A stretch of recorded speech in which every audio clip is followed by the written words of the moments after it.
1,000 Secrets of Wise and Rich Men Revealed.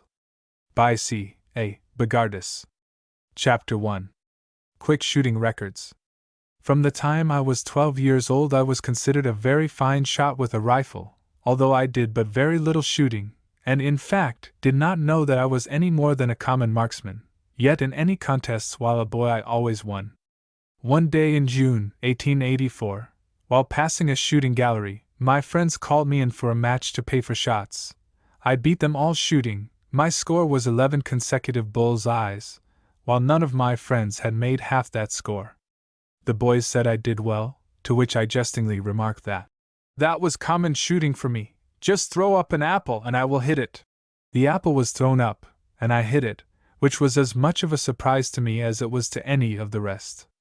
I then borrowed a .22 caliber Stevens rifle and practiced shooting at objects thrown in the air, first shooting at tomato cans, afterwards at smaller objects, and finally at marbles and various other small objects.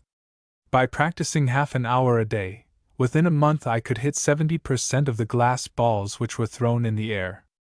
On July 4, 1884, I shot a match with James Robinson, at Pratt, Kansas. Conditions: 10 glass balls each at 21-foot rise, he using a shotgun, I a rifle. I lost with a score of 4-6. This is the only match I ever lost with a rifle against a shotgun. The trouble with me was, this being my first match, I was thinking more about the stake money than the shooting. Besides the stake money which I lost, I had to treat all the boys who attended the match. They all laughed and had a good time at my expense. The next day after my shoot with Robinson, I sent to P. Power & Son, of Cincinnati, for a .32 caliber Winchester repeating rifle. I continued practicing with the Winchester for about 6 weeks, when I challenged G. W. Washburn of Kingman, Kansas, to a match. Mr. W.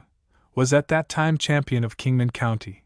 He to use a shotgun at glass balls from a mole's rotary trap, 21 yards rise, I to use a .32 caliber Winchester, balls from a straight trap, 10.5 yards rise, 50 balls each. In the toss-up I won and preferred to shoot second. The score was a tie on 47 balls. We shot the tie off at 10 balls each. Again we tied on 10 balls straight. The match was continued at 10 balls more each. By this time things had become a little exciting. Over $1,500 was bet. Many were betting $4 to $1 against me, thinking that I would lose my nerve and go to missing. Mr. W. walked to the score for the third time and broke 9 balls out of 10 shot at. It then came my turn to shoot, and I hit 9 balls in succession when I was interrupted by a big fellow who offered to bet $25 I would miss the 10th ball.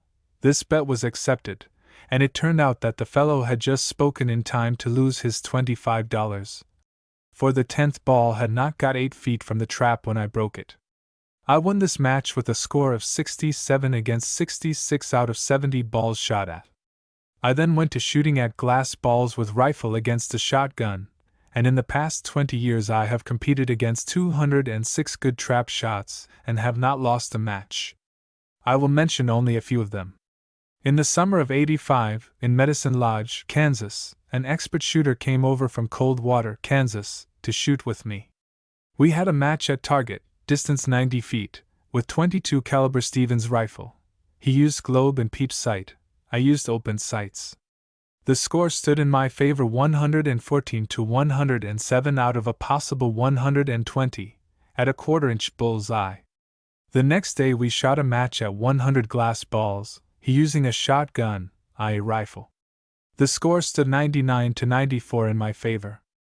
I will mention a match which I had in Omaha, Nebraska, in August 1886. There was nothing very striking about this match because of fine shooting. I only mention it to show how unfair people sometimes are toward strangers. I have forgotten the man's name, but he was a barber working on 10th Street. He held a championship medal that he had won in Dakota with a Winchester rifle at glass balls. He challenged me to shoot 3 matches. First, 100 glass balls hanging still from the limb of a tree, 50 yards distance. Second match at 100 balls, 10 yards rise, thrown by hand. Third match, each to shoot 100 glass balls laid on the ground in a circle 200 feet in circumference, balls 2 feet apart, shooter to stand in the center of the circle, the one who broke the balls in the shortest time to win, but neither of us was allowed more than 133 shots in which to break the 100 balls. I had heard a good deal said of this man. Over Nebraska everywhere he was spoken of as a fine shot, and in the first match I was really afraid of being beaten, for I never had practiced a great amount at stationary targets. But on the whole I was not afraid, for the party who won 2 out of the series of matches was to be declared the winner. In the first match I broke 100 balls in 206 shots, while my opponent broke 82 in the same number of shots. This made me easy winner of the first match. In the second match all kinds of tricks were resorted to beat me. My opponent's friends tried to rattle me by offering to bet that I would miss certain balls, but when they failed in this, the party throwing the balls would first throw a ball 4 feet high, then one 20 feet high, while my opponents were thrown uniformly. Notwithstanding the fact that I was treated very unfair, the score stood a tie on 83 balls out of 100.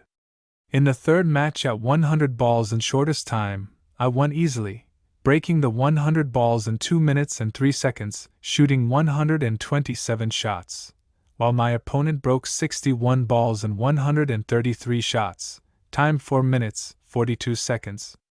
In Fort Smith, Arkansas, March 21, 1889, I shot on time at 100 glass balls against 5 men with shotguns, I using a .32 caliber Winchester rifle. I broke 100 balls in 95 seconds, while the 5 men broke 100 balls in 3 minutes and 2 seconds. Ravenna, Ohio, July 4, 1890, I broke 250 glass balls in 4 minutes and 16 seconds. At Newark, New York, July 4, 1891, I broke 81 glass balls in 74 seconds, 31 of which I broke in 16 seconds, which is far the best record ever made with a rifle. In all of the matches I had assistants to load. I have hit 39 .44 caliber cartridge shells out of 110 thrown up, 67 .22 caliber cartridge shells out of 110 thrown up. The most difficult feat I ever performed was hitting 7 balls thrown up at one time. This I did at Shelby, Michigan, October 24, 1889, using a .44 caliber Winchester rifle loaded with shot cartridges.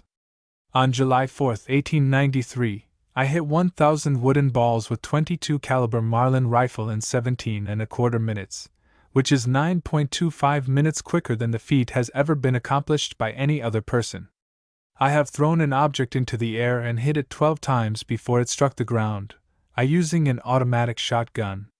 In concluding this article, I will suggest to those learning to shoot that as a workman is known by the kind of tools he uses, it is equally true of the marksman. In order to do good shooting, a good gun must be used. As a repeating rifle, I have never seen the equal of the Marlin, Model 92. When the gun is kept in good repair, used with well-loaded cartridges, it is absolutely sure to repeat, a thing that I cannot say of any other repeating rifle. Although others are good, I consider the Marlin the best. C. A. Bogardus, Champion Quick Shot of the World. Chapter 2. Medical Department. Bogardus liniment. Take 2 ounces oil cojepit, 1 ounce oil sassafras, 1 ounce oil cloves, 1 ounce oil organum, ½ ounce oil mustard, 1 ounce tincture capsicum, 2 ounces gum camphor, 1/2 gallon of alcohol. Use as other liniments for any ache or pain. For sore throat or hoarseness, saturate a towel with the liniment, place it over the mouth, let it remain so for 4 or 5 hours, and you will be cured. For croup, bathe throat and chest with the liniment. Give 1/4 teaspoonful of liniment in 1 teaspoonful of warm water every 5 to 10 minutes till relieved. Also, let the child breathe the fumes of the liniment. I especially recommend this liniment for general family use. Healing salve. 1 pound lard, ½ pound, resin, ½ pound, sweet elder bark. Simmer over a slow fire 4 hours, or until it forms a hard brown salve. This is for the cure of cuts, bruises, boils, old sores, and all like ailments. Spread on a cotton cloth and applied to the parts affected. Specific inflammatory rheumatism. 1 ounce saltpetre, pulverized, 1 pint sweet oil. Bathe the parts affected 3 times a day with this mixture, and a speedy cure will be the result. Another salve. 1 ounce sheep's tallow, beeswax 1 ounce, 1/2 ounce sweet oil, 1/2 ounce red lead, 2 ounces gum camphor. Fry all these together in a stone dish. Continue to simmer for 4 hours. Spread on green basswood leaves or paper and apply to the sore. Magnetic ointment. 1 pound elder bark, 1 pound spikenard root, 1 pound yellow dock root. Boil in 2 gallons of water down to 1, then press the strength out of the bark and roots and boil the liquid down to 1/2 gallon. Add 8 pounds of best resin, 1 pound beeswax, and tallow enough to soften. Apply to the sores, etc., by spreading on linen cloth. Ointment stramonium. 1 pound stramonium leaves, 3 pounds lard, 1/2 pound yellow wax. Boil the stramonium leaves in the lard until they become pliable, then strain through linen. Lastly, add the wax previously melted and stir until they are cold. This is a useful anodyne application in irritable ulcers, painful hemorrhoids, and in cutaneous eruptions. Cathartic pills. 1/2 ounce extract colocynth, in powder 3 drms. Jalap in powder 3 drms. Calomel 2 screw. Gamboge in powder. Mix these together and with water form into mass and roll into 180 pills. Dose: 1 pill as a mild laxative, 2 in vigorous operations. Use in all bilious diseases when purges are necessary. For heartburn, lozenges. 1 ounce gum arabic, 1 ounce pulverized licorice root, 1/4 ounce magnesia. Add water to make into lozenges. Let dissolve in mouth and swallow. Another cough cure, good. Take the white of an egg and pulverized sugar, beat to a froth. Take a tablespoonful every hour for 3 or 4 hours. Tedder ointment. 1 ounce spirits turpentine, 1 ounce red precipitate in powder, 1 ounce burgundy pitch in powder, 1 pound hog's lard. Melt all these ingredients over a slow fire until the ointment is formed. Stir until cold. Spread on a linen rag and apply to the parts affected. A sure cure for piles. Confection of senna, 2 ounces, cream of tartar 1 ounce, sulfur 1 ounce, syrup of ginger, enough to make a stiff paste. Mix. A piece as large as a nut is to be taken as often as necessary to keep the bowels open. One of the best remedies known. Diphtheria. Take a clean clay tobacco pipe, put a live coal in it, then put common tar on the fire and smoke it, inhaling and breathing back through the nostrils. Fever and ague. Quinine 1 screw. Elixir vitriol 1 drm.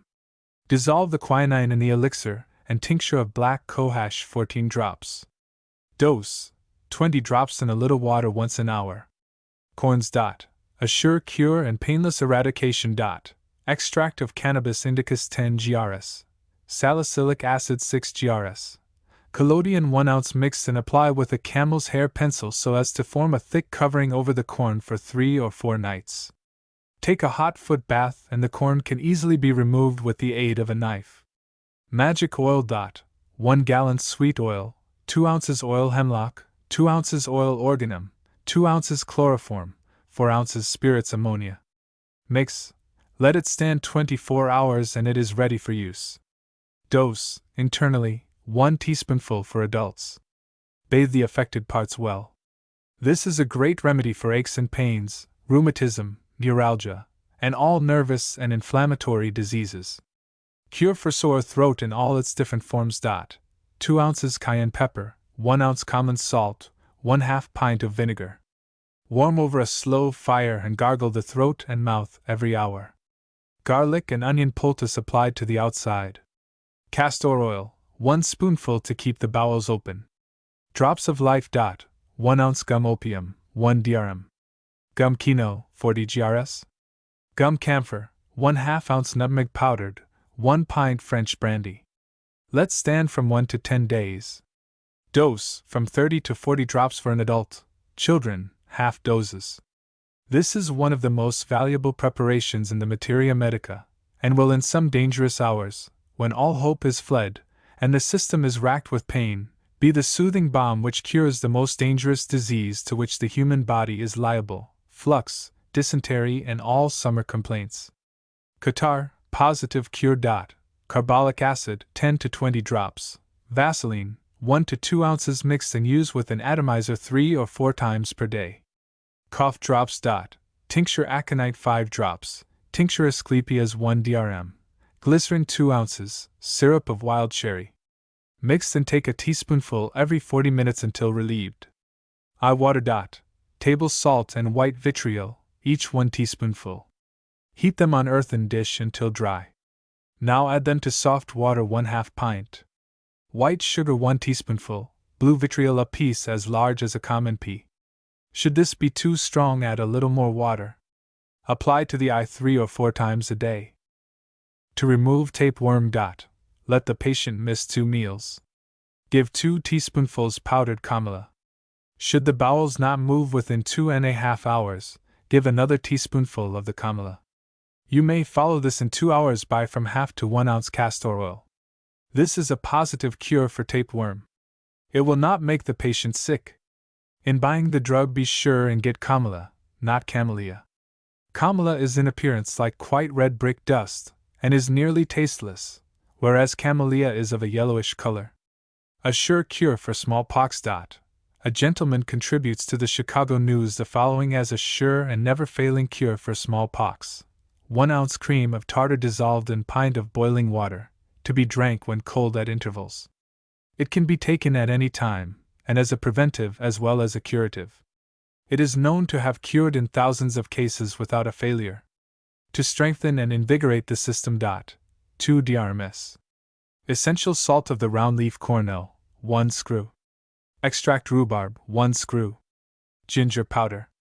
Make into pills, and take for a dose 2 or 3 twice a day. Gonorrhea. Balsam of copaiba 1 ounce. Oil of cubebs 2 drms. Laudanum 1 dram. Mucilage of gum arabic 2 ounces. Sweet spirits niter ½ ounce. Compound spirits lavender 3 drms. Camphor water 4 ounces. White sugar 2 drms. Oil of partridge berry 5 drops. Mix. Dose: a tablespoonful 3 or 4 times a day. Sure corn cure. 1/2 ounce tincture of iodine, 1/2 ounce chloride or antimony, 12 grains iodide of iron. Mix.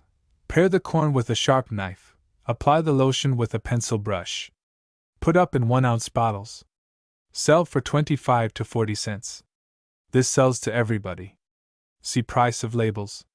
N.B. The law imposing stamp duty on medicines, compounds, perfumes, cosmetics, etc., has been repealed. Russia salve.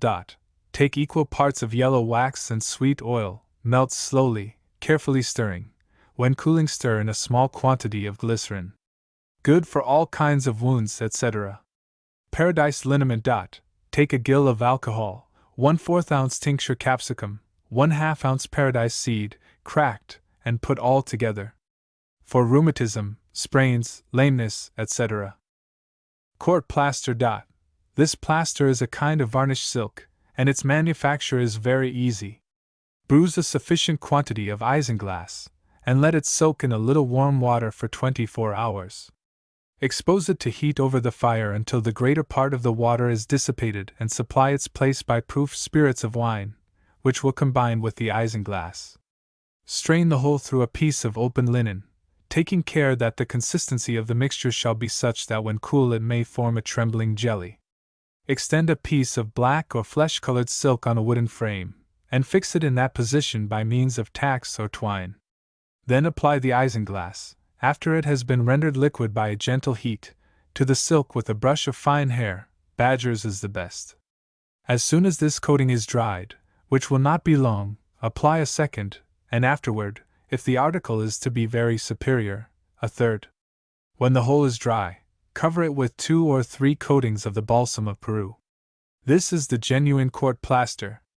It is pliable and never breaks, which is far from being the case with spurious articles sold under the same name. A certain cure for drunkenness. Sulfate of iron 5 grains, magnesia 10 grains, peppermint water 11 drams, spirits of nutmeg 1 dram, twice a day. This preparation acts as a tonic and stimulant, and so partially supplies the place of the accustomed liquor, and prevents that absolute physical and mental prostration that follows a sudden breaking off from the use of stimulating drinks. French lustral. Take castor oil 3 ounces, alcohol 1 1/2 ounces, ammonia 1/16 of an ounce, well shaken and mixed together. Perfume to suit, bergamot or any other perfume. Splendid hair dressing. 3-ounce bottles, 25 cents. Lung medicine.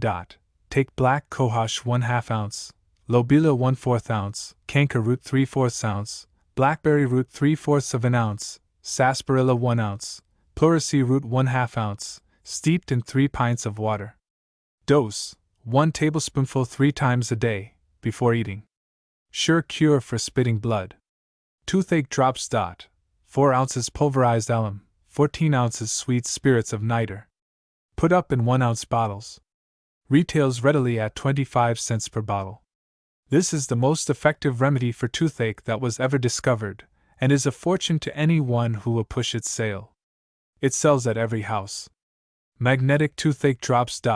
Take equal parts of camphor, sulfuric ether, ammonia, laudanum, tincture of cayenne, and 1/8 part of oil of cloves. Mix well together. Saturate with the liquid a small piece of cotton, and apply to the cavity of the diseased tooth, and the pain will cease immediately. Put up in long dram bottles. Retail at 25 cents. This is a very saleable preparation, and affords a large profit to the manufacturer. Green Mountain Salve. Take 1 pound beeswax, 1 pound of soft butter, and 1 1/2 pounds soft turpentine, 12 ounces balsam fir. Melt and strain. Used to heal fresh wounds, burns, scalds, and all bad sores. Warts and corns, to cure in 10 minutes. Take a small piece of potash and let it stand in the open air until it slacks, then thicken it to a paste with pulverized gum arabic, which prevents it from spreading where it is not wanted. Liniment, Good Samaritan. Take 98% alcohol 2 quarts, and add to it the following articles: oils of sassafras, hemlock, spirits of turpentine, tincture cayenne, catechu, guaiac, guac, and laudanum, of each 1 ounce, tincture of myrrh 4 ounces, oil of organum 2 ounces, oil of wintergreen 1/2 ounce, gum camphor 2 ounces, and chloroform 1 1/2 ounce. This is one of the best applications for internal pains known. It is superior to any other enumerated in this work. Plain court plaster, that will not stick and remains flexible. Soak isinglass in a little warm water for 24 hours, then evaporate nearly all the water by gentle heat. Dissolve the residue with a little proof spirits of wine, and strain the whole through a piece of open linen. The strained mass should be a stiff jelly when cool. Stitch a piece of silk or sarcenet on a wooden frame with tacks or thread. Melt the jelly and apply it to the silk thinly and evenly with a badger hair brush. A second coating must be applied after the first has dried. When the both are dry, apply over the whole surface 2 or 3 coatings of balsam of Peru. This plaster remains quite pliable and never breaks. A cure for cancer, as used by a New York physician with great success. Take red oak bark and boil it to the thickness of molasses, then mix with sheep's tallow of equal proportion. Spread it on leaves of linwood green, and keep the plaster over the ulcer. Change once in 8 hours. Davis's pain killer, 1 quart proof alcohol, 1 drm. Chloroform, 1 ounce oil sassafras, 1 ounce gum camphor, 1 drm. Spirits of ammonia, 2 drms. Oil of cayenne. Mix well and let stand 24 hours before using. August flower. Powdered rhubarb 1 ounce, golden seal 1/4 ounce, aloes 1 dram, peppermint leaves 2 drms, carbonate of potash 2 drms, capsicum 5 grs, sugar 5 ounces, alcohol 3 ounces, water 10 ounces, essence of peppermint 20 drops. Powder the drugs and let stand covered with alcohol and water, equal parts for 7 days. Filter and add through the filter enough diluted alcohol to make 1 pint. Blood purifier, BBB, fluid extract burdock 1 ounce, fluid extract sarsaparilla 1 ounce, fluid extract yellow dock 1 ounce, fluid extract senna 1 ounce, syrup 8 ounces, alcohol 2 ounces mix. Basch's German syrup. Wine of tar 2 ounces, fluid extract squills 1 ounce, tinct. Opium 2 drms. Fluid extract sanguinary 2 drms. Syrup of sugar 8 ounces mix. Centaur liniment. Oil speak 1 ounce. Oil wormwood 1 ounce. Oil sassafras 1 ounce. Oil organum 1 ounce. Oil cinnamon 1 ounce. Oil cloves 1 drm. Oil cedar 1 drm. Sulfur.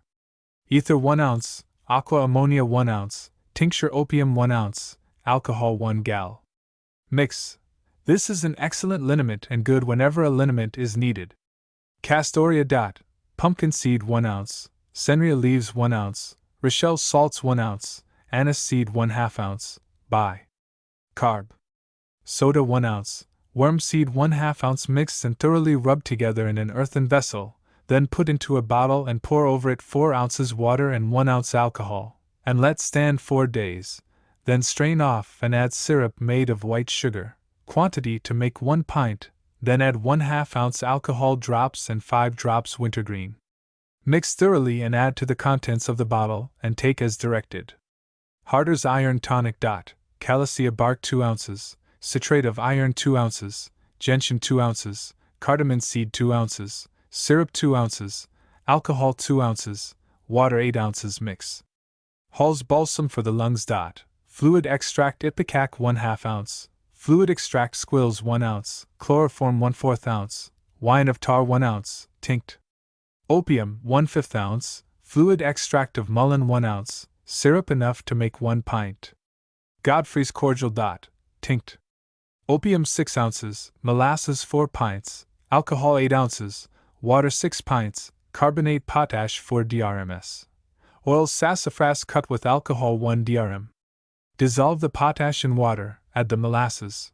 Heat over a gentle fire till it simmers, remove the scum, add the other ingredients, the oil dissolved in the alcohol. Hall's honey of horehound and tar. Wine of tar 1 ounce, fluid extract of horehound 1 ounce, tinct. Opium 1 drm. Syrup orange peel 1/2 ounce, honey 3 ounces, syrup enough to make 1 pint. Hood sarsaparilla.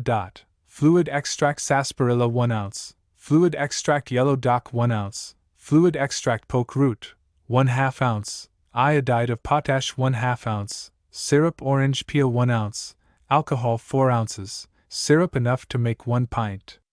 Hamlin's wizard oil. Oil sassafras 2 ounces, oil cedar 1 ounce, gum camphor 1 ounce, sulph. Ether 2 ounces, chloroform 2 ounces, tinct.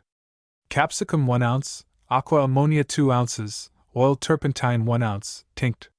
Quassia 3 ounces, alcohol 1/2 gallon. Mix and you have a fine liniment. Hop bitters. Hops 4 ounces, orange peel 2 ounces, cardamom 2 drms, cinnamon 1 drm, cloves 1/2 drm, alcohol 8 ounces, sherry wine 2 pints, simple syrup 1 pint. Water sufficient. Grind the drugs, macerate in the alcohol and wine for 1 week, percolate and add enough syrup and water to make 1 gallon. Hostetter's bitters. Gentian root, ground, 1/2 ounce, cinnamon bark 1/2 ounce, cinchona bark, ground, 1/2 ounce, anise seed 1/2 ounce, coriander seed, ground, 1/2 ounce, cardamom seed 1/8 ounce, gum kino 1/4 ounce, alcohol 1 pint. Water 4 quarts, sugar 1 pound. Mix and let stand for 1 week. Pour off the fluid, boil the drug for a few minutes in 1 quart of water, strain off and add the first fluid, and then the sugar and water. Injection brew. Water 4 ounces, nitrate silver 20 grs. Tinct. Opium 1/2 ounce, sulph. Bismuth and hydratis 2 ounce mix. Jane's expectorant. Syrup squills 2 ounces, tinct. Tolu 1 ounce, spirits camphor 1 drm, tinct. Digitalis 1 drm, tinct. Lobila 1 drm, wine of ipecac 2 drms, tincture opium 2 drms, antimonium 2 grains. Mix. Jane's tonic vermifuge. L. Santony 20 grs. Fluid extract pink root 3 drms. Fluid extract senna 2 drms. Simple elixir 2 ounces, syrup 2 ounces mix. Take tablespoonful night and morning. Mustang liniment. Linseed oil 14 ounces, aqua ammonia 2 ounces, tinct. Capsicum 1/4 ounce, oil organum 1/4 ounce, turpentine 1 ounce, oil mustard 1/4 ounce mix. SSS fluid. Extract phytolacca 1 ounce, fluid extract sarsaparilla 1 ounce, iodide potash 1 ounce, extract fluid xanthoxylon 1/2 ounce, culiver's root fluid extract 1 ounce, acetate potash 1 ounce, cinnamon tinct 1/4 ounce tinct, cardamom seed 1 ounce, alcohol 4 ounces, sugar 1/2 pound, water 36 ounces mix. Smith's tonic. Fowler's solution of arsenic 2 drms. Culiver's root 1 ounce, syrup orange peel 4 ounces, simple syrup 12 ounces mix. Then add cinchonia 40 grains dissolved in aromatic sulf. Acid. Shake to mix well. Sozodont fragrant. Tinct. Soap bark 2 ounces tinct. Myrrh 1 drm. Glycerin 1/2 ounce, water 1 1/2 ounces, essence cloves 10 drops, essence wintergreen 10 drops, tinct. Cochineal enough to color. Mix. Accompanying the above is a powder composed of prepared chalk, orris root, carbonate magnesia, of each equal parts. Mix. Shaker's cutive syrup. Fluid extract blue flag 20 drops, fluid extract culiver's root 20 drops, fluid extract poke root 20 drops, fluid extract burnup 20 drops, fluid extract dandelion 20 drops, fluid extract prince pine 10 drops, fluid extract mandrake 5 drops, fluid extract gentian 5 drops, fluid extract calcium 5 drops, fluid extract black cohoes 30 drops, tinct. Aloe 30 drops, tinct. Capsicum 10 drops, tinct. Sassafras 30 drops, borax 1 drm, salt 3/4 drm, syrup 3 ounces, water 8 ounces. Ayer's cherry pectoral. Take 4 grains of acetate of morphia, 2 fluid drams of tincture of bloodroot, 3 fluid drams each of antimonal wine and wine of ipecacuanha, and 3 fluid ounces syrup of wild cherry. Mix. Brown's bronchial troches. Take 1 pound pulverized extract of licorice, 1 1/2 pounds pulverized sugar, 4 ounces pulverized cubebs, 4 ounces pulverized gum arabic, and 1 ounce of pulverized extract of conium. Mix. Succus alterns McDades. Fluid extract starlinga 1 ounce, fluid extract sarsaparilla 1 ounce, fluid extract phytolacca decandra 1/2 ounce, fluid extract lapa minor 1 ounce, fluid extract xanthoxylon 1/2 ounce, syrup 14 ounces, mix. Teaspoonful 3 times a day. 7 seals of golden wonder. Oil cajapa 2 drms. Sassafras 1/2 ounce, oil organum 1 drm, oil hemlock 1 drm, oil cedar 1 drm, tincture capsicum 1/4 ounce, alcohol enough to make 1 pint. Wakefield's wine bitters. Cinchona bark 4 ounces, gentian bark 2 ounces, juniper berries 1 ounce, orange peel 1 ounce, lemon peel fresh sliced 1/4 ounce, California port wine 4 pints, alcohol 1 pint, water 3 pints. Digest or let stand 10 days, then filter and add wine enough to preserve measure. St. Jacob's oil. Camphor gum 1 ounce, chloral hydrate 1 ounce, chloroform 1 ounce, sulfate ether 1 ounce, tinct.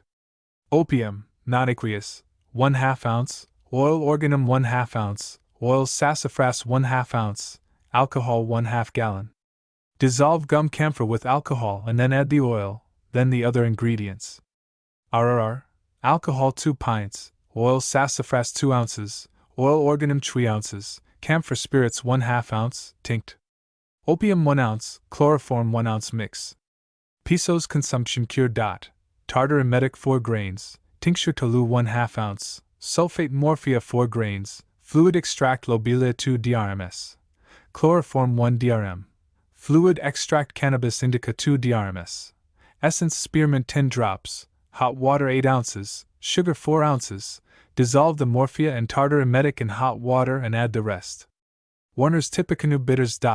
Cardamom seed 2 ounces, nutmeg 1 drm, grains of paradise 1 drm, cloves 1 ounce, cinnamon 2 ounces, ginger 1 ounce, orange peel 1 ounce, lemon peel 1 ounce, alcohol 1 gallon, water 1 gallon, sugar 3 pounds.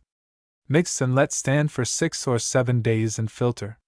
Then add enough water to make 4 gallons. Warner's Safe Cure. Take of smart wheat 4 pounds, boil for 1 hour with 1 gallon soft water, adding warm water to supply waste by evaporation. Then strain off and add acetate potash 4 ounces, sugar 4 pounds. Boil again till sugar is dissolved, then add alcohol 8 ounces, and flavor with oil of wintergreen cut with alcohol. Wakefield's Blackberry Balsam. Blackberries crushed 2 pounds, boiling water 4 ounces, sugar 4 ounces, Jamaica ginger 4 grs. Alcohol 2 ounces mixed and add syrup enough to make 16 ounces. Accidents and emergencies. What to do? If an artery is cut, red blood spurts. Compress it above the wound. If a vein is cut, dark blood flows. Compress it below and above. If choked, go upon all fours and cough.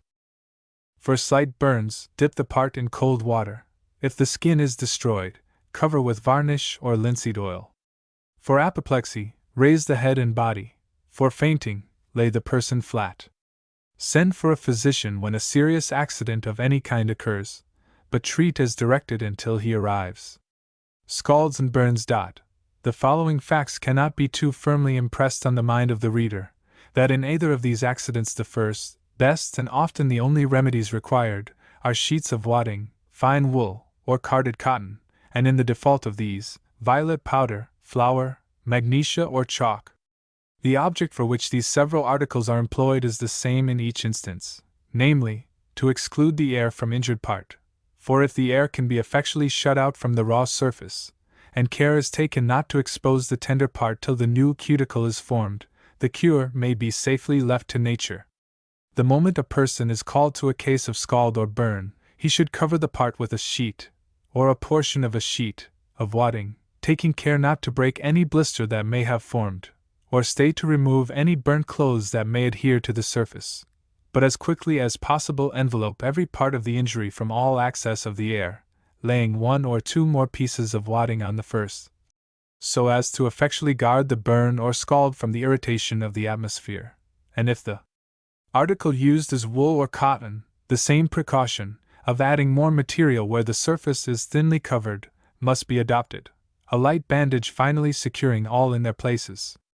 Any of the popular remedies recommended below may be employed when neither wool, cotton, nor wadding are to be procured, it being always remembered that that article which will best exclude the air from a burn or scald is the best, quickest, and least painful mode of treatment. And in this respect nothing has surpassed cotton loose or attached to paper as in wadding. If the skin is much injured in burns, spread some linen pretty thickly with chalk ointment, and lay over the part, and give the patient some brandy and water if much exhausted, then send for a medical man. If not much injured, and very painful, use the same ointment, or apply carded cotton dipped in lime water and linseed oil. If you please, you may lay cloths dipped in ether over the parts, or cold lotions. Treat scalds in same manner, or cover with scraped raw potato, but the chalk ointment is the best. In the absence of all these, cover the injured part with treacle, and dust over it plenty of flour. Body in flames. Lay the person down on the floor of the room, and throw the tablecloth, rug, or other large cover over him, and roll him on the floor. Dirt in the eye. Place your forefinger upon the cheekbone, having the patient before you, then slightly bend the finger. This will draw down the lower lid of the eye, and you will probably be able to remove the dirt. But if this will not enable you to get at it, repeat this operation while you have a netting needle or bodkin placed over the eyelid. This will turn it inside out, and enable you to remove the sand or eyelash, etc., with the corner of a fine silk handkerchief. As soon as the substance is removed, bathe the eye with cold water, and exclude the light for a day. If the inflammation is severe, let the patient use a refrigerant lotion. Lime in the eye. Syringe it well with warm vinegar and water in the proportion of 1 ounce of vinegar to 8 ounces of water. Exclude light. Iron or steel spiculi in the eye. These occur while turning iron or steel in a lathe, and are best remedied by doubling back the upper or lower eyelid, according to the situation of the substance, and with the flat edge of a silver probe, taking up the metallic particle, using the lotion made by dissolving 6 grains of sugar of lead and the same of white vitriol, in 6 ounces of water, and bathing the eye 3 times a day till the inflammation subsides. Another plan is, drop a solution of sulfate of copper, from 1 to 3 grains of the salt to 1 ounce of water, into the eye, or keep the eye open in a wineglassful of the solution. Bathe with cold lotion, and exclude light to keep down inflammation. Dislocated thumb. This is frequently produced by a fall. Make a clove hitch, by passing 2 loops of cord over the thumb, placing a piece or rag under the cord to prevent it cutting the thumb, then pull in the same line as the thumb. Afterwards apply a cold lotion. Cuts and wounds. Clean cut wounds, whether deep or superficial, and likely to heal by the first intention, should always be washed or cleaned, and at once evenly and smoothly closed by bringing both edges close together, and securing them in that position by adhesive plaster. Cut thin strips of sticking plaster, and bring the parts together, or if large and deep, cut 2 broad pieces, so as to look like the teeth of a comb, and place one on each side of the wound, which must be cleaned previously. These pieces must be arranged so that they will interlace one another. Then, by laying hold of the pieces on the right side with one hand, and those on the other side with the other hand, and pulling them from one another, the edges of the wound are brought together without any difficulty. Ordinary cuts are dressed by thin strips, applied by pressing down the plaster on one side of the wound, and keeping it there and pulling in the opposite direction, then suddenly depressing the hand when the edges of the wound are brought together. Contusions are best healed by laying a piece of folded lint, well wetted with extract of lead, or boracic acid, on the part, and if there is much pain, placing a hot bran poultice over the dressing, repeating both, if necessary, every 2 hours. When the injuries are very severe, lay a cloth over the part, and suspend a basin over it filled with cold lotion. Put a piece of cotton into the basin, so that it shall allow the lotion to drop on the cloth, and thus keep it always wet. Hemorrhage, when caused by an artery being divided or torn, may be known by the blood issuing out of the wound in leaps or jerks, and being of a bright scarlet color. If the vein is injured, the blood is darker and flows continuously. To arrest the latter, apply pressure by means of a compress and bandage. To arrest arterial bleeding, get a piece of wood, part of a broom handle will do, and tie a piece of tape to one end of it. Then tie a piece of tape loosely over the arm, and pass the other end of the wood under it.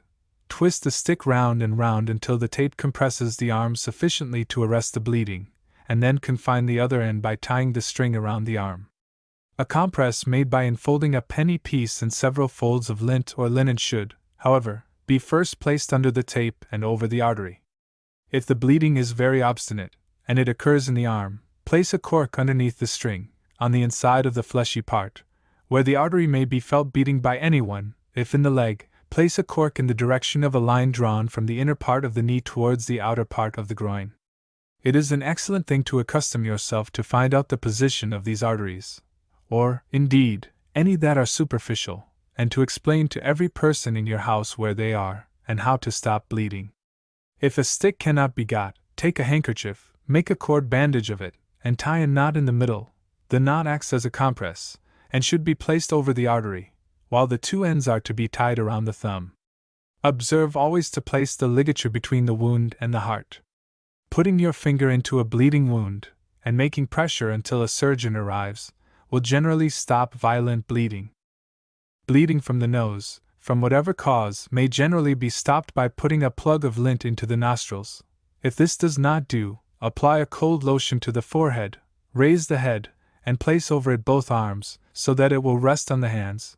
Dip the lint plug, slightly moistened, into some powdered gum arabic, and plug the nostrils again. Or dip the plug into equal parts of powdered gum arabic and alum, and plug the nose. Or the plug may be dipped in friar's balsam, or tincture of quino. Heat should be applied to the feet, and in obstinate cases, the sudden shock of a cold key, or cold water poured down the spine, will instantly stop the bleeding. If the bowels are confined, take a purgative. Injections of alum solution from a small syringe into the nose will often stop hemorrhage. Violent shocks will sometimes stun a person, and he will remain unconscious. Untie strings, collars, etc.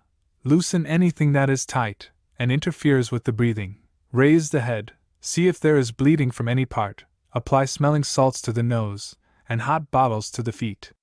In concussion, the surface of the body is cold and pale, and the pulse weak and small, the breathing slow and gentle, and the pupil of the eye generally contracted or small. You can get an answer by speaking loud, so as to rouse the patient. Give a little brandy and water, keep the place quiet, apply warmth, and do not raise the head too high. If you tickle the feet, the patient feels it. In compression of the brain from any cause, such as apoplexy, or a piece of fractured bone pressing on it, there is loss of sensation. If you tickle the feet of the injured person, he does not feel it. You cannot arouse him so as to get an answer. The pulse is slow and labored, the breathing deep, labored, and snorting, the pupil enlarged. Raise the head, loosen strings or tight things, and send for a surgeon. If one cannot be got at once, apply mustard poultices to the feet and thighs, leeches to the temples, and hot water to the feet. Choking. When a person has a fish bone in the throat, insert the forefinger, press upon the root of the tongue, so as to induce vomiting. If this does not do, let him swallow a large piece of potato or soft bread, and if these fail, give a mustard emetic. Fainting, hysterics, etc. Loosen the garments, bathe the temples with water or eau de cologne, open the window, admit plenty of fresh air, dash cold water on the face, apply hot bricks to the feet, and avoid bustle and excessive sympathy. Drowning. Attend to the following essential rules. 1. Lose no time. 2. Handle the body gently. 3. Carry the body face downwards, with the head gently raised, and never hold it up by the feet. 4. Send for medical assistance immediately, and in the meantime act as follows. 5. Strip the body, rub it dry, then wrap it in hot blankets, and place it in a warm bed in a warm room. 6. Cleanse away the froth and mucus from the nose and mouth. 7. Apply warm bricks, bottles, bags of sand, etc., to the armpits, between the thighs, and to the soles of the feet. 8. Rub the surface of the body with the hands enclosed in warm, dry worsted socks. 9. If possible, put the body into a warm bath. 10. To restore breathing, put the pipe of a common bellows into one nostril, carefully closing the other, and the mouth, at the same time drawing downwards, and pushing gently backwards, the upper part of the windpipe, to allow a more free admission of air. Blow the bellows gently, in order to inflate the lungs, till the breast is raised a little, then set the mouth and nostrils free, and press gently on the chest. Repeat this until signs of life appear. The body should be covered from the moment it is placed on the table, except the face, and all the rubbing carried on under the sheet or blanket. When they can be obtained, a number of tiles or bricks should be made tolerably hot in the fire, laid in a row on the table, covered with a blanket, and the body placed in such a manner on them that their heat may enter the spine. When the patient revives, apply smelling salts to the nose, give warm wine or brandy and water. Cautions. 1. Never rub the body with salt or spirits. 2. Never roll the body on casks. 3. Continue the remedies for 12 hours without ceasing. Hanging. Loosen the cord, or whatever it may be by which the person has been suspended. Open the temporal artery or jugular vein, or bleed from the arm. Employ electricity, if at hand, and proceed as for drowning, taking the additional precaution to apply 8 or 10 leeches to the temples. Apparent death from drunkenness. Raise the head, loosen the clothes, maintain warmth of surface, and give a mustard emetic as soon as the person can swallow. Apoplexy and fits generally. Raise the head, loosen all tight clothes, strings, etc. Apply cold lotions to the head, which should be shaved, apply leeches to the temples, bleed, and send for a surgeon. Suffocation from noxious gases, etc. Remove to the fresh air. Dash cold vinegar and water in the face, neck, and breast. Keep up the warmth of the body. If necessary, apply mustard poultices to the soles of the feet and to the spine, and try artificial respirations as in drowning, with electricity. Lightning and sunstroke. Treat the same as apoplexy. Mind cure. The mind cure, otherwise known in its various subdivisions as metaphysics, Christian science, mental science, etc., is a species of delusion quite popular at the present time. Every era of the world has cherished similar delusions, for the mass of the human race, even in what are considered the educated classes, are so unfamiliar with the processes of exact reasoning that they fall a ready prey to quacks of all kinds. The fundamental idea of the mind-cure system is that there is no such thing as sickness. Disease, says one of their apostles, is an error of the mind, the result of fear. Fear is only faith inverted and perverted. God, who is all good himself, and who made everything good, cannot have been the author of any disease. As disease, therefore, is not a creation, it has no existence, and when the healer has succeeded in impressing this fact upon the mind of the patient, the cure is effected. It is curious to note into what utter absurdities the need for consistency carries these apostles. Poisons, they say, would be quite harmless if the fear of them was removed, but we have yet to find the mental science teacher who will undertake to prove this by herself taking liberal doses of aconite and strychnine. The illnesses of children are explained by the hypothesis of hereditary fear. The majority of the teachers of this new faith are women, many of whom, no doubt, are sincere in their belief, but it may be safely stated that the men engaged as the so-called physicians of the new practice are, with few exceptions, unprincipled quacks, who have gone into the business for the money they can make by duping the ignorant. As far as there is any truth underlying the vagaries of mind cures, and their boasts of remarkable cases of healing, it may be admitted that the mind has much influence over the body. This fact has been recognized by intelligent physicians for centuries, and that the peculiar modern type of nervous diseases, which are so largely caused by excessive stimulus of the nerves and the imagination, should be amendable to cure through the imagination, is not strange. It will be noted that this mental cure has effected its miracles mainly among women, where it has the emotional temperament to work on, and almost wholly in the ranks of the wealthy and well-to-do, where there is little or no impoverishment of the system by insufficient food and excessive toil to hinder its effects. We have not heard, nor are we likely to hear, of an epidemic disease checked by the mind cure, or of the healing of acute affections or organic troubles through its agency. Nor do we hear of it seeking to carry its message of healing into the houses of the suffering poor in large cities, where hunger, exposure, and foul airs open wide the door to fevers and all deadly diseases, nor yet into the hospitals for contagious or incurable affections. In the presence of such realities it would prove, as its votaries probably understand, a too painful mockery. Intelligently analyzed, therefore, this new revelation amounts to nothing more than a quite striking proof of the remarkable influence of the mind over the nervous system. Beyond this, the craze, in attempting to disprove the existence of disease, and to show that poisons do not kill, is simply running against the plain and inevitable facts of life, and can safely be left to perish through its own rashness. While it must be admitted that many upright and worthy people are followers of this faith, it can be asserted that to say, disease is only a mental derangement, is carrying the idea of the power of mind over matter entirely too far. Poisons and their antidotes. Always send immediately for a medical man. Save all fluids vomited, and articles of food, cups, glasses, etc., used by the patient before taken ill, and lock them up. As a rule, give emetics after poisons that cause sleepiness and raving, chalk, milk, eggs, butter, and warm water or oil, after poisons that cause vomiting and pain in the stomach and bowels, with purging, and when there is no inflammation about the throat, tickle it with a feather to excite vomiting. Vomiting may be caused by giving warm water, with a teaspoonful of mustard to the tumblerful, well stirred up. Sulfate of zinc, white vitriol, may be used in place of the mustard, or powdered alum. Powder of ipecacuanha, a teaspoonful rubbed up with molasses, may be employed for children. Tartar emetics should never be given, as it is excessively depressing, and uncontrollable in its effects.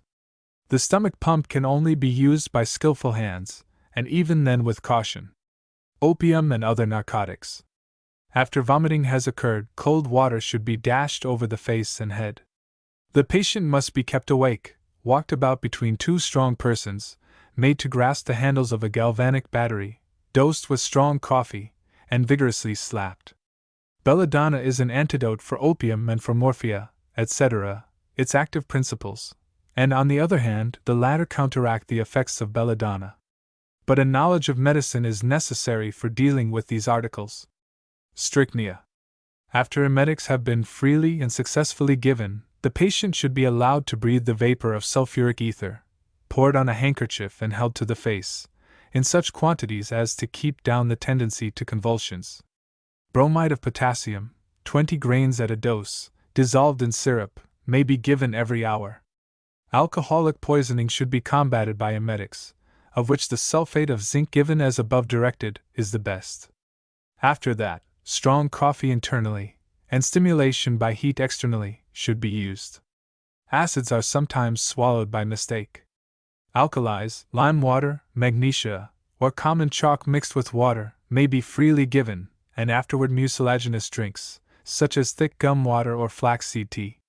Alkalis are less frequently taken in injurious strength or quantity, but sometimes children swallow lye by mistake.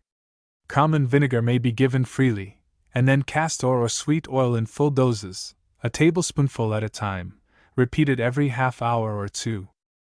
Nitrate of silver when swallowed is neutralized by common table salt freely given in solution in water. The salts of mercury or arsenic, often kept as bedbug poison, which are powerful irritants, are apt to be very quickly fatal. Milk, or the whites of eggs may be freely given, and afterward a very thin paste of flour is neutralized. Phosphorus paste, kept for roach poison or in parlor matches, is sometimes eaten by children, and has been willfully taken for the purpose of suicide. It is a powerful irritant.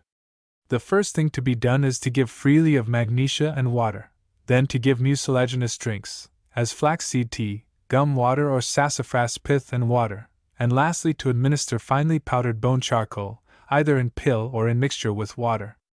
In no case of poisoning should there be any avoidable delay in obtaining the advice of a physician, and meanwhile, the friends or bystanders should endeavor to find out exactly what has been taken, so that the treatment adopted may be as prompt and effective as possible.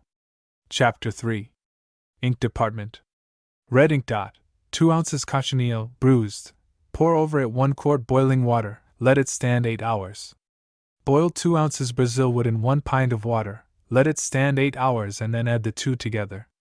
Dissolve 1/2 ounce gum arabic in 1/2 pint hot water, add all together and let stand 4 days. Strain and bottle for use. Blue ink.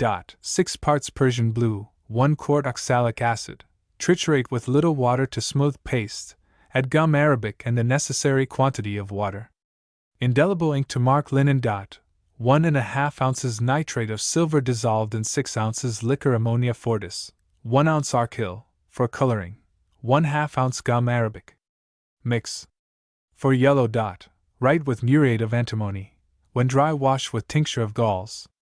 Black. Write with a solution of green vitriol and wash with tincture of galls. Blue. Nitrate of cobalt, wash with oxalic acid. Yellow. Subacetate of lead, wash with hydrochloric acid. Green. Arsenate of potash, wash with nitrate of copper. Purple. Solution of gold and muriate of tin. Black. Perchloride of mercury, the wash is hydrochloric of tin. Black ink. Extract of logwood 1 ounce, bichromate of potash 1/4 ounce. Pulverize and mix in a quart of soft hot water. This makes a beautiful jet black ink, which will not spoil by freezing. Copying ink. 1/2 gallon of soft water, 1 ounce gum arabic, 1 ounce brown sugar, 1 ounce clean copperas, 3 ounces powdered nut gall. Mix and shake occasionally from 7 to 10 days and strain. The best copying ink made. Black ink. Shellac 4 ounces, borax 2 ounces, water 1 quart. Boil till dissolved and add 2 ounces gum arabic, dissolved in a little hot water. Boil and add enough of a well triturated mixture of equal parts of indigo and lampblack to produce a copper color. After standing several hours, draw off and bottle. Green ink. Dissolve 180 grains bichromate of potash in 1 fluid ounce of water. Add while warm 1/2 ounce spirits of wine, then decompose the mixture with concentrated sulfuric acid until it assumes a brown color. Evaporate this liquid until its quantity is reduced 1/2. Dilute it with 2 ounces distilled water, filter it, add 1/2 ounce alcohol, followed by a few drops of strong sulfuric acid. It is now allowed to rest, and after a time it assumes a beautiful green color. Add a small quantity gum arabic, and it is ready for use. Beautiful blue writing fluid. Dissolve basic or soluble Prussian blue in pure water. This is the most permanent and beautiful blue ink known. Violet copying ink. For blue violet, dissolve in 300 parts of boiling water, methyl violet, 5B, Hoffman's violet, 3B, or gentiana violet, B. For reddish violet, dissolve in a similar quantity of water, methyl violet, B. A small quantity of sugar added to these inks improves their copying qualities. If the writing when dry retains a bronzy appearance, more water must be added. New invisible ink. C. Weidman communicates a new method of making an invisible ink to dye nature. To make the writing or drawing appear which has been made upon paper, it is sufficient to dip it in water. On drying, the traces disappear again, and reappear again at each succeeding immersion. The ink is made by intimately mixing linseed oil 1 part, water of ammonia 20 parts, water 100 parts. The mixture must be agitated each time before the pen is dipped into it, as a little of the oil may separate and float on top, which would, of course, leave an oily stain upon the paper. Buka carmine ink. Pure carmine, 12 grains, water of ammonia 3 ounces, dissolve, then add powdered gum 18 grains. 1/2 dram of powdered drop lake may be substituted for the carmine, where expense is an object. Brilliant red ink. Brazil wood 2 ounces, muriate of tin 1/2 dram, gum arabic 1 dram. Boil down in 32 ounces water to 1/2, and strain. White ink. Mix pure freshly precipitated barium sulfate, or flake white, with water containing enough gum arabic to prevent the immediate settling of the substance. Starch or magnesium carbonate may be used in a similar way. They must be reduced to palpable powders. Indelible ink for marking linen. Add caustic alkali to a saturated solution of corpus chloride until no further precipitate forms. Allow the precipitate to settle, draw off the supernatant liquid with a siphon, and dissolve the hydrated copper oxide in the smallest quantity of ammonia. It may be mixed with about 6% of gum dextrine for use. To write secret letters. Put 5 cents worth citrate of potassa in an ounce vial of clear cold water. This forms an invisible fluid. Let it dissolve, and you can use on paper of any color. Use quill pen in writing. When you wish the writing to become visible, hold it to red-hot stove. Black copying ink, or writing fluid. Take 2 gallons of rain water, and put into it gum arabic 1/4 pound, brown sugar 1 pound, clean copperas 1/4 pound, powdered nutgall 3/4 pound. Mix, and shake occasionally for 10 days, and strain. If needed sooner, let it stand in an iron kettle until the strength is obtained. This ink will stand the action of the atmosphere for centuries if required. To make rubber stamp ink. Dissolve aniline in hot glycerin, and strain while hot or warm. Commercial writing ink. Galls 1 ounce, gum 1/2 ounce, cloves 1/2 ounce, sulfate of iron 1/2 ounce, water 8 ounces. Digest by frequent shaking till it has sufficient color. This is a good durable ink, and will bear diluting. Traveler's ink. White blotting paper is saturated with aniline black, and several sheets are pasted together, so as to form a thick pad. When required for use, a small piece is torn off and covered with a little water. The black liquid which dissolves out is a good writing ink. A square inch of paper will produce enough ink to last for a considerable writing, and a few pads would be all that an exploring party need carry with them. As water is always available, the ink is readily made. This is a perfectly original and new recipe. Any enterprising man can make a large income out of its manufacture. Indelible marking ink without a preparation. Dissolve separately 1 ounce of nitrate of silver and 1 1/2 ounces of subcarbonate of soda, best washing soda, in rain water. Mix the solutions and collect and wash the precipitate in a filter. While still moist, rub it up in a marble or hardwood mortar with 3 drams of tartaric acid, add 2 ounces of rain water, mix 6 drams white sugar and 10 drams powdered gum arabic, 1/2 ounce archil and water to make up 6 ounces in measure. It should be put up in short dram bottles and sold at 25 cents. This is the best ink for marking clothes that has ever been discovered. There is a fortune in this recipe, as a good marking ink is very saleable. Invisible ink. sulfuric acid 1 quart, water 20 parts. Mix together and write with a quill pen, which writing can be read only after heating it. Horticultural ink. Copper 1 part, dissolve in nitric acid 10 parts and add water 10 parts, used to write on zinc or tin labels. Gold ink. Honey and gold leaf equal parts, turpentine until the gold is reduced to the finest possible state of division. Agitate with 30 parts hot water and allow it to settle. Decant the water and repeat the washing several times. Finally dry the gold and mix it with a little gum water for use. Silver ink. For silver ink the process is the same as gold, substituting silver leaf for the gold leaf. Indelible ink for glass or metal. Borax 1 ounce, shellac 2 ounces, water 18 fluid ounces. Boil in a covered vessel, add of thick mucilage 1 ounce. Triturate it with levigated indigo and lamp black QS to give it a good color. After 2 hours repose, decant from the dregs and bottle for use. It may be bronzed after being applied. Resists moisture, chlorine and gases. Brown ink. A strong decoction of catechu.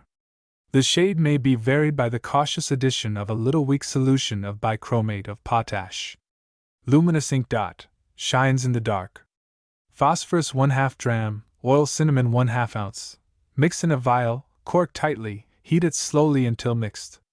A letter written in this ink can only be read in a dark room, when the writing will have the appearance of a fire. Ticketing ink for grocers, etc. Dissolve 1 ounce of gum arabic in 6 ounces of water and strain. This is the mucilage. For a black color use drop black, powdered and ground with the mucilage to extreme fineness. For blue, ultramarine is used in the same manner. For green, emerald green. For white, flake white. Red, vermilion, lake, or carmine. For yellow, chrome yellow. When ground too thick they are thinned with a little water. Apply to the cards with a small brush. The cards may be sized with a thin glue, afterward varnished, if it is desired to preserve them. Common ink. To 1 gallon boiling soft water add 3/4 ounce extract of logwood. Boil 2 minutes. Remove from the fire and stir in 48 grains bichromate of potash and 8 grains prussiate of potash. For 10 gallons use 6 1/2 ounces logwood extract, 1 ounce bichromate of potash, and 80 grains prussiate potash. Strain. 6 cents should buy the former and 25 cents the latter. Red ink. In an ounce vial put 1 teaspoonful aqua ammonia, gum arabic size of 2 or 3 peas, and 6 grains number 40 carmine. Fill up with soft water, and it is soon ready for use. Ink for marking packages. Take lamp black and mix thoroughly with sufficient turpentine to make it thin enough to flow from the brush. Powdered ultramarine instead of lamp black makes a fine blue marking mixture for the same purpose. Chapter 4. Cosmetic Department. Liquid for curling the hair. 2 ounces scrapings of lead, 1/2 ounce litharge, 1/4 ounce gum camphor. Boil all in 1 pint of soft water for half an hour. Let it cool. Pour off liquid and add to it 1 dram rosemary flowers. Boil all again and strain, when it is ready for use. Apply about once a week. Hair oil. 1 gallon cologne spirits, 90% proof, 1 pint castor oil, 1 ounce oil cinnamon. Mix well and it is ready for use. Powder for the complexion. 1/2 ounce tincture of elder blossoms, 1/2 ounce beef marrow, 1/2 pint orange flower water, 1 cassia buds, 2 ounces bitter almonds, for dram spirits oriental roses.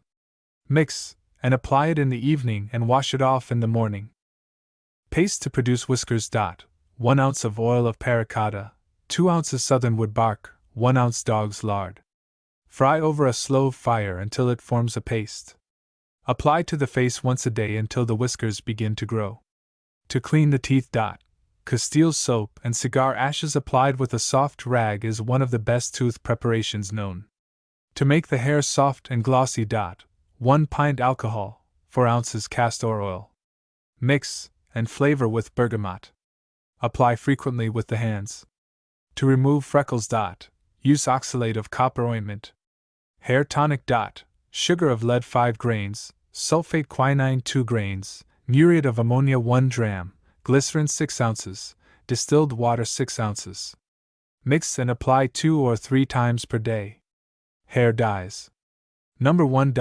distilled water 6 ounces, alcohol 1 ounce, pyrogallic acid 1 dram.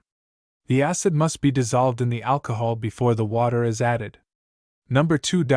Aqua ammonia 1 ounce, water 1 ounce, nitrate of silver 2 drams. Dissolve the silver in water and add the ammonia. Cork tight and keep in a cool place. Number 3. Water 4 ounces, sulfate of potash ½ ounce. Mix. To dye the hair or whiskers, have them free from dirt or soap suds. They should be a little damp. Add carefully. Number 1. Using care not to allow the dye to touch the skin. When somewhat dry, apply. Number 2. In about 3 minutes, apply. Number 3. Use care not to allow any of these preparations to touch the skin. To beautify the teeth and make the breath smell sweet and pleasant. 1 ounce chloride of lime in a pint of soft water, and let it stand 24 hours. Then pour off the clear water and add 40 drops of essence of rose. To make the cheeks and lips rosy. Use a little red carmine. Perfumery. Oils of rosemary and lemon each a ½ ounce, bergamot and lavender ½ dram, cinnamon 4 drops, cloves and rose each 2 drops, alcohol 1 quart. Mix and let stand 1 week. Hair restorative. Sugar of lead, borax and lac sulfur each 1 ounce, aqua ammonia ½ ounce, alcohol 1 gill. Mix and let stand 20 hours, then add bay rum 1 gill, fine table salt 1 tablespoonful, soft water 3 pints, essence of bergamot ½ ounce. New York Barber's Star Hair Oil. Castor oil 6 1/2 pints, alcohol 1 1/2 pints, oil of citronella 1/2 ounce, lavender 1/4 ounce. Mix well, put in 4-ounce bottles, retail for 25 cents. Celebrated moth and freckle lotion. For the skin and complexion, a great secret. Distill 2 handfuls jessamine flowers in a quart of rose water and a quart of orange water. Strain through porous paper and add a scruple of musk and a scruple of ambergris. Bottle and label. Splendid wash for the skin. Imperial unguent for forcing whiskers and mustache to grow. Made as follows: 2 drams of benzoin comp, 2 drams tincture of cantharides, 6 ounces of castor oil, 9 1/4 ounces alcohol, 1 dram oil of bergamot. Mix well, bottle and label. Apply the unguent night and morning. Circulation should be stimulated with a rough towel. Curliline, for making the hair curl. 1 pound olive oil, 1 dram oil of origanum, 1 1/2 drams oil of rosemary. Mix well, bottle and label. Apply 2 or 3 times weekly. Will curl the straightest hair if not cut too short. Hair restorative and invigorator. For a trifling cost. Sugar of lead, borax and lac sulfur of each 1 ounce, aqua ammonia 1/2 ounce, alcohol 1 gill. Mix and let stand for 14 hours. Then add bay rum 1 gill, fine table salt 1 tablespoonful, soft water 3 pints, essence of bergamot 1 ounce. This preparation not only gives a beautiful gloss, but will cause hair to grow upon bald heads arising from all common causes, and turning gray hair to a dark color. Manner of application. When the hair is thin or bald, make 2 applications daily, until this amount is used up. Work it into the roots of the hair with a soft brush or the ends of the fingers, rubbing well each time. For gray hair, 1 application daily is sufficient. Jockey Club. Spirits of wine 5 gallons, orange flower water 1 gallon, balsam of Peru 4 ounces, essence of bergamot 8 ounces, essence of musk 8 ounces, essence of cloves 4 ounces, essence of neroli 2 ounces. Mix. Ladies' Own. Spirits of wine 1 gallon, otto of roses 20 drops, essence of thyme 1/2 ounce, essence of neroli 1/4 ounce, essence of vanilla 1/2 ounce, essence of bergamot 1/4 ounce, orange flower water 6 ounces. Upper 10. Spirits of wine 4 quarts, essence of sedate 2 drams, essence of violets 1/4 ounce, essence of neroli 1/2 ounce, otto of roses 20 drops, orange flower essence 1 ounce, oil of rosemary 30 drops, oils of bergamot and neroli each 1/2 ounce. Chapter 5. Livestock Department. Each and every recipe in this department has been tested by the most eminent veterinary surgeons in the United States, and pronounced by them as the best. wounds and cuts.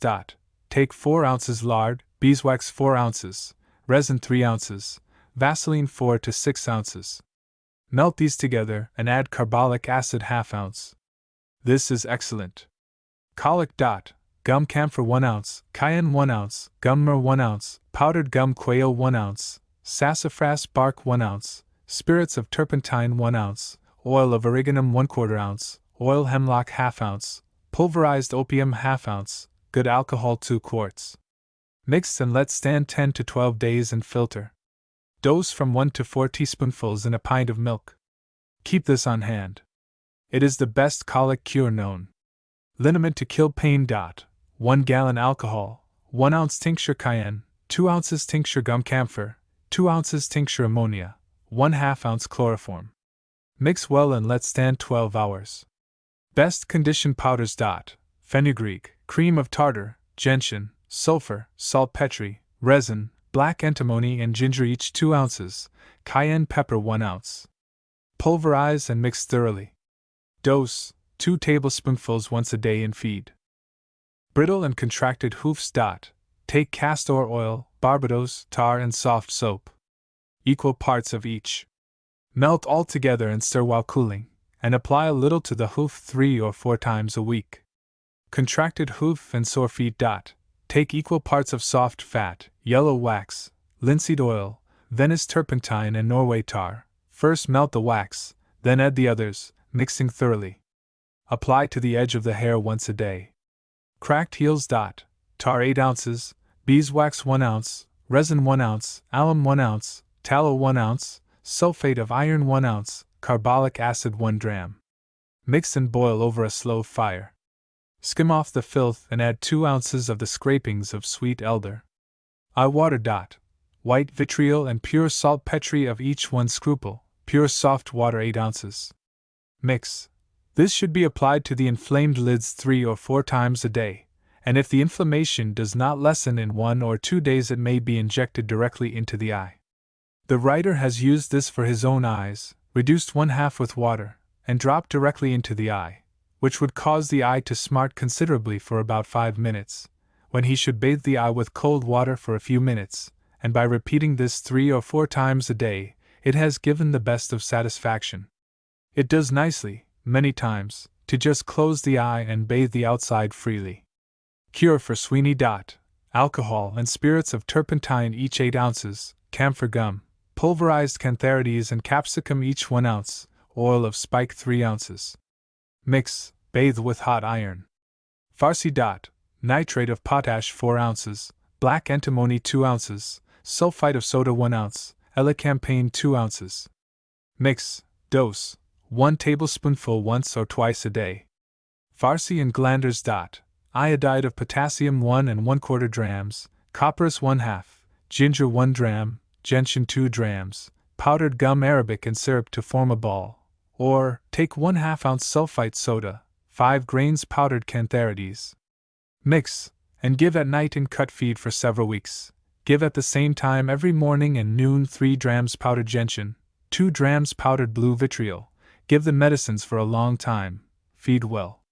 This is the best treatment that can be given for this disease. Wolf's liniment. 1 quart alcohol, 2 ounces tincture arnica, 1 ounce oil hemlock, 1 ounce oil of spike.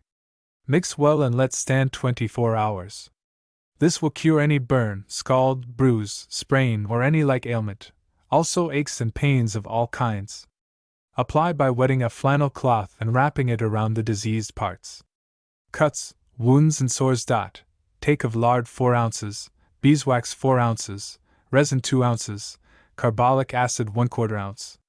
Mix the first 3 and melt, add carbolic acid, stirring until cool. This is excellent for man as well as beast. For pole evil. Rock salt 1 ounce, blue vitriol 1 ounce, copperas 1/2 ounce. Pulverize and mix well. Fill a goose quill with the powder and push to the bottom of the pipe. Have a stick at the top of the quill and push the powder out of the quill, leaving it at the bottom of the pipe. Repeat in 4 days, and in 2 or 3 days you can remove the pipe without any trouble. Cure for scratches. Sweet oil 3 ounces, borax 1 ounce, sugar of lead 1 ounce. Mix and apply twice daily after washing thoroughly with Castile soap, giving time for legs to dry. Great Arabian Heave Remedy. Give your horse a teaspoonful of lobila once a day for a week and then once a week, and you will hardly know he ever had the heaves. Try it. Bots. Take new milk 2 quarts, syrup 1 quart, mix and give the whole, and in 15 or 20 minutes after give 2 quarts of warm, strong sage tea. Half an hour after the tea give 1 quart of raw linseed oil, or if the oil cannot be had give lard instead. Diuretics. Take balsam copaiba 2 ounces, sweet spirits of niter 3 ounces, spirits of turpentine 2 ounces, oil of juniper 2 ounces, tincture of camphor 2 ounces. Mix, shake the bottle before pouring the medicine. Dose for adult horse, 2 tablespoonfuls in a pint of milk, repeated every 4 to 6 hours, if necessary. This is a reliable preparation for kidney difficulties. Founder. Vinegar 3 pints, capsicum 1/2 dram, tincture of aconite root 15 drops. Mix and boil down to 1 quart. When cool, give it as a drench. Blanket the horse well. After the horse has perspired for an hour or more, give 1 quart of raw linseed oil. This treatment will be found good for horses foundered by eating too much grain.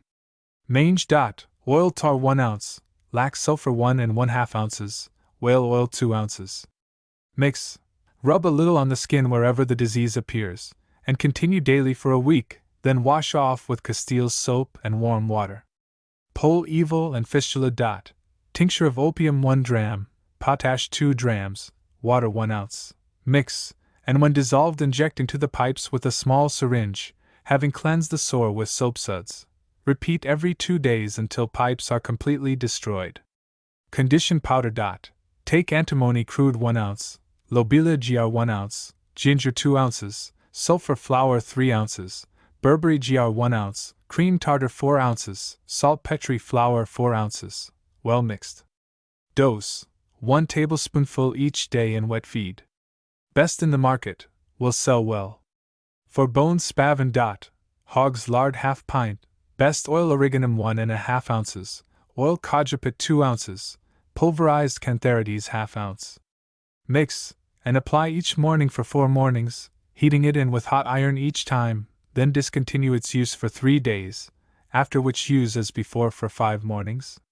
Wait about 8 or 10 days and if not gone repeat as before. Arabian Horse Tamer's Secret. Take oil of cumin, oil of rhodium and horse castor. Keep separate in airtight bottles. Rub a little of the oil of cumin on your hand and approach the horse on the windward side, so that he can smell the cumin. The horse will then let you come up to him without trouble. Rub your hand gently on the horse's nose, getting a little oil on it. He will then follow you.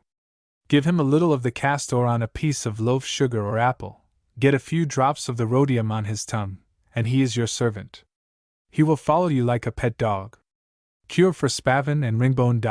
Cantharides 1 ounce, mercurial ointment 1/2 ounce, corrosive sublimate 1/2 dram, turpentine 1 1/2 ounces, tincture iodine 1 ounce, gum euphorbium 4 ounces. Mix well with 1 pound of lard. For spavin or ringbone, cut the hair away and grease the part well with the ointment, rubbing it in well. In 2 days grease the parts with lard, wash it off in 2 days more, and again apply the ointment. So continue until a cure is effected, which will be in a short time. For bog spavin, wind gall, curb or splint, apply the ointment every 6 days. Jockey tricks. How to make a horse appear as though he was badly foundered. Take a fine wire and fasten it tightly around the fetlock, between the foot and the heel, and smooth the hair over it. In 20 minutes the horse will show lameness. Do not leave it on over 9 hours. To make a horse lame. Take a single hair from its tail, put it through the eye of a needle, then lift the front leg and press the skin between the outer and middle tendon or cord, and shove the needle through, cut off the hair each side and let down the foot. The horse will go lame in 20 minutes. How to make a horse stand by his food and not take it. Grease the front teeth and the roof of the mouth with common beef tallow, and he will not eat until you wash it out. This, in conjunction with the above, will consummate a complete founder. How to cure a horse from the crib or sucking wind. Saw between the upper teeth to the gums. How to put a young countenance on a horse. Make a small incision in the sunken place over the eye, insert the point of a goose quill and blow it up. Close the external wound with a thread, and it is done. To cover up the heaves. Drench the horse with 1/4 pound of common birdshot, and he will not heave until they pass through him.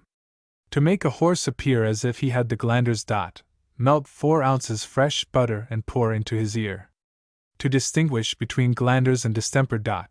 The discharge from the nose and glanders will sink in water, in distemper it floats. How to make a true pulling horse. Bulk. Take tincture of cantharides 1 ounce, and corrosive sublimate 1 dram. Mix and bathe his shoulder at night. How to serve a horse that is lame. Make a small incision about halfway from the knee to the joint on the outside of the leg, and at the back part of the shin bone you will find a small, white tendon or cord. Cut it off and close the external wound with a stitch, and he will walk off on the hardest pavement and not limp a particle. How to tell the age of a horse. The safest way of determining the age of a horse is by the appearance of the teeth, which undergo certain changes in the course of years. 8 to 14 days after birth, the first middle nippers of the set of milk teeth are cut. 4 to 6 weeks afterwards the pair next to them, and finally, after 6 or 8 months, the last. All these milk teeth have a well-defined body and neck, and a slender frond, and on their front surface grooves or furrows, which disappear from the middle nippers at the end of 1 year, from the next pair in 2 years, and from the incisive teeth, cutters, in 3 years. At the age of 2 the nippers become loose and fall out, in their places appear 2 permanent teeth, with deep, black cavities, and full, sharp edges. At the age of 3, the next pair fall out. At 4 years old, the corner teeth fall out. At 5 years old, the horse has his permanent set of teeth. The teeth grow in length as the horse advances in years, but at the same time his teeth are worn away by use about 1/12 of an inch every year, so that the black cavities of the center nippers below disappear in the 6th year, those of the next pair in the 7th year, and those of the corner teeth in the 8th year. Also the outer corner of upper and lower jaw just meet at 8 years of age. At 9 years old, cups leave the 2 center nippers above, and each of the 2 upper corner teeth has a little sharp protrusion at the extreme outer corner. At the age of 10 the cups disappear from the adjoining teeth. At the age of 11 the cups disappear from the corner teeth above, and are only indicated by brownish spots. The oval form becomes broader, and changes, from the 12th to the 16th year, more and more into a triangular form, and the teeth lose, finally, with the 20th year, all regularity. There is nothing remaining in the teeth that can afterwards clearly show the age of the horse, or justify the most experienced examiner in giving a positive opinion. The tushes, or canine teeth, conical in shape, with a sharp point, and curved, are cut between the 3rd and 4th year. Their points become more and more rounded until the 9th year, and after that, more and more dull in the course of years, and lose, finally, all regular shape.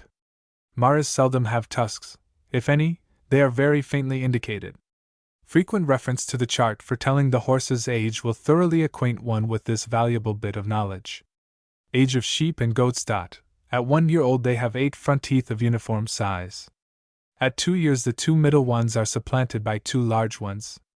At 3 a small tooth appears on each side. At 4 there are 6 large teeth. At 5 all the front teeth are large, and at 6 all begin to get worn. Age of cattle. A cow's horn is supposed to furnish a correct indication of the age of the animal, but this is not always true. For ordinary purposes, however, the following will be found approximately correct. At 2 years of age a circle of thicker matter begins to form on the animal's horns, which becomes clearly defined at 3 years of age, when another circle begins to form, and an additional circle every year thereafter. The cow's age then can be determined by adding 2 to the number of circles. The rings on a bull's horns do not show themselves until he is 5 years old, so in the case of a bull 5 must be added to the number of rings. Unless the rings are clear and distinct, these rules will not apply.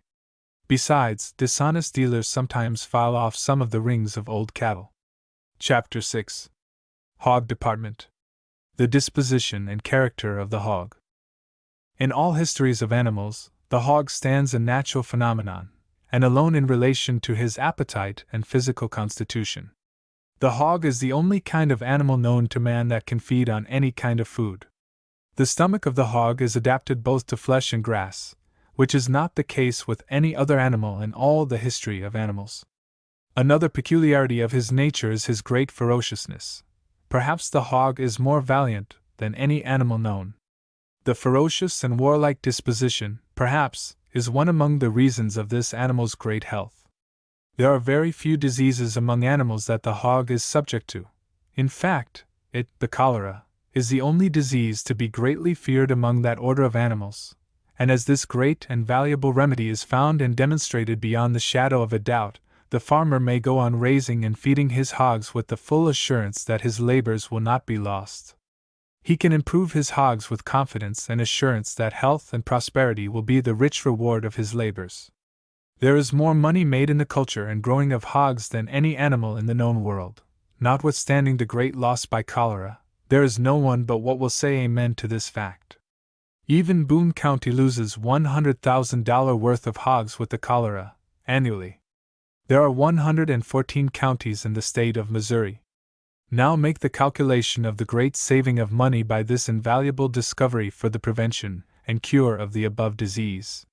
We see that if all farmers and traders in hogs had this book, and carried out its instructions, it would save $11,400,000 for the state of Missouri, which amount would soon enable Missouri or any other state that observes this book's instructions to be the richest state in the Union.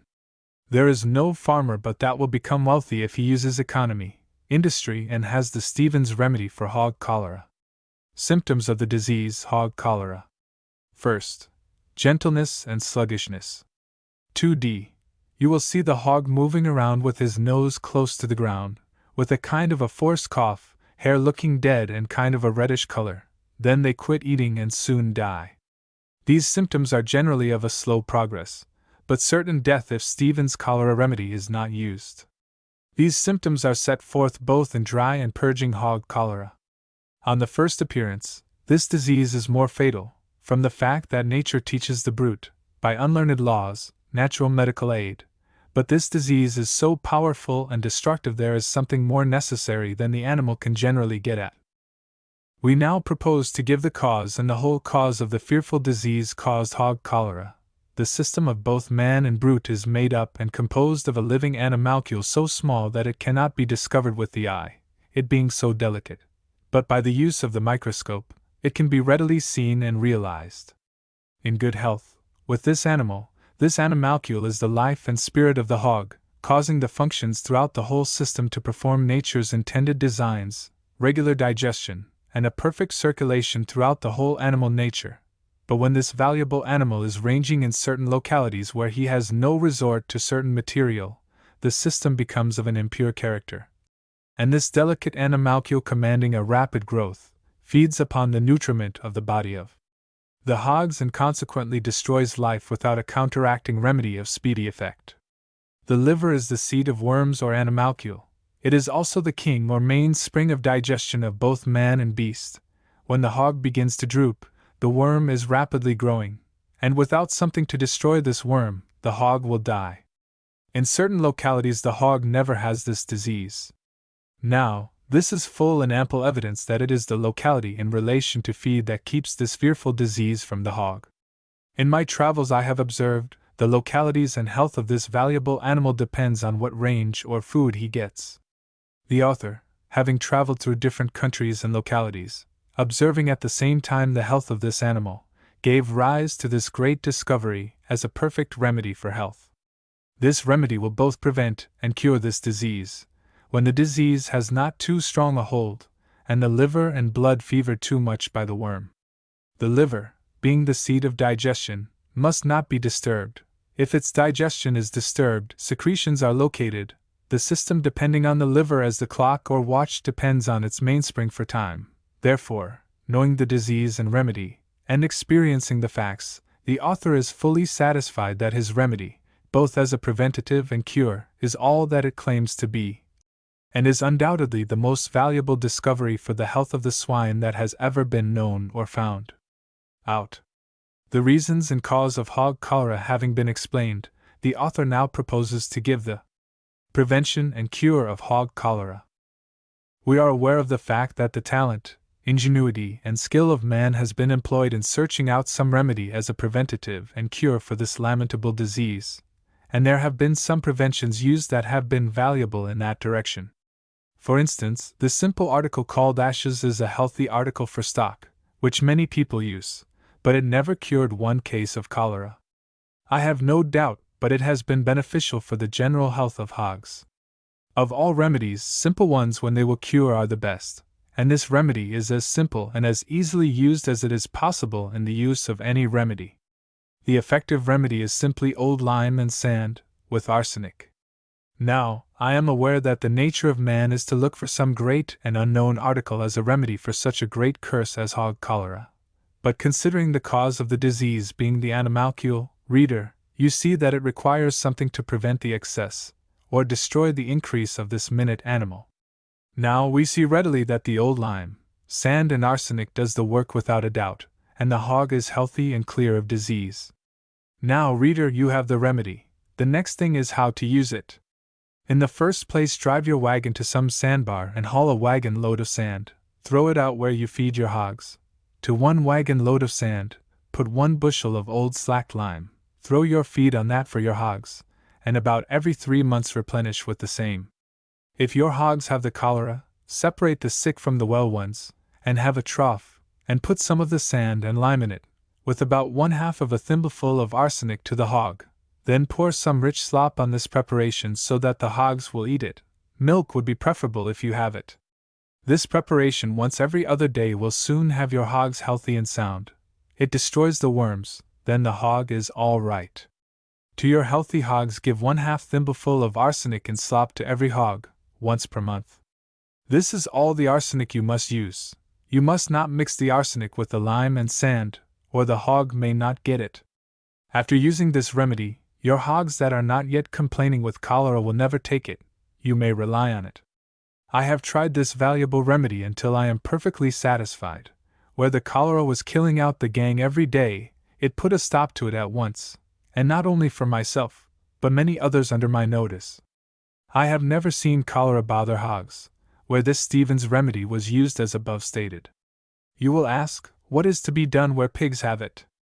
In answer to that, reader, just get a trough and put in the remedy, and pour the slop to their mother, and the milk will be just as effective to the pigs as the remedy is with the sow.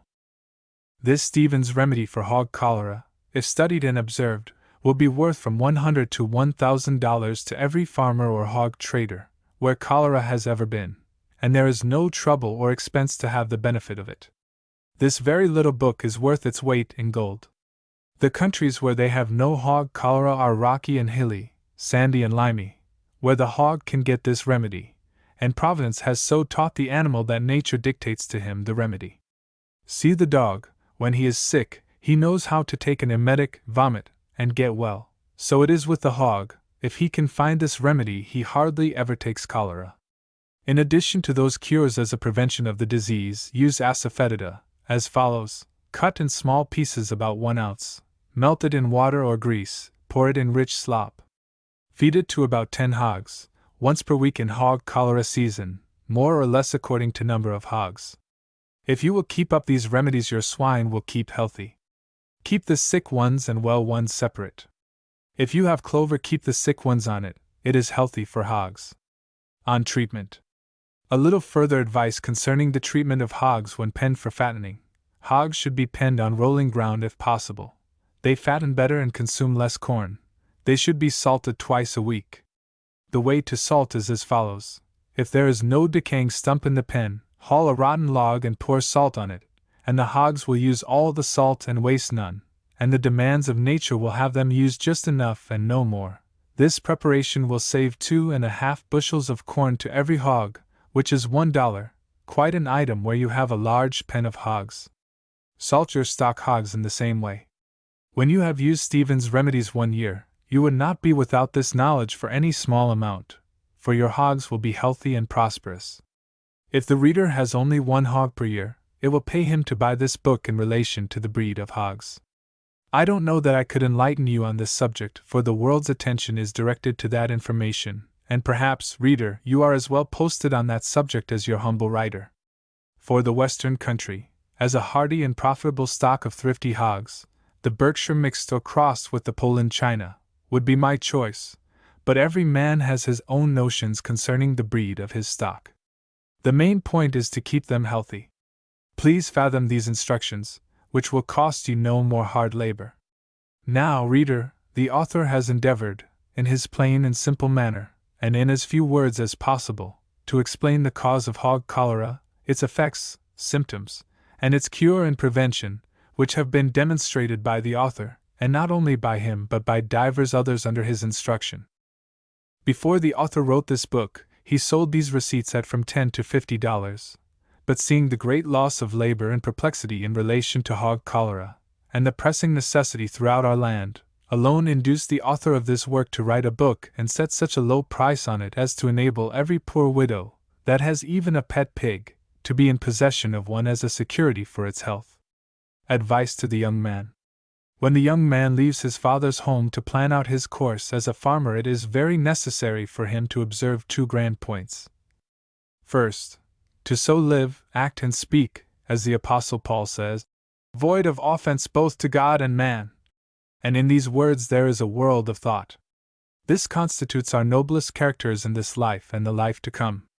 Second, in relation to finance, or making and saving of money. Purchase a good farm, just as much land as you can cultivate well, and no more. Don't have one surplus acre. Don't do like some people, raise every kind of stock and never have anything for market. But when you raise hogs, raise nothing else for market but hogs, and raise all you can fatten, that is, all you can raise corn to make fat, and by this rule to have 1 or 2 car loads for sale every fall. You will become wealthy if you live to be old. In relation to managing your fields, be sure not to exhaust your soil. If you are in timberland, sow wheat every other year on your cornfields. This will keep your land constantly improving from ordinary land to rich land. If you live in prairie country where your wheat will not pay, never sow oats unless you let your hogs take them before cutting. Always have 1 clover field for your hogs to run on in the hard months of summer and fall. Now, reader, in conclusion, I will give you certificates of the most prominent men in our vicinity, who tried and experienced the Stevens hog cholera remedy, and became convinced of its great value and benefit to man, and that all men may have confidence, and rely on this remedy as a fact. These men have gone before the justice of the peace, and sworn to the facts as they exist. You will see their certificates on the following pages. Now, reader, hoping we may both be greatly benefited by this little work, I bid you Godspeed. Goodbye. Hog cholera. This is to certify that I bought one of Dr. J. H. Stevens' hog cholera books in 1880, when my hogs were dying with that disease. I went home and followed the directions of the book. I cured my hogs and prevented the rest from having the disease. I here state I have followed Dr. Stevens' book's directions for 15 years, feeding and raising hogs, with cholera around me, and have kept my hogs healthy ever since. You need not be afraid of hog cholera if you have one of the books. The remedy will not cost more than $1 a year for 100 hogs. No one that has hogs can afford to do without it. I was living in Monroe County when I bought the book.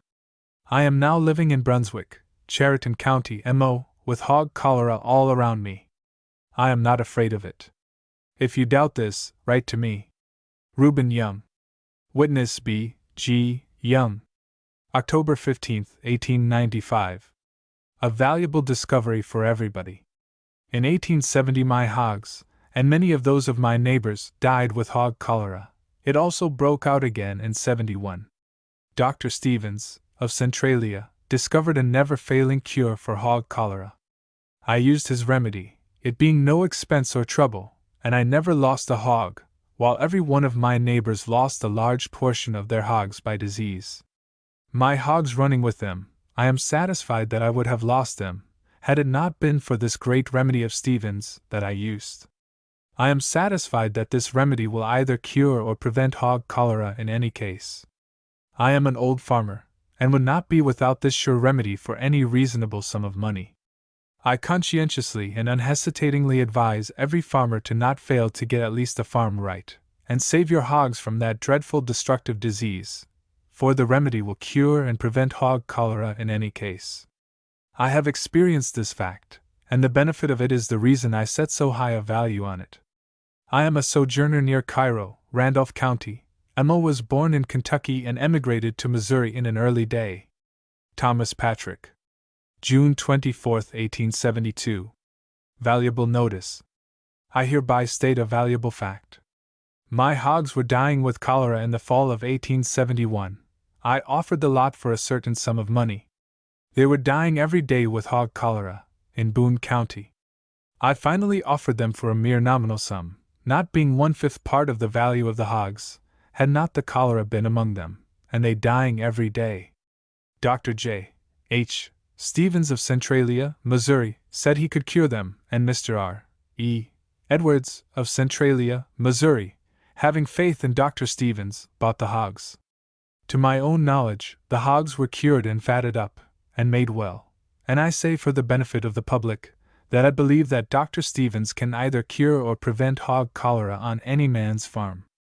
I advise all farmers to get his great and valuable remedy. It may save you thousands of dollars. Given under my hand this June 22, 1872. This is for no benefit of mine, but alone for the benefit of the public. This is a fact. E. T. Bennett, trustee of the M.E. Church, Centralia. Subscribed and sworn to before me on this 22nd day of June, 1872. J. M. West, J.P. To all my friends, and then to strangers. Centralia, Boone Company, July 3, 1872. Dr. Stevens, of this place, I believe, has discovered at last the great remedy both to cure and to prevent hog cholera. This disease has made its ravages among hogs in every state like cholera among men, but I hope and believe from experience that Dr. Stevens has, after all the remedies have been tried, discovered the great and only reliable remedy. I am satisfied from theory and experience that his remedy will both cure and prevent hog cholera. I bought a lot of hogs, every one of which had the cholera, on the faith that Dr. Stevens would cure them. I bought the hogs of E. T. Bennett living in our town. They were dying every day, and I bought them at a mere nominal sum, it not being, perhaps, 1/5 or 1/6 part of the value of said hogs. I called on Dr. Stevens, and he instructed me what to do. The remedy cost me but a trifle, and I cured every one, and my hogs fattened and did well, other hogs dying all over town. Mine cured sound and remained healthy. I am not afraid of hog cholera any more, at least I am satisfied I can cure it with Dr. Stevens' great remedy. This remedy I never before heard of for hog cholera, but I have experienced the fact. The great value is, it costs you, to prevent 1,000 hogs from having it 1 year with 3 hours' labor, but $1. My advice is, don't fail to obtain this valuable remedy at any cost. This is a fact that I believe is worth more, and a greater savor of money to the United States than any discovery that has been made in the 19th century. R. F. Edwards, Supt. of the M.E. Sunday School, Centralia, Missouri. Subscribed and sworn to before me, this 3rd day of July, 1872. James M. West, J.P. Chapter 7. Poultry Department. The treatment of fowls. In the rearing of poultry for profit, it may safely be stated that dry, well-aired, warm poultry houses are necessary. To keep fowls in poorly ventilated, damp, cold quarters is a waste of time and money, as nearly all diseases of fowls are traceable to improperly kept poultry houses. It may also be stated that 99% of the sickness in fowls has its origin in filth, hence cleanliness is essential in raising good poultry. The hen house should be cleaned as often as the barn. Diseases of fowls and how to treat them. Apoplexy. This disease is usually caused by overfeeding in confined quarters. The bird may be noticed moping for some days, but usually the trouble is not noticed until the bird falls and dies with hardly a struggle. Remedy. Open the largest of the veins under the wing, press on the vein between the opening and the body until the blood flows freely. Vertigo, like apoplexy, is caused by overfeeding and lack of exercise. The fowl runs in a circle with but partial control of the limbs. Remedy. Hold the head of the bird under a stream of cold water. Give 10 grains of jalap and reduce the amount of feed. Crop bound. is caused by irregular feeding. A hungry bird fills his crop to such a degree that the contents, when moistened, becomes a dense compact mass. Remedy: puncture the upper part of the crop, loosen the mass by degrees, with a blunt instrument. If the incision is large, sew up the slit and feed the bird soft food for 10 days. Diarrhea. Remedy: 5 grains powdered chalk, 5 grains turkey rhubarb, 5 grains cayenne pepper. Rope. This is a very contagious disease. The well fowls should immediately be separated from the sick ones, and the old quarters thoroughly disinfected. Use the following remedy: 1/2 ounce balsam copaiba, 1/4 ounce licorice powder, 1/2 dram piperine. This is enough for 30 doses. Enclose each dose in a small capsule. Give 2 or 3 doses per day. If this does not furnish relief in 2 days, kill the fowl and burn or bury it. The symptoms of this disease are: first, a thick, opaque, and peculiarly offensive smelling discharge from the nostrils. Froth appears at the inner corner of the eyes, the lids swell, and often the eyes are entirely closed. The sides of the face become much swollen, and the bird rapidly declines and dies.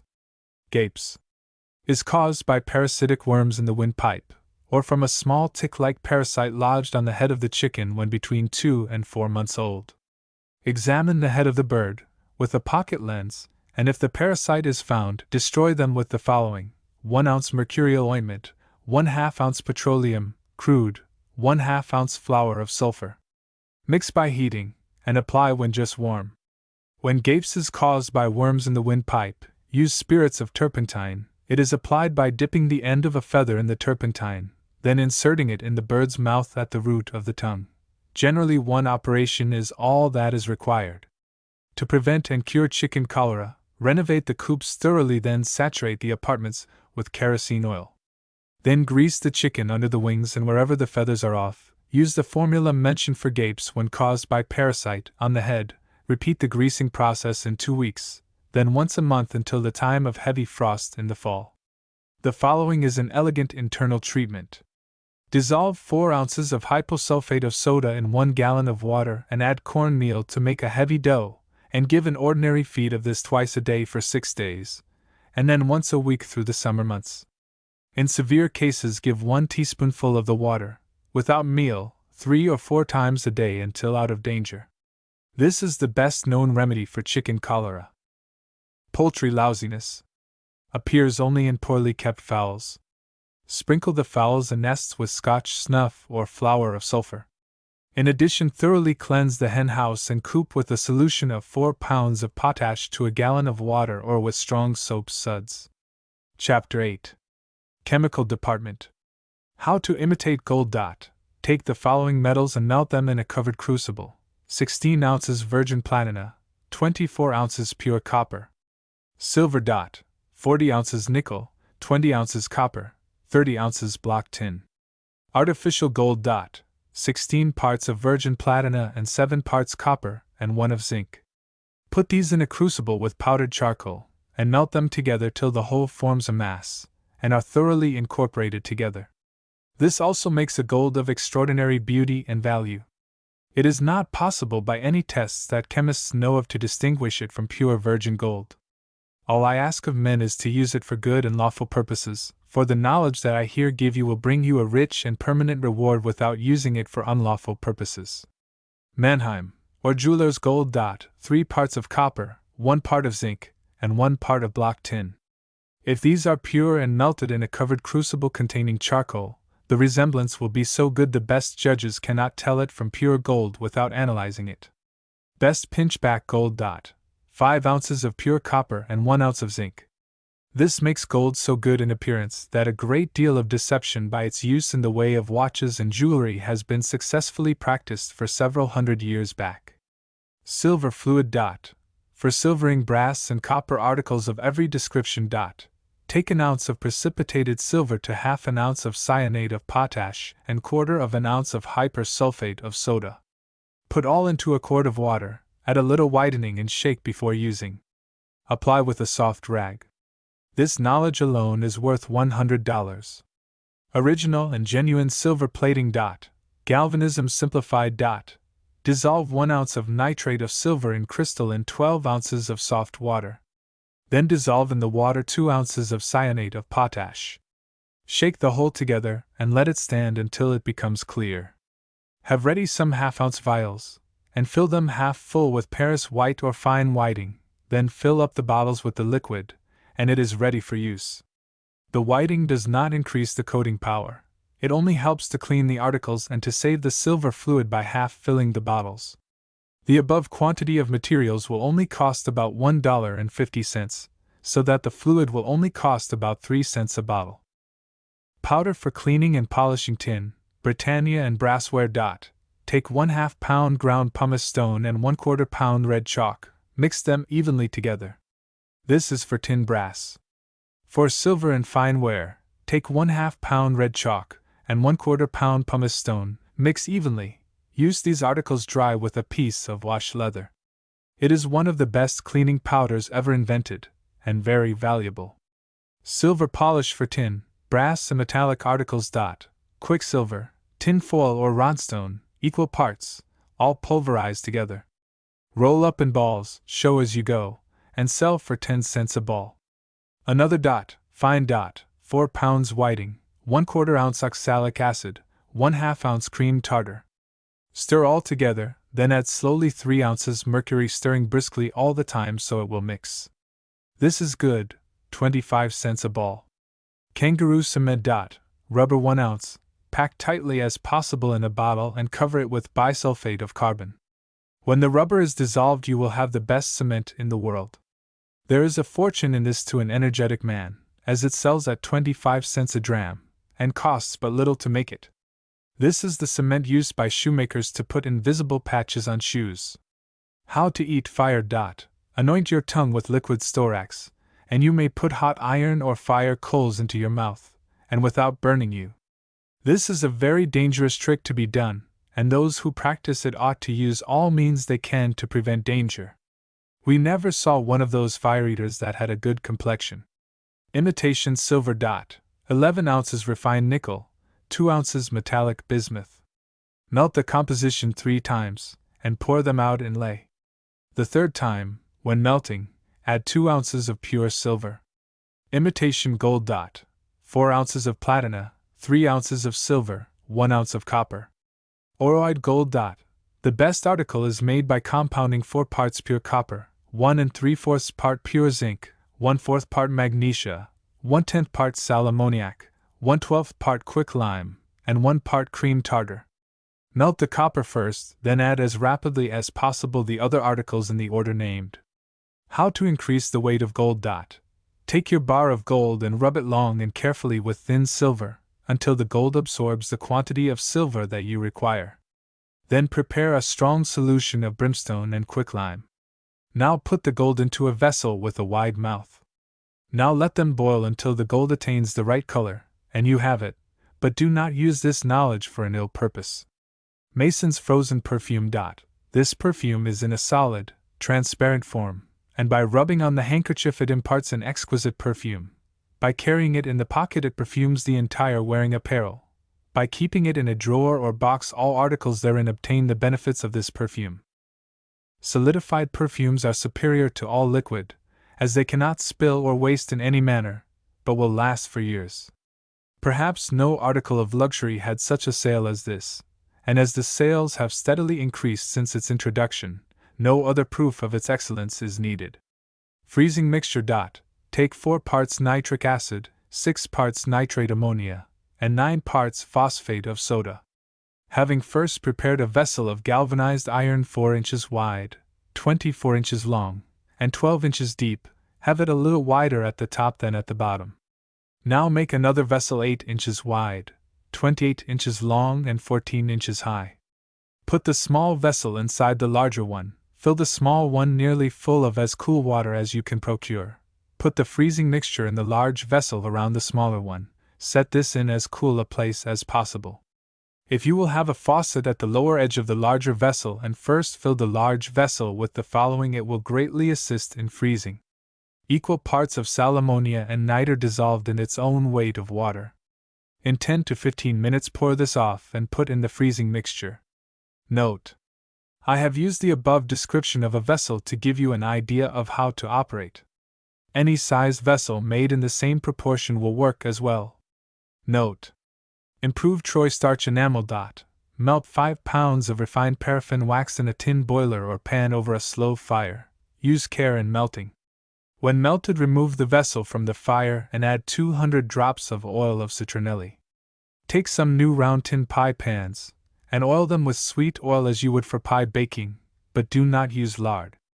Put these pans on a level table and pour in enough of the hot wax to make a depth in each pan equal to about the thickness of 1/8 of an inch. While hot, glance over the pans to see that they are level.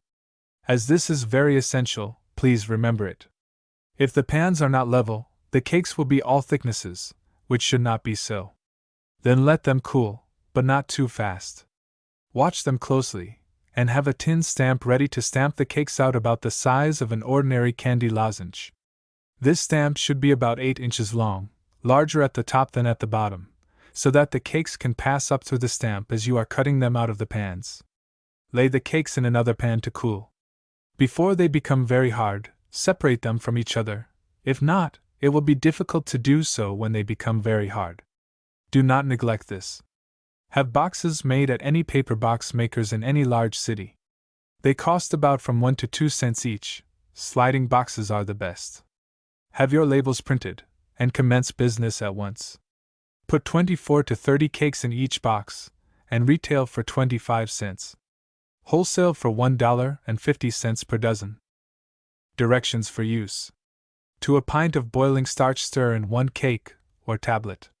This gives an excellent luster to linen or muslin, and imparts a splendid perfume to the clothes, and makes the iron pass very smoothly over the surface.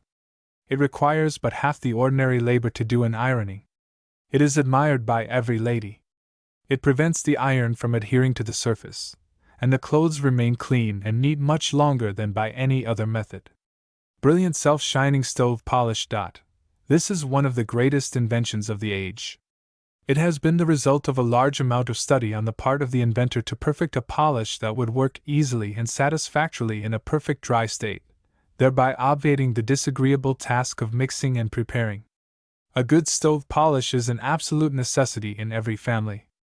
It is only a question, then, of offering the best to make a sale.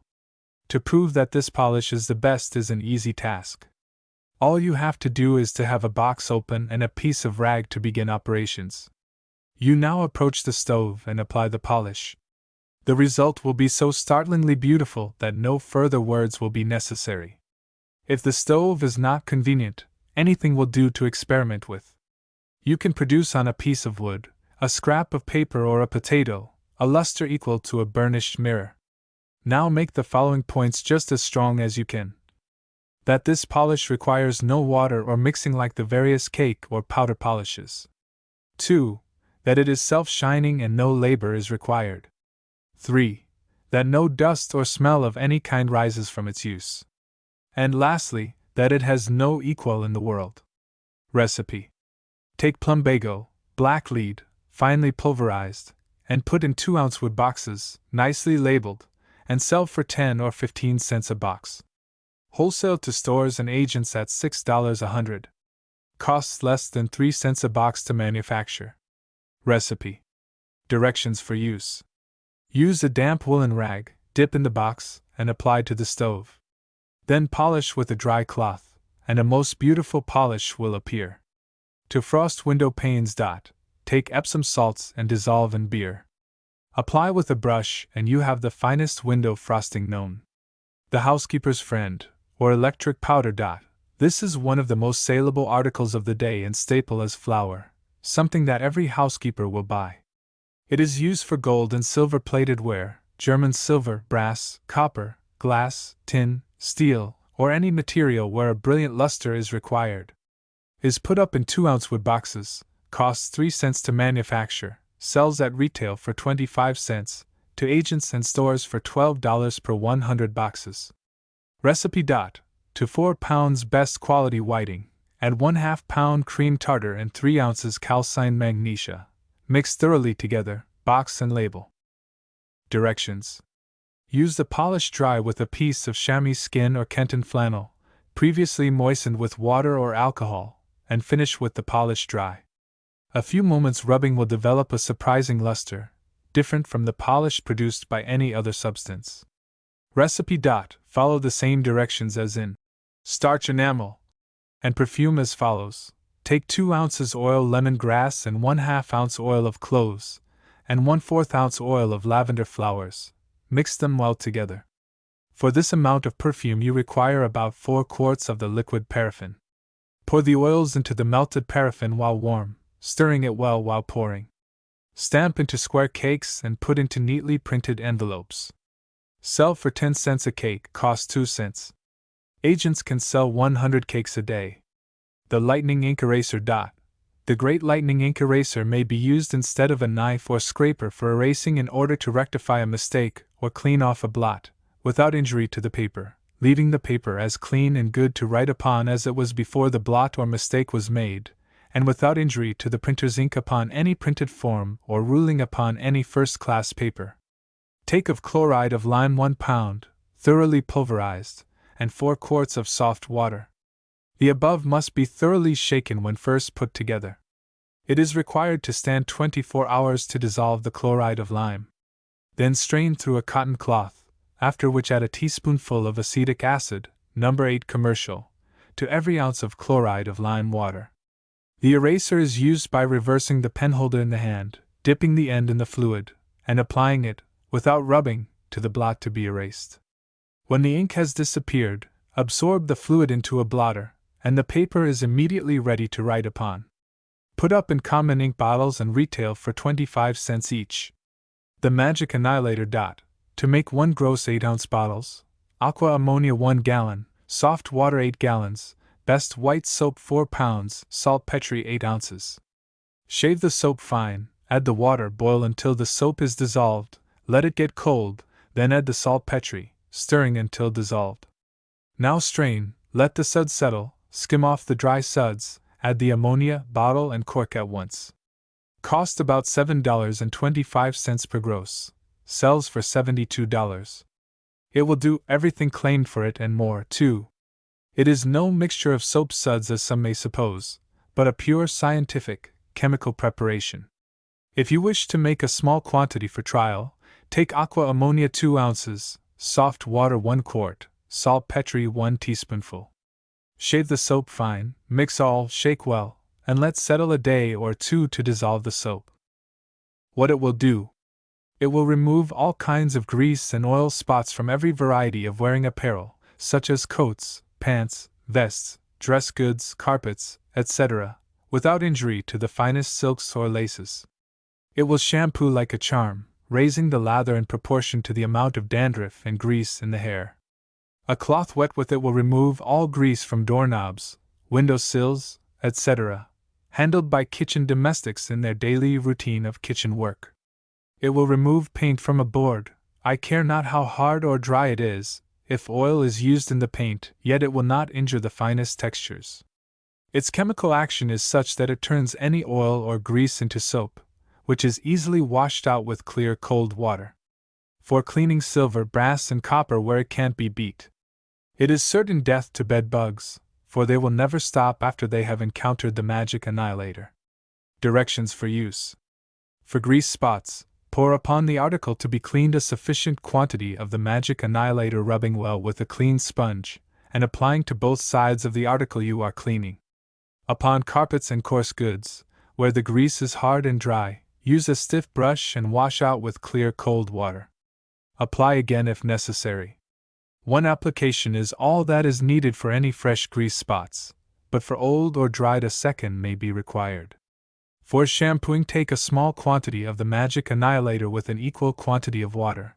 Apply to the hair with a stiff brush, brushing into the pores of the scalp, and wash out with clear water.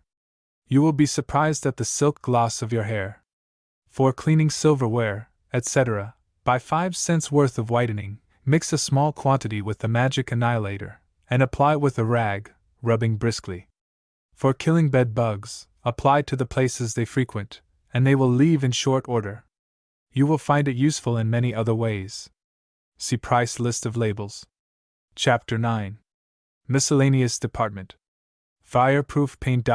Take a sufficient quantity of water for use. Add as much potash as can be dissolved therein.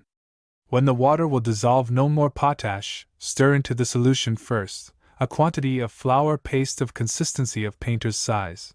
Second, a sufficiency of pure clay to render it of the consistency of cream. Apply with a painter's brush. N.B. The above will admit of any coloring you please. Waterproof and fireproof cement for roofs of houses. Slack stone lime in a large tub or barrel with boiling water, covering the tub or barrel to keep in the steam. When thus slacked, pass 6 quarts through a fine sieve. It will then be in a state of fine flour. To this add 1 quart rock salt and 1 gallon of water. Boil the mixture and skim it clean. To every 5 gallons of this skimmed mixture add 1 pound of alum and 1/2 pound copperas.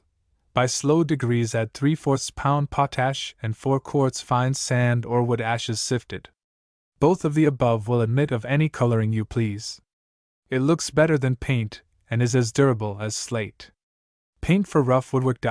6 pounds melted pitch, 1 pound linseed oil, and 1 pound yellow ochre. Superior paint for brick houses.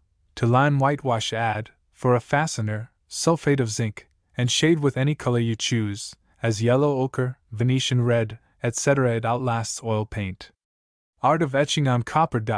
Having obtained a piece of fine copper, which will be well polished, make a mixture of beeswax and a small quantity of resin, melt these together, and when thoroughly incorporated by stirring, take a camel's hair brush and cover the plate, which must previously be warmed by the fire, with an even coating of the mixture.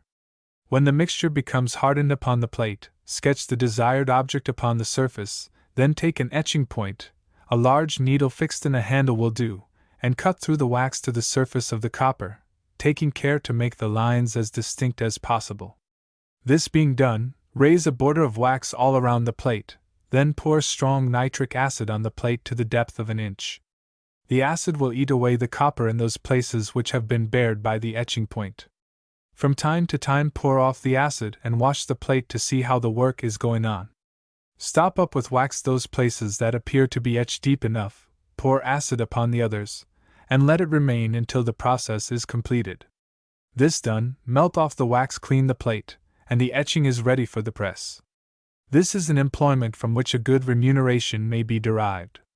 Mahogany furniture varnish. Take of proof alcohol 1 quart, cut therein all the gum shellac it will take, add 2 ounces of Venice turpentine, and coloring to suit. This makes a beautiful polish and will wear for years. Waterproof for leather. Take linseed oil 1 pint, yellow wax and white turpentine each 2 ounces, burgundy pitch 2 ounces, melt and color with lamp black. To take stains out of mahogany. Mix spirits of salt 6 parts, salt of lemons 1 part, then drop a little on the stains, and rub them till they disappear. Cements. Cements of various kinds should be kept for occasional use. Flour paste answers very well for slight purposes. If required stronger than usual, boil a little glue or put some powdered resin in it. White of egg, or a solution of glue and a strong gum water are good cements. A paste made of linseed meal dries very hard and adheres firmly. A soft cement is made of yellow wax, melted with its weight of turpentine, and a little Venetian red to give it color. This, when cool, is as hard as soap, and is very useful to stop up cracks, and is better to cover the corks of bottles than sealing wax or hard cement. The best cement for broken china or glass is that sold under the name of diamond cement. It is colorless and resists moisture. This is made by soaking isinglass in water until it is soft, and then dissolving it in proof spirits. Add to this a little gum ammoniac or galbanum or mastic, both dissolved in as little alcohol as possible. When the cement is to be used, it must be gently liquefied by placing the vial containing it in boiling water. The vial must be well closed with a good cork, not glass stopper, as they become forced. It is applied to the broken edges by a camel's hair pencil. When objects are not to be exposed to the moisture, the white of an egg alone is mixed with finely powdered quicklime, will answer very well. Shellac dissolved in water is better. A very strong cement for all earthenware is made by boiling slices of skim milk cheese and water into a paste, then grinding the quicklime in a marble mortar, or on a slab with a mallet. To mend iron. Mix finely some sifted lime with the white of an egg till a thin sort of paste is formed, then add some iron filings. Apply this to the fracture, and the vessel will be found nearly as sound as ever. Patent glue. 1 pound fine isinglass and 1 pint rain water. Boil and prepare an ordinary glue, then add slowly, stirring continually, 2 ounces nitric acid, bottle, and it is fit for use. It will permanently adhere to wood, leather, paper, and everything else. It sells for 25 cents an ounce. By keeping it secret, Spaulding has made a fortune out of it. Read his advertisement. Truly it is a young fortune to a good peddler. Patent blacking. 1 gallon alcohol, 1 ounce sulfuric acid, 1 1/2 pounds gum shellac. Let stand 48 hours, then add 1/4 pound of ivory black. Let stand 24 hours, then carefully pour off the top. This is ready for use and is waterproof. This recipe costs $50, is for the polish of all leather. It sells in 4-ounce bottles at $1 per bottle. Stencil cutting. Take a thin copper or brass plate, lay flat on the side, then take a sharp-edged steel, write thereon the same as common writing, but press sufficiently hard to cut through the plate. To mark, lay the plate thus cut upon the cloth, and apply ink by means of a brush to the back of the plate, and it will wet the cloth where the cut is made by the writing. A little practice will enable a person to cut beautifully. There is money to be made at this. Some make $10 a day. Glue for cementing paper and leather. Take isinglass and parchment each 1 ounce, sugar candy and gum tragacanth each 2 drams, add to them 1 ounce water, and boil the whole together till the mixture appears, when cold, of the consistency of glue, then pour it into any form you please. If this glue be wet with the tongue, and rubbed on the edge of paper, silk, or leather that are to be cemented, they will, on being laid together, press tightly and suffered to dry, be as firmly united as other parts of the substance. It is fine to seal letters. New England soap. Take 3 pounds of hard, white soap, shave it up fine, dissolve it in 10 quarts boiling water, add 1 ounce salts of tartar, 3 ounces borax, then take the same from the fire and set it away to cool. As soon as it becomes cool enough to bear your hand in, add 1 ounce liquid ammonia. Stir each article as you put it in. To harden wood. One often desires to impart the hardness of oak to shutters, doors, etc., made of soft wood. This is easily done by giving them a first coating of common gray paint, and then sifting some very fine sand over it. When dry, a coat of paint is laid on, after which the surface becomes so hard that it will resist the action of sun and rain for many years without undergoing the slightest alteration. Washing fluid. 2 pounds crude potash, 1 ounce sal ammoniac, 1/2 ounce saltpetre, 2 gallons rain water, 1 pint for 8 gallons of water, and 1 pound soap. Put the clothes to soak overnight and rinse in the morning. This has been sold for $5 for some time. Liquid cement. Cut gum shellac and 70% alcohol, put it in vials, and it is ready for use. Apply it to the edge of the broken dish with a feather, and hold it in a spirit lamp as long as the cement will simmer, then join together evenly, and when cold the dish will break in another place first, and is as strong as new. To clean wine decanters. Use a little pearl ash or soda, and some cinders and water. Rinse them out with water. To clean china. Use a little of fuller's earth and soda or pearl ash with water. Burning fluid. 4 quarts alcohol, 1 pint spirits of turpentine, mix well. It is the best in use. Fly poison. Sugar 1/2 ounce thoroughly ground black pepper. Make it to thin paste and place it on paper where the flies do congregate. Furniture polish. Best vinegar 1 pint, turpentine 1/2 pint. Mix and apply with a brush. Patent soap. 1/2 pint turpentine, 3 pints sal soda, 3 pounds grease, 2 pounds resin soap, 40 gallons water. Boil 1 hour and it is fit for use. This is a great soap. Keep it to yourself. Rat, mouse and roach exterminator. 1 pint alcohol, 1/4 ounce cayenne pepper, 1 ounce powdered anise seed, 1/4 ounce saltpetre, 1/4 ounce white lead, 4 ounces essence of hops. Steam this slowly for an hour, then add 30 drops quassia. Let stand 48 hours, and add 1 gallon of water. Bottle for use. To use, saturate bread, meat, etc., and lay it in their frequented places. In 2 nights not one will be seen. It sells for $1 per 4-ounce bottle. Or drive them away yourself for $5 a farm or $2 a house. To clean Britannia ware. Britannia ware should be washed with a woolen cloth and sweet oil, then washed in water and suds, and rubbed with soft leather and whiting. Thus treated it will retain its beauty to the last. The art of painting glass.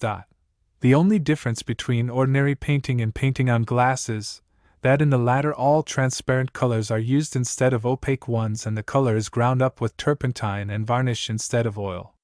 In painting upon glass it is necessary to place the picture between the artist and the light to enable him to see the effect, the light having the property of casting a yellowish tinge upon all colors so exposed. To persons having a knowledge of coloring, this art is easily learned, and affords a handsome remuneration. Oil paste for blacking boots and shoes. 2 ounces oil of vitriol, 4 ounces tanner's oil, mix and let stand 48 hours, then add 5 ounces molasses and 1 pound ivory black, stir well and then put up for sale. This has been the fortune of Mason, of Philadelphia. Crystal cement. Dissolve 1 pound of white glue in 1 1/2 pints of hot water, then cut 1 ounce gum shellac in 1 1/2 pints alcohol, and mix with the glue, then stir in 2 ounces of dry white lead, and add 1 ounce of turpentine. This makes the best cement of anything that has been discovered. It will stand heat, and articles will break in another place sooner than where put together.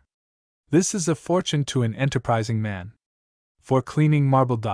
Muriatic acid 2 pounds, acetic acid 1/2 pound, verdigris 1/4 ounce. Mix and apply with a brush. Wash the stone after with sponge and water. After the stone is clean, rub it smooth with pumice stone, keeping it wet with water. After some little practice you can clean an old, dirty tombstone so that a marble cutter cannot detect it from being new work. A new art, or the lightning interest rules. Reduce the whole time to months and set it down in figures. Divide the number of days by 3, and set the quotient down to the right of the months, and multiply that by the quotient of the money divided by 2. The answer will be the interest at 6% to change to any other rate. Multiply the interest by it, and divide by 6. $160, 1 year, 7 months, 21 days, at 6% $160, $2.80 x $197, $15.76 at 6. Parties in New York are teaching this rule at $5 a scholar. Bottle wax. Black. Black resin 6 1/2 pounds, beeswax 1/2 pound, finely powdered ivory black 1 1/2 pounds. Melt together. Red. As the last, but substitute Venetian red or red lead for the ivory black. Liquid mucilage. Fine clean glue 1 pound, gum arabic 10 ounces, water 1 quart. Melt by heat in glue kettle or water bath. When entirely melted, add slowly 10 ounces strong nitric acid, set off to cool. Then bottle, adding a couple of cloves to each bottle. Bluing for clothes. Take 1 ounce of soft Prussian blue, powder it and put in a bottle with a quart of clear rainwater, and add 1/4 ounce of oxalic acid. A teaspoonful is sufficient for a large washing. Swain's vermifuge. Wormseed 2 ounces, valerian, rhubarb, pinkroot, white agaric, of each 1 1/4 ounces. Boil in sufficient water to yield 3 quarts of decoction and add to it 30 drops of oil of tansy and 45 drops of oil of cloves. Dissolve in a quart of rectified spirits. Dose 1 tablespoonful at night. To make pads. A piece of fine woolen cloth saturated with ink makes an excellent pad, but it is customary to place sheet cotton underneath and muslin over the cloth, bringing the muslin down around the edges and fasten by tacking on a binding of tin or Morocco leather strips. To make wax flowers. The following articles will be required to commence wax work: 2 pounds white wax, 1/4 pound hair wire, 1 bottle carmine, 1 ultramarine blue, 1 bottle chrome yellow, 2 bottles chrome green, number 1, 2 bottles chrome green number 2, 1 bottle each of rose pink, royal purple, scarlet powder and balsam fir, 2 dozen sheets white wax. This will do to begin with. Now have a clean tin dish, and pour therein a quart or two of water, then put in about 1 pound of the white wax, and let it boil. When cool enough, so the bubbles will not form on top, it is ready to sheet, which is done as follows. Take half a window pane, 7 by 9, and after having washed it clean dip into a dish containing weak soap suds, then dip into the wax, and draw out steadily, and plunge it into the suds, when the sheet will readily come off. Lay it on a cloth or clean paper to dry. Proceed in like manner until you have enough of the white, then add enough of the green powder to make a bright color, and heat and stir thoroughly until the color is evenly distributed, then proceed as for sheeting white wax. The other colors are rubbed into the leaves after they are cut out, rubbing light or heavy according to shade. For patterns you can use any natural leaf, forming the creases in wax with thumb nail or needle. To put the flowers together, or the leaves on the stem, hold in the hand until warm enough to stick. If the sheeted wax is to be used in summer, put in a little balsam of fir to make it hard. If for winter, none will be required. You can make many flowers without a teacher, but one to assist in the commencement would be a great help, though the most particular thing about it is to get the wax sheeted. The materials I have suggested can be procured at any drug store, and will cost from $3 to $4.50. Portable lemonade. Tartaric acid 1 ounce, white sugar 2 pounds, essence of lemon 1/4 ounce, powder and keep dry for use. 1 dessert spoonful will make a glass of lemonade. To neutralize whiskey to make various liquors. To 40 gallons of whiskey add 1 1/2 pounds unslacked lime, 3/4 pound of alum, and 1/2 pint spirits of niter. Stand 24 hours and draw it off. Madeira wine. To 4 gallons prepared cider, add 1/4 pound tartaric acid, 4 gallons of spirits, 3 pounds loaf sugar. Let stand 10 days, draw it off carefully. Fine it down, and again rack it in another cask. Sherry wine. To 40 gallons prepared cider add 2 gallons spirits, 3 pounds of raisins, 6 gallons good sherry and 1/2 ounce oil of bitter almonds, dissolved in alcohol. Let it stand 10 days, draw it off carefully. Fine it down, and again rack it in another cask. Artificial honey. Take 8 pounds of white sugar, add 2 quarts of water, boil 4 minutes, then add 1 pound of bees' honey. Strain while hot. Flavor with a drop of oil of peppermint, and a drop of the oil of rose. Port wine. To 40 gallons prepared cider add 6 gallons good port wine, 10 quarts wild grapes, clusters, 1/2 pound bruised rhatany root, 3 ounces tincture of quinoa, 3 pounds loaf sugar, 2 gallons spirits. Let this stand 10 days. Color, if too light with tincture of rhatany, then rack it off and fine it. This should be repeated until the color is perfect and the liquid clear. Cleaning compound. Mix 1 ounce of borax and 1 ounce gum camphor with 1 quart of boiling water. When cool, add 1 pint of alcohol, bottle and cork tightly. When wanted for use, shake well and sponge the garments to be cleaned. This is an excellent mixture for cleaning soiled black cashmere and woolen dresses, coat collars and black felt hats. Shaving soap. Good white soap in fine shavings, 3 pounds, Balm soap, 1 pound, soft water, 3/4 pound, soda, 1 ounce. Melt carefully over a slow fire in an earthen vessel, then add oil of lavender 60 drops, oil of lemon 40 drops. Mix well and make into forms. Leather cement. Take gutta percha cut in chloroform to right consistency for use. Equal to cook's best for putting patches on leather, cloth shoes or boots. Well worth $100. To fasten paper to tin. Take good clear pale yellow glue, break it into rather small pieces, and let it soak a few hours in cold water. Pour off the supernatant water, place the glue thus softened in a wide-mouthed bottle, add sufficient glacial acid to cover the glue, and facilitate the solution by standing the bottle in warm water. This acetic will stick almost anything. Hunter's and Trapper's secret. Take equal parts of oil of rhodium, anise oil, sweet oil and honey, and mix well. Put a few drops on any kind of bait. For muskrats use sweet apples or vegetables for bait. For mink use a chicken's head, or a piece of fresh meat. Fire kindlers. To make very nice fire kindlers, take resin, any quantity, and melt it, putting in for each pound being used 2 or 3 ounces or tallow, and when all is hot stir in pine sawdust to make very thick, and while very hot spread it out about 1 inch thick, upon boards which have fine sawdust sprinkled upon them to prevent it from sticking. When cold, break up into lumps about an inch square. But if for sale, take a thin board and press upon it while yet warm, to lay it off into inch squares. This makes it break regularly, if you press the crease sufficiently deep. Grease the marked board to prevent it sticking. Red sealing wax. Purchase 4 pounds shellac, 1 1/2 pounds veneer turpentine, 3 pounds finest cinnabar, and 4 ounces Venetian. Mix the whole well together and melt over a very slow fire. Pour it on a thick, smooth glass, or any other flat smooth surface, and make it into 3, 6, or 10 sticks. Furniture polish. Equal parts sweet oil and vinegar and a pint of gum arabic finely powdered. Shake the bottle and apply with a rag. It will make furniture look as good as new. Black sealing wax.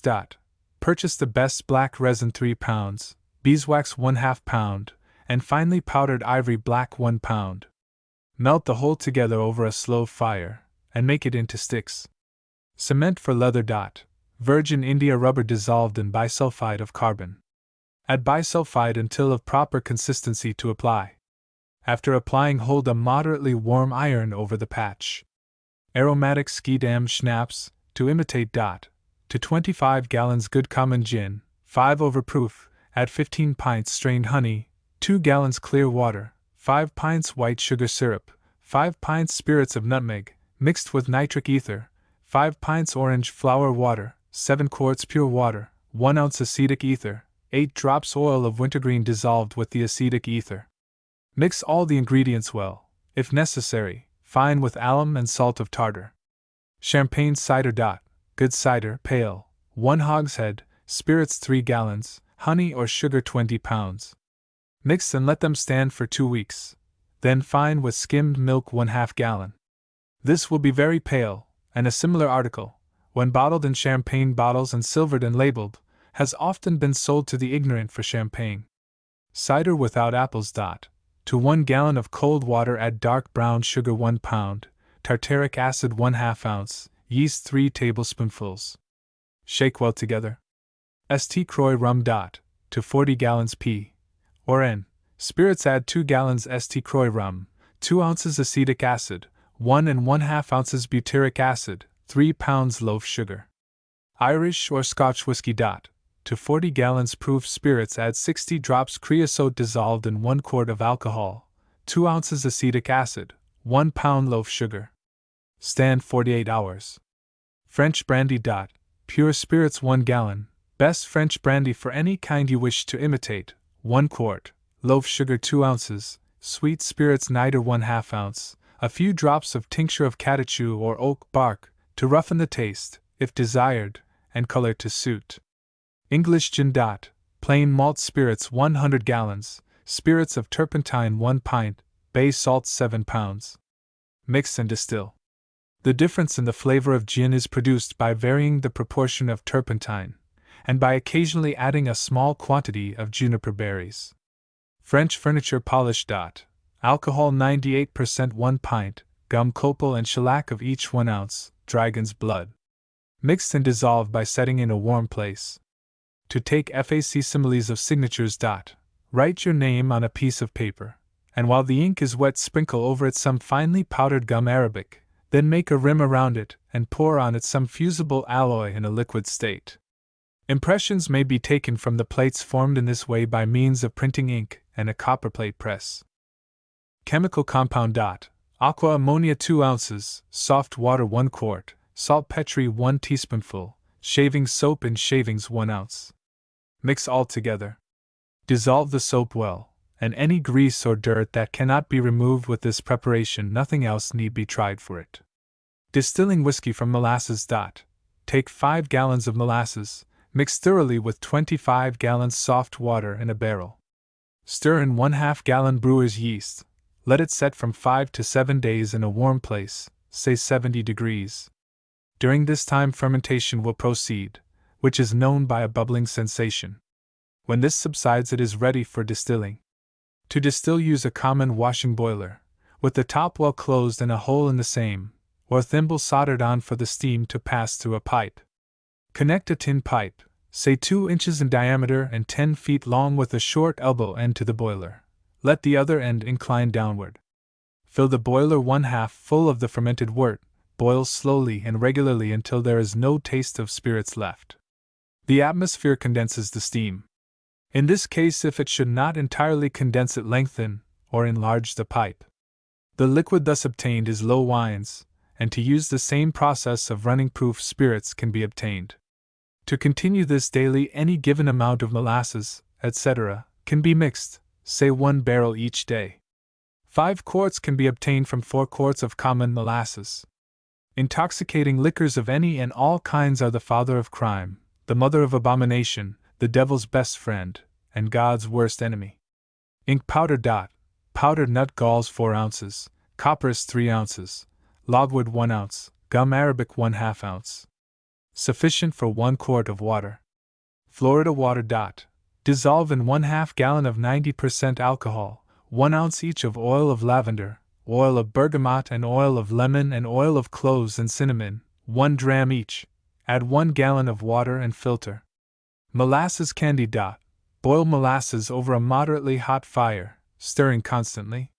When you think it is done, drop a little on a plate, and if sufficiently boiled, it will be hard. Add a small quantity of vinegar to render it brittle and any flavoring ingredient you prefer. Pour in buttered tin pans. If nuts are to be added, strew them in the pans before pouring out the candy. To make eggs of Pharaoh's serpents. Take mercury and dissolve it in moderately diluted nitric acid by means of heat. Take care, however, that there be always an excess of metallic mercury remaining. Decant the solution and pour it in a solution of sulfocyanide of ammonia or potassium, which may be bought at a good drug store or of a dealer in chemicals. Equal weights of both will answer. A precipitate will fall to the bottom of the beaker or jar, which is to be collected on a filter, and washed 2 or 3 times with water, when it is put in a warm place to dry. Take for every pound of this material 1 ounce of gum tragacanth, which has been soaked in hot water. When the gum is completely softened, it is to be transferred to a mortar, and then pulverized and dried precipitate gradually mixed with it, by means of a little water, so as to present a somewhat dried pill mass, from which, by hand, pellets of the desired size are formed, put on a piece of glass, and dried again. They are then ready for use. Boot and shoe blacking. Ivory black 1 pound, molasses 2 ounces, olive oil 4 ounces, oil of vitriol 4 ounces, alcohol 8 ounces, rye flour 1 pound. Mix them together in a kettle. Angler's Secret No. 1. Mix the juice of lovage or smellage, or spoiled cheese, with any kind of bait. No. 2. Mullein seed pulverized and mixed with dough, and sprinkled on the surface of still water, intoxicates fish and makes them turn up on the top of the water. Bristol's tooth powder. Prepared chalk 1 pound, Castile's soap 1/2 pound, powdered yellow bark 2 ounces, powdered gum myrrh 2 ounces, powdered loaf sugar 2 ounces, powdered orris 2 ounces. Mix intimately, after having first pulverized the Castile's soap. Royal washing powder. Mix any quantity of soda ash with an equal portion of carbonate of soda, ordinary soda, crushed into coarse grains. Have a thin solution of glue, or decoction of linseed oil ready, into which pour the soda until quite thick. Spread it out on boards in a warm apartment to dry. As soon as dry, shake up well, so that it will pack easily into nice square packages. Label neatly. Pound packages cost 7 cents, retails for 35 cents. Egyptian cement. For mending china, glass or woodenware, take 1 pound of the best white glue, 1/2 pound dry white lead, 1 quart soft water, 1/2 pint alcohol. Put the 3 first articles in a dish, and that dish in a pot of boiling water. Let it boil until dissolved, then add the alcohol, and boil again until mixed. A little camphor should be added, to preserve it and disguise its composition. Put in small bottles, 25 cents each. Handy, water pens. Take best quality violet aniline, reduce to a thick paste with water, then add mucilage and mix thoroughly. Apply the paste thus made to the pen, and let it dry 12 hours. Any steel pen may be prepared in this way. We always keep in stock the best violet aniline, also a large stock of pens. Directions for using. Start action by dipping into water up to filling. If pen should be greasy, wet point with the tongue. To make the ink flow thick, dip to the filling. If wanted thin or pale, dip only to the eye of the pen after starting. After using, throw the water off, but don't wipe it, for it will dry in a minute. Artificial oysters. Grate green corn in a dish. To 1 pint of this add 1 egg well beaten, small teacup of flour, half a cup of butter, salt and pepper. Mix well together and fry them brown. Paste that will not sour. Dissolve 1/2 ounce of alum in a pint of boiling water, add an equal weight of flour, made smooth in a little cold water, and a few drops of oil of cloves, and let the whole come to a boil. Put it into glass or ointment jars. It will keep for months. Essences are made with 1 ounce of any given oil added to 1 pint of alcohol. Peppermint is colored with tincture turmeric, cinnamon with tincture red Saunders, wintergreen with tincture kino. Tinctures are made with 1 ounce of gum, root, or bark, etc., dried, to each pint of proof spirits, and let it stand 1 week and filter. Oleomargarine manufacture. The process by which suet is converted into the substance called oleomargarine is as follows. The crude suet, after first being washed in cold water, is rendered, melted, and then drawn off into movable tanks. The hard substance is subjected to a hydraulic pressure of 350 tons, and the oil extracted. The butter is made from the oil thus obtained, while the hard substance remaining is disposed of as stearine. The oil, being carried off into churns, is mixed with milk and from 3 to 5% of dairy butter. It is then drawn off in a consistent form, and cooled with broken ice. The latter is soon removed, and the butter worked up with a small portion of salt. When this is done, the article is ready for packing and consumption. Silver plating fluid. Take 1 ounce precipitate silver to 1/2 ounce cyanide of potash and 1/4 ounce of hyposulfate of soda. Put all in a quart of water, add a little whiting, and shake before using. Apply with a soft rag. Put up in ounce bottles, and retail for 25 cents.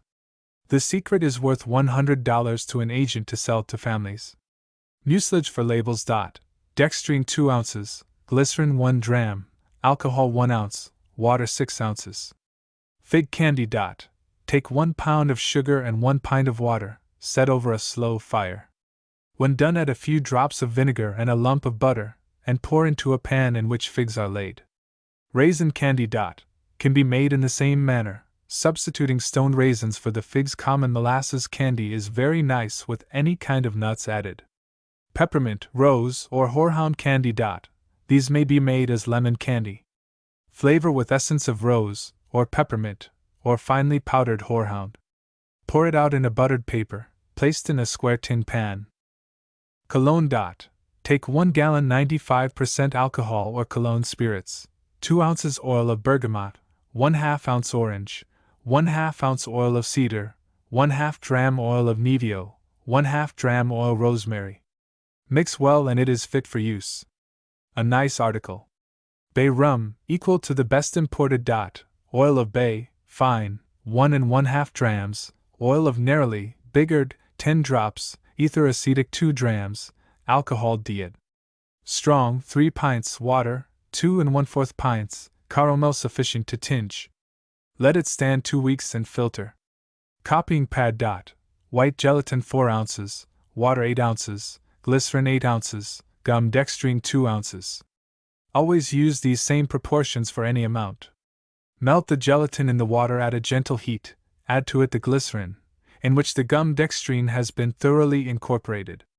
Now stir all together until thoroughly mixed and then pour into pans of the desired size, to the depth of 1/2 inch.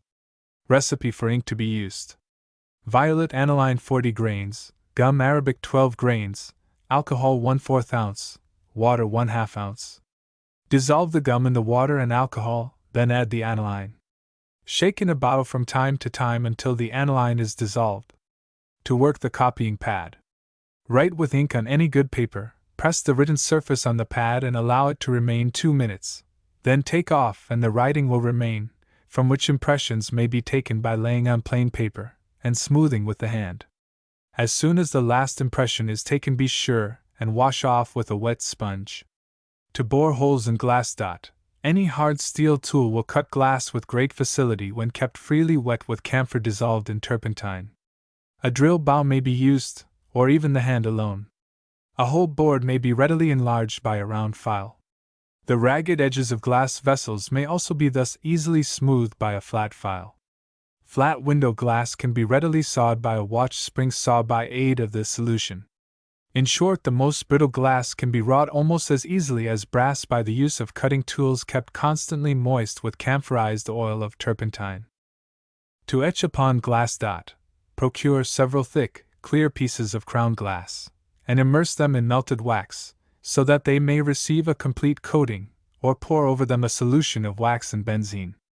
When perfectly cold, draw on them with a fine steel point flowers, trees, houses, portraits, etc. Whatever parts of the drawings are intended to be corroded with the acid should be perfectly free from the least particle of wax. When all these drawings are finished, the pieces of glass must be immersed one by one in a square leaden box or receiver, where they are to be submitted to the action of hydrofluoric acid gas, made by acting on powdered flour spar by concentrated sulfuric acid. When the glasses are sufficiently corroded, they are to be taken out, and the waxes to be removed by first dipping them in warm and then in hot water, or by washing with turpentine or benzene. Various colors may be applied to the corroded parts of the glass, whereby a fine painting may be executed. In the same manner, sentences and initials of names may be etched on wine glasses, tumblers, etc. Rubber hand stamps. Set up the desired name and address in common type, oil the type, and place a guard about 1/2 inch high around the form. Now mix plaster of Paris to the desired consistency, pour in and allow it to set. Have your vulcanized rubber all ready, as made in long strips 3 inches wide and 1/8 of an inch thick. Cut off the size of the intended stamp. Remove the plaster cast from the type, and place both the cast and the rubber in a screw press, applying sufficient heat to thoroughly soften the rubber. Then turn down the screw hard, and let it remain until the rubber receives the exact impression of the cast and becomes cold, when it is removed, neatly trimmed with a sharp knife, and cemented to the handle, ready for use. Common twist candy. Boil 3 pounds of common sugar and 1 pint of water over a slow fire for half an hour without skimming. When boiled enough, take it off, rub your hands over with butter. Take that which is a little cooled and pull it as you would molasses candy, until it is white. Then twist or braid it and cut it up in strips. Sticky fly paper. Boiled linseed oil and rosin, melt and add honey. Soak the paper in a strong solution of alum, then dry before applying the above. Kiss me quick. Spirits 1 gallon, essence of thyme 1/4 ounce, essence of orange flowers 2 ounces, essence of neroli 1/2 ounce, otto of roses 30 drops, essence of jasmine 1 ounce, essence of balm mint 1/2 ounce, petals of roses 4 ounces, oil of lemon 20 drops, Caloris aromaticus 1/2 ounce, essence neroli 1/4 ounce. Mix and strain. How to test the richness of milk. Procure any long glass vessel, a cologne bottle or long phial. Take a narrow strip of paper, just the length from the neck to the bottom of the phial, and mark it off with 100 lines at equal distances, or into 50 lines, and count each as 2, and paste upon the phial so as to divide its length into 100 equal parts. Fill it to the highest mark with milk fresh from the cow, and allow it to stand in a perpendicular position 24 hours. The number of spaces occupied by the cream will give you its exact percentage in the milk without any guesswork. Fine peppermint lozenges. Best powdered white sugar 7 pounds, pure starch 1 pound, oil of peppermint to flavor. Mix with mucilage. How to fasten rubber to wood and metal. As rubber plates and rings are nowadays used almost exclusively for making connections between steam and other pipes and apparatus, much annoyance is often experienced by the impossibility or imperfection of an airtight connection. This is obviated entirely by employing a cement which fastens alike well to the rubber and to the metal or wood. Such cement is prepared by a solution of shellac and ammonia. This is best made by soaking pulverized gum shellac in 10 times its weight of strong ammonia. When a slimy mass is obtained, which in 3 or 4 weeks will become liquid without the use of hot water. This softens the rubber and becomes, after volatilization of the ammonia, hard and impermeable to gases and fluids. To transfer printed matter and print from it again. Take your picture or print and soak it for a short time in a weak solution of caustic potash, then remove it carefully, and let it dry on a sheet of clean paper. Then take a piece of copper, zinc, or steel, which has previously been well cleaned, and dip it into hot white wax. Let the first coat set, then dip again. Having got the plate thoroughly coated and set, lay the matter to be transferred on the plate, and rub it gently all over on the back. Now raise it up, and it will be transferred onto the wax on the plate. Now take needles of a different thickness, and scrawl all over the wax, following the lines of the engraving. Having got the picture all traced out, pour upon it some weak acid if you use zinc, which is too soft to print many from, therefore it is better to use copper or steel. If you use copper, make the following solution to pour over it: verdigris 4 parts, salt 4 parts, sal ammoniac 4 parts, alum 1 part, water 16 parts, sour vinegar 12 parts. Dissolve by heat. For steel, use pyrolignis acid 5 parts, alcohol 1 part, nitric acid 1 part. Mix the first two, then add the nitric acid. Pouring the preparations over the plates where the traces of the pictures are, it will eat into the metal plate without affecting the wax. Let it stand till it has eaten a sufficient depth, then wash the plate with cold water, dry it and place it near the fire till all the wax is melted off. You can now print as many as you please from the plate by rubbing on it printer's ink, so as to fill all the fine spaces, which, when done, wipe it over smoothly with clean cloths to remove the superfluous ink which is on the face of the plate. Now take damp paper or cardboard, and press it on the plate, either with a copying press or the hand, and you get a fine impression, or as many as you want by repeating the inking process. I would recommend beginners to try their skill with valueless prints before attempting to make transfers of fine engravings, as the picture to be transferred is destroyed by the process. IXL baking powder. Take 1 pound tartaric acid in crystals, 1 1/2 pounds bicarbonate of soda, and 1 1/2 pounds of potash starch. Each must be powdered separately, well dried by a slow heat, well mixed through a sieve. Pack hard in tinfoil, tin or paper glazed on the outside.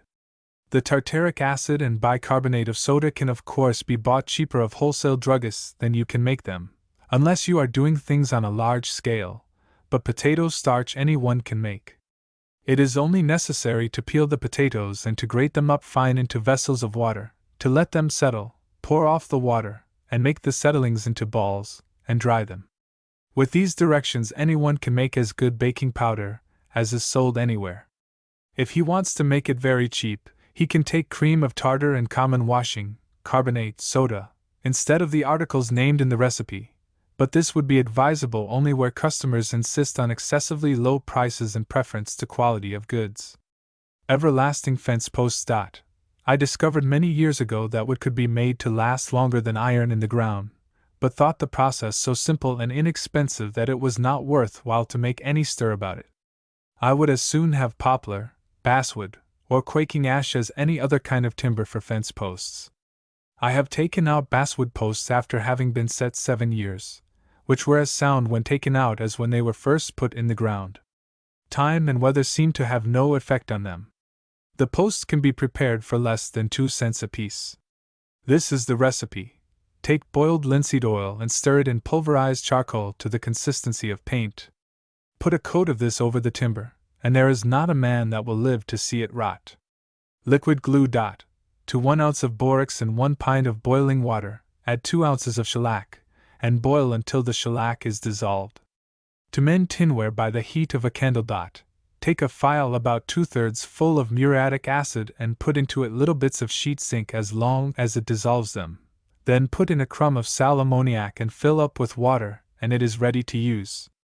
Then with the cork of the phial, wet the place to be mended with the preparation. Then put a piece of zinc over the hole and hold a lighted candle or spirit lamp under the place, which melts the solder on the tin, and causes the zinc to adhere without further trouble. Wet the zinc also with the solution, or a little solder may be put on instead of the zinc, or with the zinc. To whiten and soften the hands.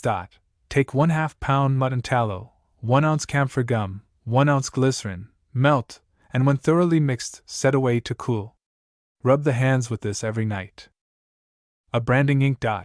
A waterproof branding ink good for marking sheep, shellac 2 ounces, borax 2 ounces, water 24 ounces, gum arabic 2 ounces, lamp black sufficient. Boil the borax and shellac in the water till they are dissolved, and withdraw them from the fire. When the solution becomes cold, complete 25 ounces with water, and add lamp black enough to bring the preparation to a suitable consistency. When it is to be used with a stencil, it must be made thicker than when it is used with a brush. The above gives black ink. For red ink, substitute Venetian red for lamp black, for blue ultramarine, and for green a mixture of ultramarine and chrome yellow. French polish, or dressing for leather. Mix 2 pints best vinegar with 1 pint soft water. Stir into it 1/4 pound glue, broken up, 1/2 pound logwood chips, 1/4 ounce finely powdered indigo, 1/4 ounce best soft soap, and 1/4 isinglass. Put the mixture over the fire, and let it boil 10 minutes or more, then strain, bottle and cork. When cold it is fit for use. Apply with a sponge. New York Barber Star Hair Oil. Castor oil 6 1/2 pints, alcohol 1 1/2 pints, citronella and lavender oil, each 1/2 ounce. Barber's shampooing mixture. Soft water 1 pint, sal soda 1 ounce, cream tartar 1/4 ounce. Apply thoroughly to the hair. Crucibles. The best crucibles are made of a pure fire clay, mixed with finely ground cement of oil crucibles, and a portion of black lead or graphite. Some pounded coke may be mixed with the plumbago. The clay should be prepared in a similar way as for making pottery ware. The vessels, after being formed, must be slowly dried, and then properly baked in a kiln. Black lead crucibles are made of 2 parts of graphite and 1 of fire clay, mixed with water into a paste, pressed in molds, and well dried, but not baked hard in the kiln. This compound forms excellent small or portable furnaces. What to invent, and how to protect your invention. What to invent. Cheap, useful articles that will sell at sight. Something that everyone needs, and the poorest can afford. Invent simple things for the benefit of the masses, and your fortune is made. Some years back, a one-armed soldier amassed a fortune from a single toy, a wooden ball attached to a rubber string. They cost scarcely anything, yet millions were sold at a good price. A German became enormously rich by patenting a simple wooden plug for beer barrels. What man has done, man may do. How to protect your invention. Patent it. If you do not, others will reap the benefits that rightfully belong to you. A patent is a protection given to secure the inventor in the profits arising from the manufacture and sale of an article of his own creation. To whom letters patent are granted. Section 4886 of the Revised Statutes of the United States provides that any person who has invented or discovered any new and useful art, machine, manufacture or composition of matter, or any new and useful improvement thereof, not known or used by others in this country, and not patented or described in any printed publication in this or any foreign country, before his invention or discovery thereof, and not in public use, or on sale for more than 2 years prior to his application, unless the same is proved to have been abandoned, may, upon the payment of the fees required by law, and other due proceedings obtain a patent therefor. And Section 4888 of the same statute enacts. Section 4888. Before any inventor or discoverer shall receive a patent for his invention or discovery, he shall make application therefor, in writing, to the Commissioner of Patents, and shall file in the Patent Office a written description of the same, and of the manner and process of making, constructing, compounding, and using it, in such full, clear, concise, and exact terms, as to enable any person skilled in the art or science to which it appertains, or with which it is most nearly connected, to make, construct, compound, and use the same, and in case of a machine, he shall explain the principle thereof and the best mode in which he has contemplated applying that principle, so as to distinguish it from other inventions, and he shall particularly point out and distinctly claim that part, improvement, or combination which he claims as his invention or discovery. The specification and claim shall be signed by the inventor and attested by 2 witnesses. It is also required by law that when the case admits of drawings, it shall be properly illustrated, and also, if the commissioner requires it, that a model shall be furnished in cases capable of such demonstration. The cost of obtaining letters patent in ordinary cases is, first, government fees $15, counsel fees, including drawings, $25, second, or final government fees, to be paid within 6 months from date of allowance, $20, total, $60. Designs. A design patent can be obtained for novelties in the shape of configuration of articles, or impressions by any means whatever. These patents are of great value to the trade. The government fees for a design patent are: on filing every application for a design patent, $10. On issuing a design patent for 3.5 years, no further charge. On issuing a design patent for 7 years, $5.00. On issuing a design patent for 14 years, $20.00. Caveats. A caveat is a confidential communication used in the Patent Office, and it consists of a specification, drawings, oath, and petition. The specification must contain a clear description of the intended invention. How a copyright is secured. The method by which a copyright is obtained under the revised Acts of Congress is as simple and inexpensive as can be reasonably asked. All unnecessary red tape is dispensed with, and the cost to the author who is seeking thus to protect himself in the enjoyment of the profits of his work is so small as to be scarcely appreciable. This is an example of cheapness and directness toward which all branches of public administration should tend, if a government is to fulfill its proper mission of serving the people without needlessly taxing them. Directions have lately been issued for the guidance of persons wishing to obtain copyrights, and, as many of our readers may not be conversant with the subject, we give a brief abstract of the process. The first thing necessary is to send a printed copy of the title of the work, plainly directed to Librarian of Congress, Washington, D.C. The copyright law applies not only to books, pamphlets, and newspapers, but also to maps, charts, photographs, paintings, drawings, music, statuary, etc. If there is a title page, send that. If not, a title must be printed expressly for the purpose, and in both cases the name of the author or claimant of copyright must accompany the title. Use no smaller paper than commercial note. A remittance of $1 must be made along with the application. This is the whole charge, half of it being for the entry on the record, and the other half for your certificate, which the librarian will send you promptly by mail. You will of course prepay your postage. Within 10 days after your book, or other article, is published, you are required to send 2 complete copies of the best edition to the librarian, addressed as before, prepaying postage, or the librarian will furnish penalty labels, under which they can be sent free of postage. If this deposit of copies is neglected, the copyright is void, and you are liable to a fine of $25.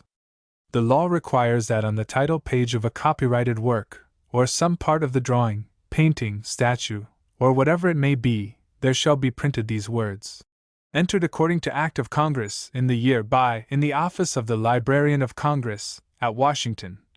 Or, if preferred, this briefer form may be used. Copyright 18 by. To this may be added, right of translation reserved, or all rights reserved. But in that case the librarian must have been duly notified, so that he may include it in the record. Any person who prints the copyright notice on his work without having obtained a copyright is liable to a penalty of $1.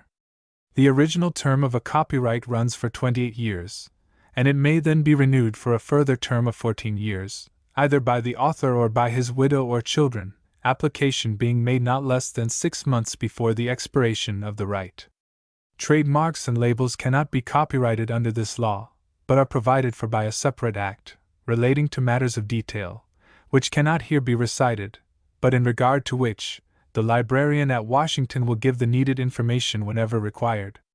Trademarks, labels, prints, etc., Copyrights cannot be granted upon trademarks, nor upon mere names of companies or articles, nor upon prints or labels intended to be used with any article of manufacture. If protection for such names or labels is desired, application must be made to the Patent Office, where they are registered at a fee of $6 for labels and $25 for trademarks. By the word print is meant any device, word, or figures, not a trademark, impressed directly upon the article, to denote the name of the manufacturer, etc. By the word label is meant a slip of paper or other material, to be attached to manufactured articles, or to packages containing them, and bearing the name of the manufacturer, directions for use, etc. Water ices. Some make these with acid, water, flavor, and the whites of eggs. No good. The best rules for the amount of sugar is to suit your taste. Frangipane. Spirits 1 gallon, oil bergamot 1 ounce, oil of lemon 1 ounce. Macerate for 4 days, frequently shaking, then add water 1 gallon, orange flower water 1 pint, essence of vanilla 2 ounces. Mix. Silvering powder. Nitrate of silver and common salt, of each 30 grains, cream of tartar 3 1/2 drams. Pulverize finely, mix thoroughly, and bottle for use. Unequaled for polishing copper and plated goods. Extract of lemon. 3 ounces oil lemon, cut with 95 proof alcohol.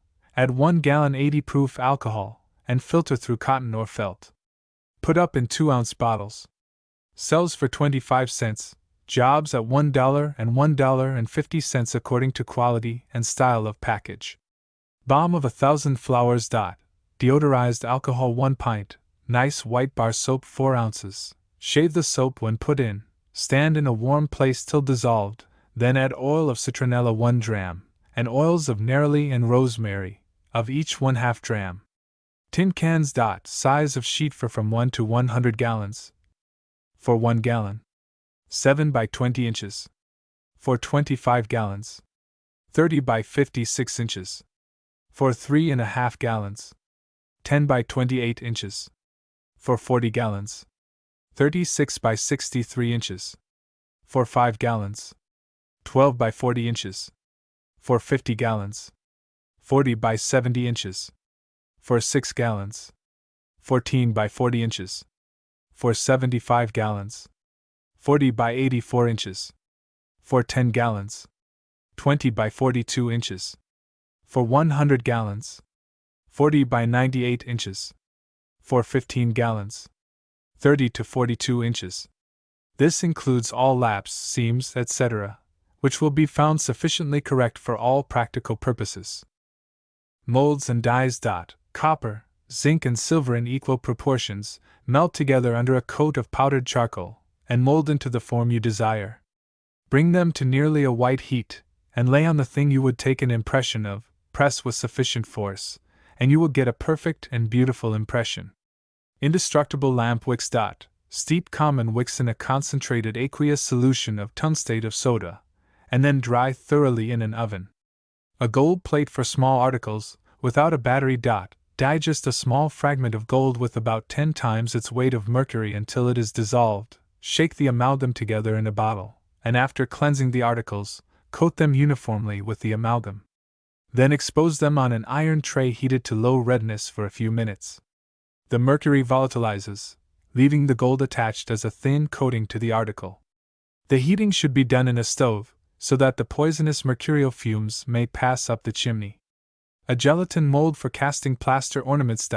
Allow 12 ounces of gelatin to soak for a few hours in water, until it has absorbed as much as it can, then apply heat, by which it will liquefy. If the mold is required to be elastic, add 3 ounces of treacle, and mix well with the gelatin. If a little chrome alum, precise proportions are immaterial, be added to the gelatin, it causes it to lose its property of being again dissolved in water. A saturated solution of bichromate of potash brushed over the surface of the mold, allowed to become dry and afterwards exposed to sunlight for a few minutes, renders the surface so hard as to be unaffected by moisture. Imitation of ground glass. The following is from an Antwerp scientific journal. Paint the glass with the following varnishes: Sandarac 18 drams, mastic 4 drams, ether 24 ounces, benzene 6 to 18 ounces. The more benzene, the coarser the grain of imitation glass will be. Unshrinkable patterns. The best mixture for small patterns, that does not shrink in casting, is 69 parts lead, 15 1/2 parts antimony, 15 1/2 parts bismuth, by weight. A cheap kind for finished patterns can be made of 10 parts zinc, 1 part antimony, 1 part tin. To make artificial marble for paper weights or other fancy articles. Soak plaster of Paris in a solution of alum, bake it in an oven, and then grind it to a powder. In using, mix it with water, and to produce the clouds and veins, stir in any dry color you wish. This will become very hard, and is susceptible of a very high polish. Molds of glue and molasses, such as Rogers uses for making his statuettes. The flexible molds referred to are prepared as follows: glue 8 pounds, molasses, New Orleans, 7 pounds. Soak the glue overnight in a small quantity of cold water, then melt it by heat over a salt water bath. Stir until froth begins to rise, then add and stir in briskly the molasses previously heated. Continue to heat and stir the mixture for about half an hour, then pour. To clarify liquids. The following composition is said to bleach all colored liquids, and to render bone black perfectly unnecessary: albumin 300, neutral tartrate of potash 2, alum 5, sal ammoniac 700 parts. The albumin must of course not be coagulated. The ingredients are first dissolved in a little water and then added to the liquid to be clarified. To prevent store windows from steaming. J. F. writes, I am about to have the front show windows of my store enclosed with inside windows. Can you tell any way to prevent the outside windows frosting in cold weather? A. Clean the glass occasionally with a cloth moistened with pure glycerin, wiping it so as to leave only a trace of the glycerin adhering to the surface. This on the inside. Artificial India rubber. A cheap and useful substitute for Indian rubber is prepared by mixing a thick solution of glue with tungstate of soda and hydrochloric acid. A compound of tungstic acid and glue is precipitated, which at a temperature of 86 degrees to 104 degrees Fahrenheit, is sufficiently elastic to admit of being drawn out into very thin sheets. On cooling, this mass becomes solid and brittle, but on being heated is again soft and plastic. This new compound can be used for many of the purposes to which rubber is adapted. Rubber stamps for photographs. Many photographers employ a rubber stamp for imprinting the backs of mounts, and in these circumstances a good ink is very essential. Here is the recipe for making one quoted from the engineer, and said to yield an excellent ink which, while not drying on the pad, would yet not readily smear when impressed upon paper. Aniline red, violet, 180 grains, distilled water 2 ounces, glycerin 1 teaspoonful, treacle 1/2 teaspoonful. The crystals of aniline are powdered and dissolved in the boiling distilled water, and the other ingredients then added. A good idea. How to remove pain and soreness from wounds. The value of the smoke from burned wool to remove the pain and soreness from wounds of all kinds, or from sores, is great, and it will give immediately relief from the intense pain caused by a gathering. The easiest way to prepare this is to cut all wool flannel, if you haven't the wool, into narrow strips. Take some hot ashes with a few small live coals on a shovel, sprinkle some of the flannel strips on it, and hold the injured member in the smoke for 5 or 10 minutes, using plenty of flannel to make a thick smoke. Repeat as often as seems necessary, though one smoking is usually enough. Chilblains. We glean 2 prescriptions from the British Medical Journal. They are now being used in this country, and with good results. Lin. Belladonna 2 drams, lin. Aconita 1 dram, acid carboxylase 6 minims, collid. Flexil 1 ounce. Mix and apply every night with a camel's hair pencil, collid. Flexil 4 drams, Oleiricini 4 drams, SBT. Tarab 4 drams. Use 3 times daily with camel's hair brush. Said to be good for grip. Anything that affords hope of relief from grip is of interest. Pauline Crayson writes from Cranford, New Jersey, to New York Tribune, saying, I have found peroxide of hydrogen medicinal, a marvelous remedy in the treatment of grip and influenza. This medicine should be diluted with water and administered internally, and by snuffing through the nostrils or by spraying the nostrils and throat. I believe the good results from this treatment, which I have never known to fail of producing a speedy cure, are due to the destruction of the microbe upon which this disease depends. The remedy is simple and within the reach of everybody, and can easily be tested. Sticks like a brother. A paste that will adhere to anything. Professor Alex Winchell is credited with the invention of a cement that will stick to anything. Nat. Drug. Take 2 ounces of clear gum arabic, 1 1/2 ounces of fine starch, and 1/2 ounce of white sugar. Pulverize the gum arabic, and dissolve it in as much water as the laundress would use for the quality of starch indicated. Dissolve the starch and sugar in the gum solution. Then cook the mixture in a vessel suspended in boiling water until the starch becomes clear. The cement should be as thick as tar and keep so. It can be kept from spoiling by dropping in a lump of gum camphor, or a little oil of cloves or sassafras. This cement is very strong indeed, and will stick perfectly to glazed surfaces, and is good to repair broken rocks, minerals, or fossils. The addition of a small amount or sulfate of aluminum will increase the effectiveness of the paste, besides helping to prevent decomposition. Directions for making all kinds of candy. Molasses taffy. New Orleans molasses 1 pint, sugar 1 1/2 pounds, water 1/2 pint, no doctor. Stir all the time to a good light snap. Lemon flavor. Work as above. Cream taffy. Same as above. When to the bald degree, have ready 1/2 cup cider vinegar, 1/4 pipe cream tartar, dissolve in the vinegar, 4 ounces butter. Add stir, and work as you do the white taffy. Nut taffy. Use the cream taffy recipe. Just before the candy is done cooking, stir in any kind of nut goodies, pour out, and when cool enough not to run, form it into a block, cut or break it with a hammer. Good brown butterscotch. See sugar, 3 pounds, water, 1 1/4 pint, cream tartar, 1 full pipe dissolved in 1 cup cider vinegar, molasses, 1/2 pint, butter, 8 ounces, no flavor. Add all except the vinegar, cream tartar, and butter. Boil to medium boil, then add the cream tartar in the vinegar and butter. Stir all the time carefully. Boil to light snap, finish as before in cheap butterscotch. Sour lemon drops. Make a batch of barley squares.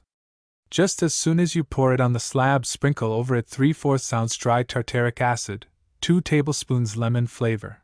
Turn the cold edges into the center of the batch. Work it like bread dough. Place this before a hot stove on your table and cut into little pieces with your scissors, or run the batch through a drop machine. All goods that you want to spin out or run through a machine or cut with scissors should be kept warm by a sheet iron stove, on a brick foundation, fitted in the table evenly, and the candy placed in front to keep warm. Should the candy slab, after it is greased, act sticky, not allowing the candy to come up freely, throw a dust of flour over the sticky place after it has been greased. Stick candy. Stick candy is made precisely the same as peppermint clips, by keeping the batch round, and a second person to twist them and keep them rolling until cold. This can be done only by practice. The sticks are then chopped in the desired length by heavy shears. Strawberry. Same, only flavor with strawberry, color with liquid coloring slightly. Maple caramels. Use 1/2 maple sugar with sea sugar. No flavor. Walnut caramels. Same as the first. When done, stir in sufficient nuts to suit. A better caramel can be made with white sugar and milk instead of water. Still better, by using cream 1 quart, and when cream cannot be had, condensed milk dissolved in milk works fine. Almond bars. Same as peanut, only add the almond nuts in time to allow them to roast a little in the boiling sugar. 1/4 of a pint of New Orleans syrup added to the boiling sugar improves the flavor and color. Chocolate coating. Can use sweet confectioners, or confectioners plain. Never use the 1/4 and 1 pound grocery packages, as it contains too much sugar to melt good. Place a small piece of paraffin the size of a hickory nut and 1 small teaspoon of lard in a rice cooker, melt, add 1/2 pound of chocolate, stir until dissolved. Dip balls of cream in this chocolate, drop on wax paper to cool, and you have fine hand-made chocolate drops. Cold sugar icing. For dipping cream drops. Confectioner's sugar with the white of eggs and a small amount of dissolved gum arabic in water. Make this into a batter. If thick, the drops will be rough. If thin, the drops will be smooth. Coconut cream ice. 2 pounds granulated sugar, 3/4 pint water, boil to a light crack. Set off, add 4 ounces glucose, or the amount of cream tartar you can hold on the point of a penknife. Set back on the fire, just let come to a boil to dissolve the glucose. Set off again, add immediately 1/4 ounce shaved paraffin, 6 ounces cream dough cut up fine, 1 grated coconut. Stir all until it creams, pour out into a frame on brown paper dusted with flour, mark and cut with a knife when cold. Opera creams. 2 pounds white sugar, 3/4 pint cow's cream, boil to a soft ball. Set off, add 2 ounces glucose, set on, stir easy until it commences to boil, then pour out, let get 3/4 cold, and stir it until it turns into a cream. Then work into 2 tablespoons vanilla, line a pan with wax paper, flatten the batch in it, and mark it in squares. Set aside 2 hours to harden. Italian cream operas. Melt 4 ounces butter with 4 ounces plain chocolate. Take a batch of the opera cream. When cooked, add the above, stir it in the kettle until it creams, then pan and work it as you do the operas. Butter creams. 1 1/2 pounds white sugar, and 1/2 pound sugar, 3/4 pound glucose, 1/4 pint molasses, 1 1/4 pint water, boil to the hard snap, add 6 ounces butter, set off until it melts, set on and let boil, to well mix the butter, pour out. Have 1 pound hard cream dough thoroughly warmed, just so you can handle it. When the batch is cold enough on the stove to handle, place the warm cream lengthwise on the center of it, and completely wrap the cream up in it. Place this on your table before your heater, spin out in long strips, have someone to mark them heavy or good. When cold, break where marked. Boston chips. 3 pounds of white sugar, 1/2 pipe cream tartar, 1 1/4 pints water, boil with a lid over it to the hard snap. Pull this only half as much as any other candy, for too much pulling takes out all the gloss when done. Flavor it on the hook. Wear your gloves, place it before your heater on the table, flatten out and spin out into thin ribbons, break off and curl them up in little piles. Strawberry chips can be made the same way, adding a pinch of cochineal paste. Date or fig squares. Can be made by cutting them fine, scatter them thick over the grease stone, and pour over them a batch of barley square candy. Mark and cut with a knife. Pine tree tar cough candy. First have 1 tablespoon oil of tar dissolved in 2 tablespoons of alcohol. Cook to a hard snap 20 pounds sugar, white, 3 quarts water, 3 pounds glucose. Pour out, scatter over. While cooling, 20 drops of tar, 2 tablespoons oil of capsicum, 3 tablespoons oil of wintergreen. Work all well into the batch. Do not pull this on the hook. Place before your heater on the table and spin it out in large round sticks. Have someone to keep them rolling until cold. Cut into sticks about 3 1/2 inches long. Wrap them in printed labels. Date and fig creams. Seed dates. Cut a piece out of the end V shape, insert a white or pink cream ball, press it in, and stick a clove in the end. It looks like a pear. Cut figs in strips, place the seedy side around a piece of cream dough. The handmade cream can be made into various varieties of candy to suit your fancy. Factory cream dough. This recipe is worth $25 to any candy maker. When the cream is first done, it appears flaky and coarse, but the next morning it is fine, and the longer it sets, the better it is. When made up, it never gets stale or hard. Never use flour to roll out cream with when you can get the XXX lozenge sugar. 40 pounds granulated sugar, 5 quarts water, boil to a stiff ball, set off, add quickly 12 pounds of glucose. Do not stir. Set on the fire, let it come to a boil until you see even the scum boiled in. Do not allow the glucose to cook in the sugar. Pour out, wait only until you can lay the back of your hand on the top of batch. Never let it get colder. It is better to cream while hot than cold like other goods. Cream it with 2 garden hose, or cream scrapers. Add while creaming 1/4 pint scant measure of glycerin. No need of kneading it, scrape into your tub for use. If a sugar is used, the cream is sticky. Imitation handmade chocolate. Take a suitable handmade. Make your plaster Paris prints. Take a quantity of the above cream, melt in a bath, flavor and mold. Dip. A No. 1 chocolate drop. Molding cream, granulated sugar, 20 pounds, water 3 quarts. Boil to a thread, set off, add 3 pounds of glucose dissolved, pour, let get cold. Cream, melt, add pinch of glucose to 1 pint simple syrup, 4 tablespoonfuls of glycerin. Stir. Mold. Cheap chocolates. Quick work.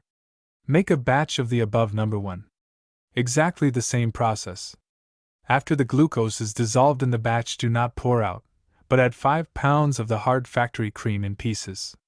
Stir, flavor, melt. Set this kettle in a kettle of boiling water, have a boy to stir and watch it. Do not allow it to get so thin as to simmer, only thin enough to run into your starch prints. This cream saves time and labor. To work over scraps of candy. To 30 pounds of scraps use 1 gallon water. Stir until it boils. Set off, for it would never melt any more by boiling. Continue stirring until all is dissolved. Set aside until cold. Skim off the top. This can be worked into horehound or dark penny goods, popcorn bricks, etc. To cook over maple sugar. To 60 pounds broken up maple, add water, according to the hard or soft grain of the sugar, enough to dissolve. Stir until melted. If the grain was soft, add 15 pounds granulated sugar. If the hard grain, only add that amount of sugar. Boil to 244 degrees by thermometer, or good ball. Take out some in porcelain saucepan, grain until cloudy. To make quick work, always have a small portion in the same saucepan for the next stirring. Pour in molds greased, or put in a tub of cold water. Artificial maple sugar. Dark sugar, driest, 2 pounds, water, 1/3 pint, butter, 2 ounces, melted, flavor with maple flavor, boil to a ball, cream in the pan. Pour before it gets too stiff. Molasses popcorn balls. Always sift your corn after it is popped. For home use, add butter and lemon flavor to your syrup. This is too expensive for retail and factory use, though some use lard sparingly. Boil molasses to a stiff ball, wet your tub, put in your corn. Now with a dipper pour over your candy and stir with a paddle through the corn. Wet your hands in cold water, make your balls and wrap in wax paper, twisting the ends close to the balls. For white or red. Sugar and glucose half and half, water, to melt and boil as above. Work the same. To make 600 bricks a day and pop this corn, put a coarse sieve in a box or barrel bottom, instead of the natural bottom. Sift your corn. Have your popper made with a swinging wire, hanging from the ceiling down over the furnace to save labor. Have a stout, thick, wide board for the floor of your press. Make a stout frame the width that 2 brick will measure in length, as long as 12 bricks are thick, and have your board 6 or 8 inches wide. Put your frame together. Now make a stout lid of 1-inch lumber to fit in your frame. Have 4 cleats nailed crosswise to make it stout, and a 2x4 piece nailed lengthwise across the top of these, shorter than the lid is. Now for a lever, get a hard 2x4, 6 to 8 feet long. Fasten the ends of this lever to the floor, giving it 6 inches of the rope to play in. Now you are ready. Wet your flour board and dust it with flour. Do the lid and frame the same. To every 30 pounds melted scraps of candy use 2 pounds of butter. You can't cut the bricks without it. Cook to a hard ball. To 3/4 tub of corn, pour 3 small dippers of syrup. Pour this when mixed in your frame on the flour board, put on the lid, with the lever press once the center, once each end, and once more the center. Take out the lid, lift the frame, dump out on the table. When 2/3 cool, cut lengthwise with a sharp, thin knife, then cut your bricks off crosswise. Penny popcorn bricks are made the same way. Candy penny popcorn pieces. Cook a batch of glucose to a light snap, flavor well, pour thin. While hot, place your popcorn sheet hard down on the candy, mark deep cut and wrap. I have put boys on this work in the shop at $5 a week pay, and knew them to clear for the proprietor from $5 to $20 daily for several months. 1 to pop corn, 1 to cook syrup, 1 to press, and 1 to cut them, girls to wrap and box. To shell coconuts.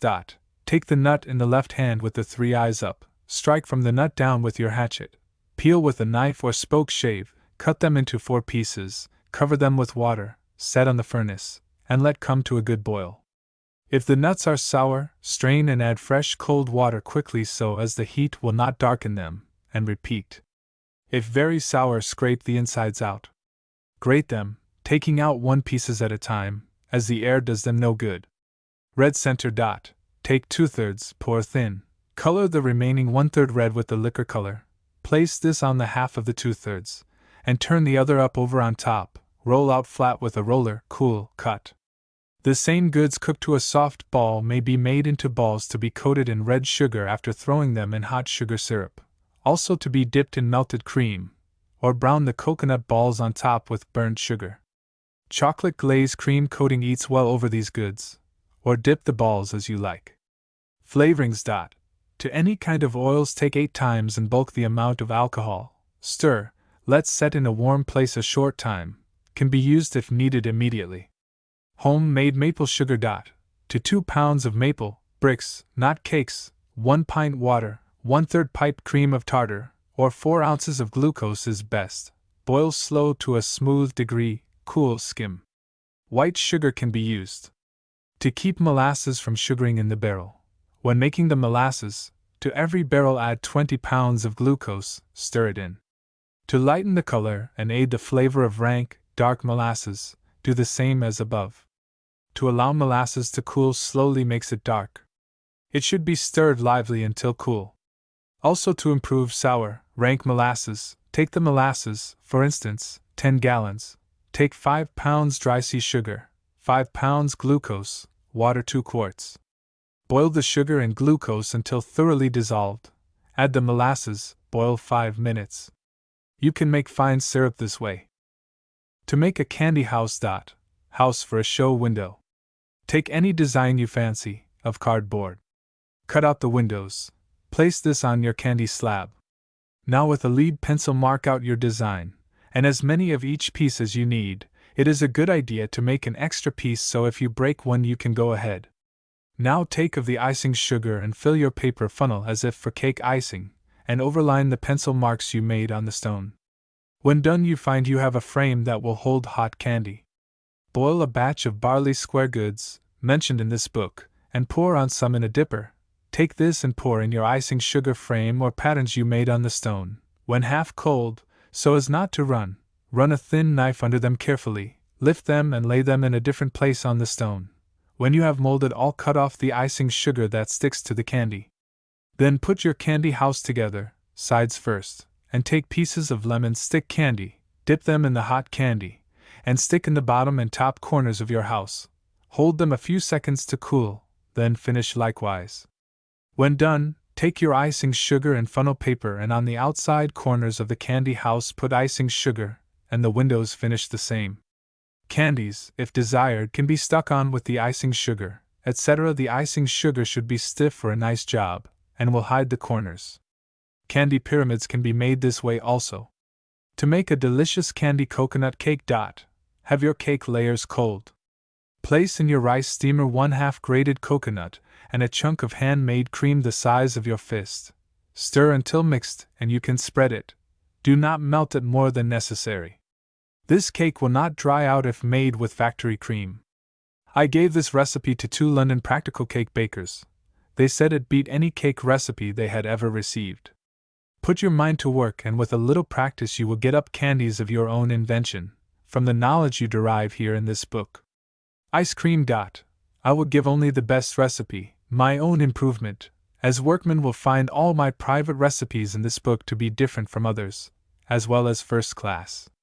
2 quarts thick cream, 1 pound of sugar, 1/4 ounce French gelatin, yolks of 3 eggs. Add 1 quart of the cream and gelatin, set on the fire, stir. Do not let boil, melt, set off. Add the eggs and sugar stirred up together with a little of the cream, stirring all the time. Set on, let get hot, set off. Add the other quart of cream, stir, strain, freeze. Break your ice fine. Use salt from 1 pint to 1 quart. Flavor after it is frozen. Fair ground lemonade. Take 1 barrel water, Dissolve in 1 quart of warm water 25 cents worth citric acid. Dissolve $2 worth of sugar in 1 gallon water. Stir all together. A few cut up pieces of lemon can be added for appearance sake. Jap coconut. 1 pound XXX confectioner's sugar, dampened a little. 1 1/2 pounds glucose. Stir when cooked to a soft ball. Add all the grated coconut, it will stick together. Boil, stir to the lightest crack. Lemon ice. 7 lemons, the juice only, juice of 3 oranges. Take 1 pint water, dissolve in 1/2 ounce of French sheet gelatin, then add whites of 2 eggs, 1 1/4 pounds of sugar, dissolved. Add all together with 3 pints cold water. Freeze as for ice cream. Keep machine running briskly until finished. Orange ice. The same by changing the fruit proportionately. The adulterations used by certain factories.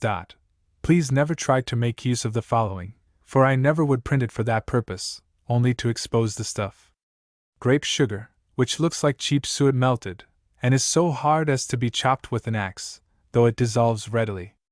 Terra alba, white clay, which is fine as sugar, and is sieved into cream work or on candy, and worked into it. Rice flour, ground rice mixed into coconut goods. Cerealine, ground, prepared corn mixed into coconut. Glucose has the name of being in adulteration, though I fail, from 17 years' experience, to find it such. It contains nothing outside of the acid to make it so, and that is in so small a portion as to be harmless. It is an article that is of greater value to man than the inexperienced give it credit for. If I had time, I could argue this question satisfactorily to any unprejudiced person. Gamboge is a bad article for candy, yellow, cheap, hurtful color. Ground coconut shells are used mostly in adulterating pepper, etc. Who is to blame for adulterating goods? I claim 3 parties. First, the proprietor, next, candy makers, and next, the ignorant class of people that want 16 cents worth of boiled sugar for 8 cents, when they do not stop to think it could not possibly be made for less than 8 cents, all told. Germany and France have strong laws against all adulterations. Soon America will prohibit the same, and bless God when the day and law we so much need will come. How to ornament cakes. You need 4 cups of confectioner's finest sugar, whites of 2 eggs. Beat the eggs just a little, add the sugar gradually, juice 1 lemon. Beat this stiff, until the sugar will bend when you hold the paddle up. Now take a sheet of thick writing paper, fold it into a funnel shape, hold it in your left hand, fill this with the icing, prepared as above, about 2/3 full, fold in the top and place both thumbs on it, cut off a little of the small end of the funnel to allow the icing to come out when you press with your thumbs. Next, with a knife, cover your cake with icing sugar smoothly. If it sticks to the knife, wet it a little. Let dry ½ hour, then with a lead pencil make leaves or designs, and with your paper funnel ice your penciled designs. Colored icing looks well. Taking leaf photographs. A very pretty amusement, especially for those who have just completed the study of botany, is the taking of leaf photographs. One very simple process is this. At any druggist's get an ounce of bichromate of potassium. Put this into a pint bottle of water. When the solution becomes saturated, that is, the water is dissolved as much as it will, pour off some of the clear liquid into a shallow dish. On this float a piece of ordinary writing paper till it is thoroughly moistened. Let it dry in the dark. It should be a bright yellow. On this put the leaf, under a piece of black soft cloth and several sheets of newspaper. Put these between 2 pieces of glass. All the pieces should be of the same size, and with spring clothespins fasten them together. Expose to a bright sun, placing the leaf so that the rays will fall upon it as nearly perpendicular as possible. In a few moments it will begin to turn brown, but it requires from ½ an hour to several hours to produce a perfect print. When it has become dark enough, take it from the frame, and put it into clear water, which must be changed every few minutes until the yellow part becomes white. Sometimes the leaf veinings will be quite distinct.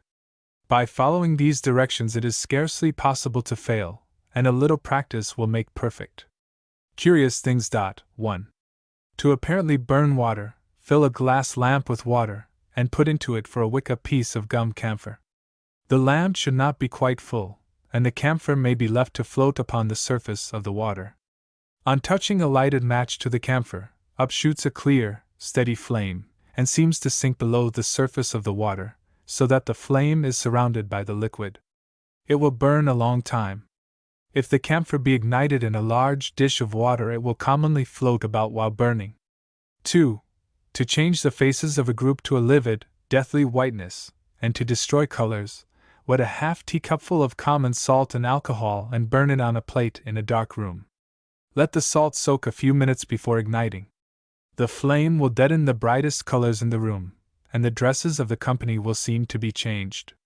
Let each one put his face behind the flame, and it will present a most ghastly spectacle to those who stand before it. This is serviceable in tableaux where terror of death is to be represented. The change wrought by the flame, when the materials are properly prepared, is very surprising. 3. Wet a piece of thick wrapping paper, then dry near the stove. While dry, lay it down upon a varnished table or dry woolen cloth, and rub it briskly with a piece of India rubber. It will soon become electrified, and if tossed against the wall or the looking glass will stick some time. Tear tissue paper into bits, 1/8 of an inch square, and this piece of electrified paper will draw them. Or take a tea tray and put it on 3 tumblers. Lay the electric paper on it, and on touching the tray you will get a little spark. Let the paper lay on the tray, and on touching the tray again you will get another spark, but of the opposite kind of electricity. Replace the paper and you will get another, and so on. 4. To produce a spectrum, burn magnesium wire in a dark room, and as soon as the flame is extinguished, let each one try to look into the other's faces. The spectrum of the extinguished light is clearly seen. Muriate of tin. Tin liquor. If druggists keep it, it is best to purchase of them already made, but if you prefer, proceed as follows: get at a tinner's shop block tin, put it into a shovel and melt it. After it is melted, pour it from the height of 4 or 5 feet into a pail of clear water. The object of this is to have the tin in small particles, so that the acid can dissolve it. Take it out of the water and dry it, then put it in a strong brass bottle. Pour over it muriatic acid 12 ounces, then slowly add sulfuric acid 8 ounces.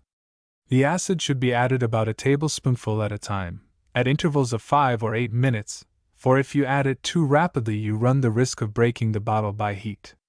After you have all the acid in, let the bottle stand until the ebullition subsides, then stop it up with beeswax or glass stopper, and set it away, and it will keep good for a year or more, or it will be fit for use in 24 hours.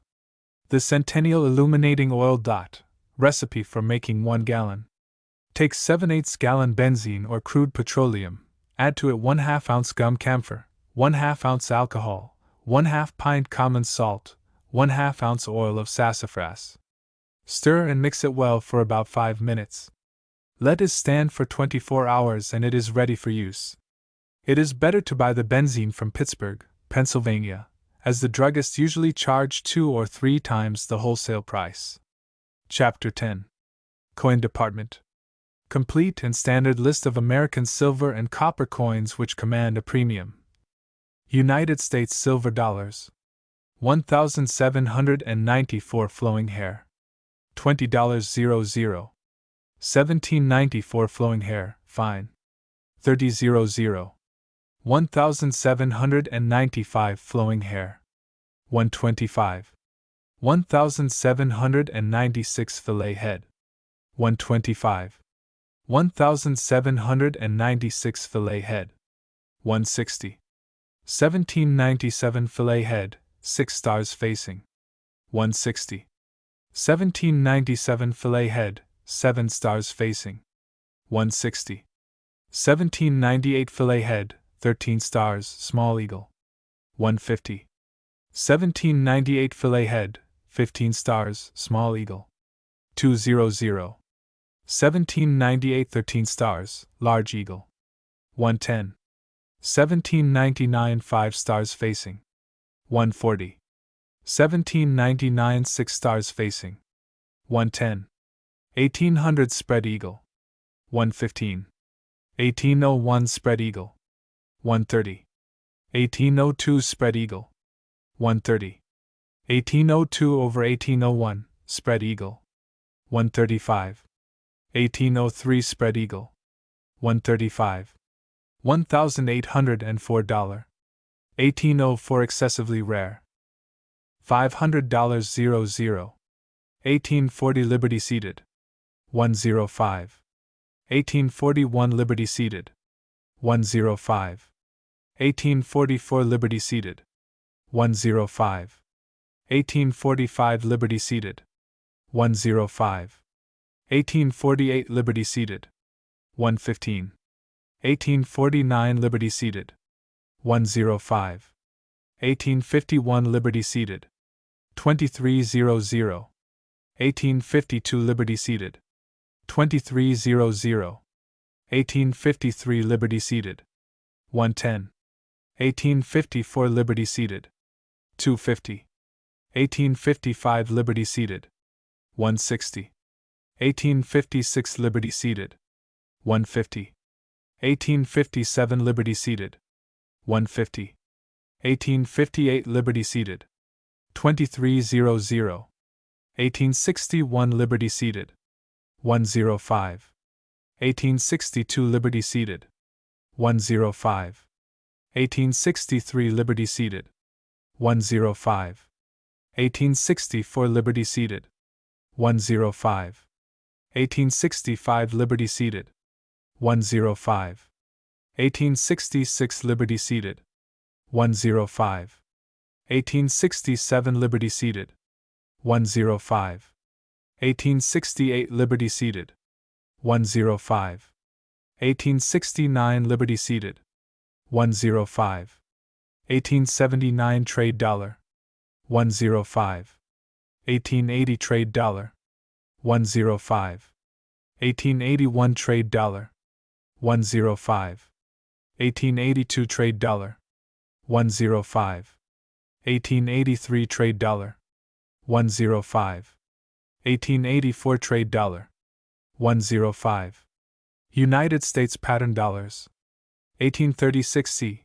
Gobrecht's name and field. $9.00. 1836 Flying Eagle. 400. 1838 Flying Eagle. 1700. 1839 Flying Eagle. 1350. Half dollars. 1794 Flowing Hair, fair. $2.00. 1794 Flowing Hair, good. 300. 1795 Flowing Hair. 60. 1796 Fillet Head, 15 stars. 1750. 1796 Fillet Head, 16 stars. 2000. 1797 Fillet Head, 15 stars. 1800. 1801 Fillet Head. 200. 1802 Fillet Head. 200. 1803 Fillet Head. 55. 1804 Fillet Head. 750. 1805 Fillet Head. 55. 1805 over 1804 Fillet Head. 60. 1806 Fillet Head, if extra fine. 55. 1807 Fillet Head, if extra fine. 55. 1807 Head to left, if extra fine. 55. 1815 Head to left, fair. 150. 1815 Head to left, good. 200. 1815 Head to left, fine. 250. 1820 over 1819. 55. 1836 Liberty Cap, milled edge. 150. 1836 Liberty Cap, milled edge, fine. 175. 1838 Liberty Cap. $12.00. Having O mark underneath bust, and meaning New Orleans Mint, under head like above cut. Ordinary 1838 half dollars without this mint mark are not wanted. 1851 Liberty Ceded. $55. 1851 Liberty Ceded, fine. 65. 1852 Liberty Ceded, fair. 140. 1852 Liberty Ceded, good. 175. 1852 Liberty Ceded, fine. 200. 1879 Liberty Ceded, fine. $55. Quarter dollars. 1796 fillet head, fair. $1.50. 1796 fillet head, good. 200. 1804 fillet head, fair. $1.50. 1804 fillet head, good. 200. 1805 fillet head, good. 30. 1806 fillet head, good. 30. 1807 head to left. 30.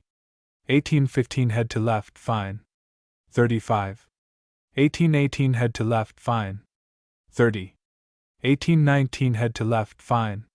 30. 1820 head to left, fine. 30.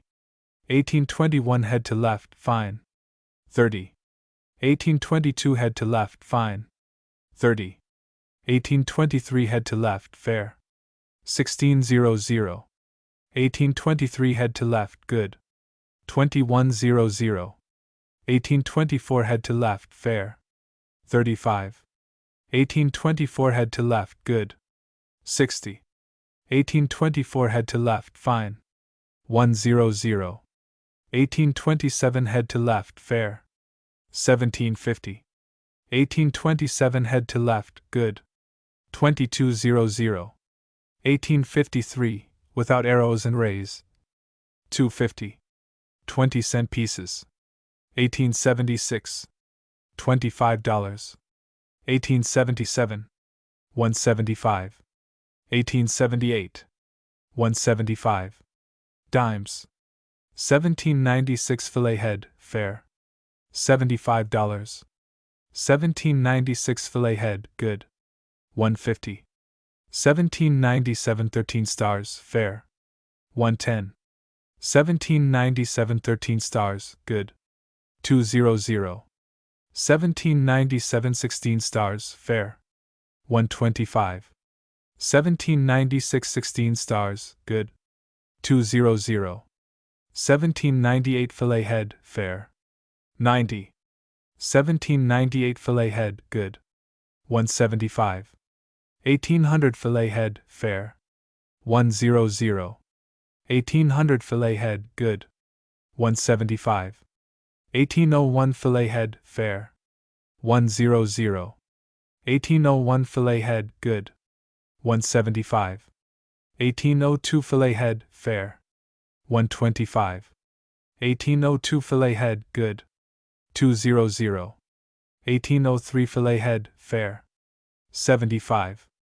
1803 fillet head, good. 125. 1804 fillet head, fair.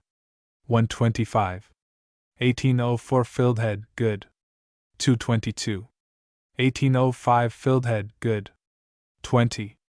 1807 filled head, good. 25. 1809 head to left, fair. 20. 1809 head to left, good. 50. 1809 head to left, fine. 75. 1811 head to left, fair. 25. 1811 head to left, good. 50. 1811 head to left, fine. 75. 1814 head to left, fine.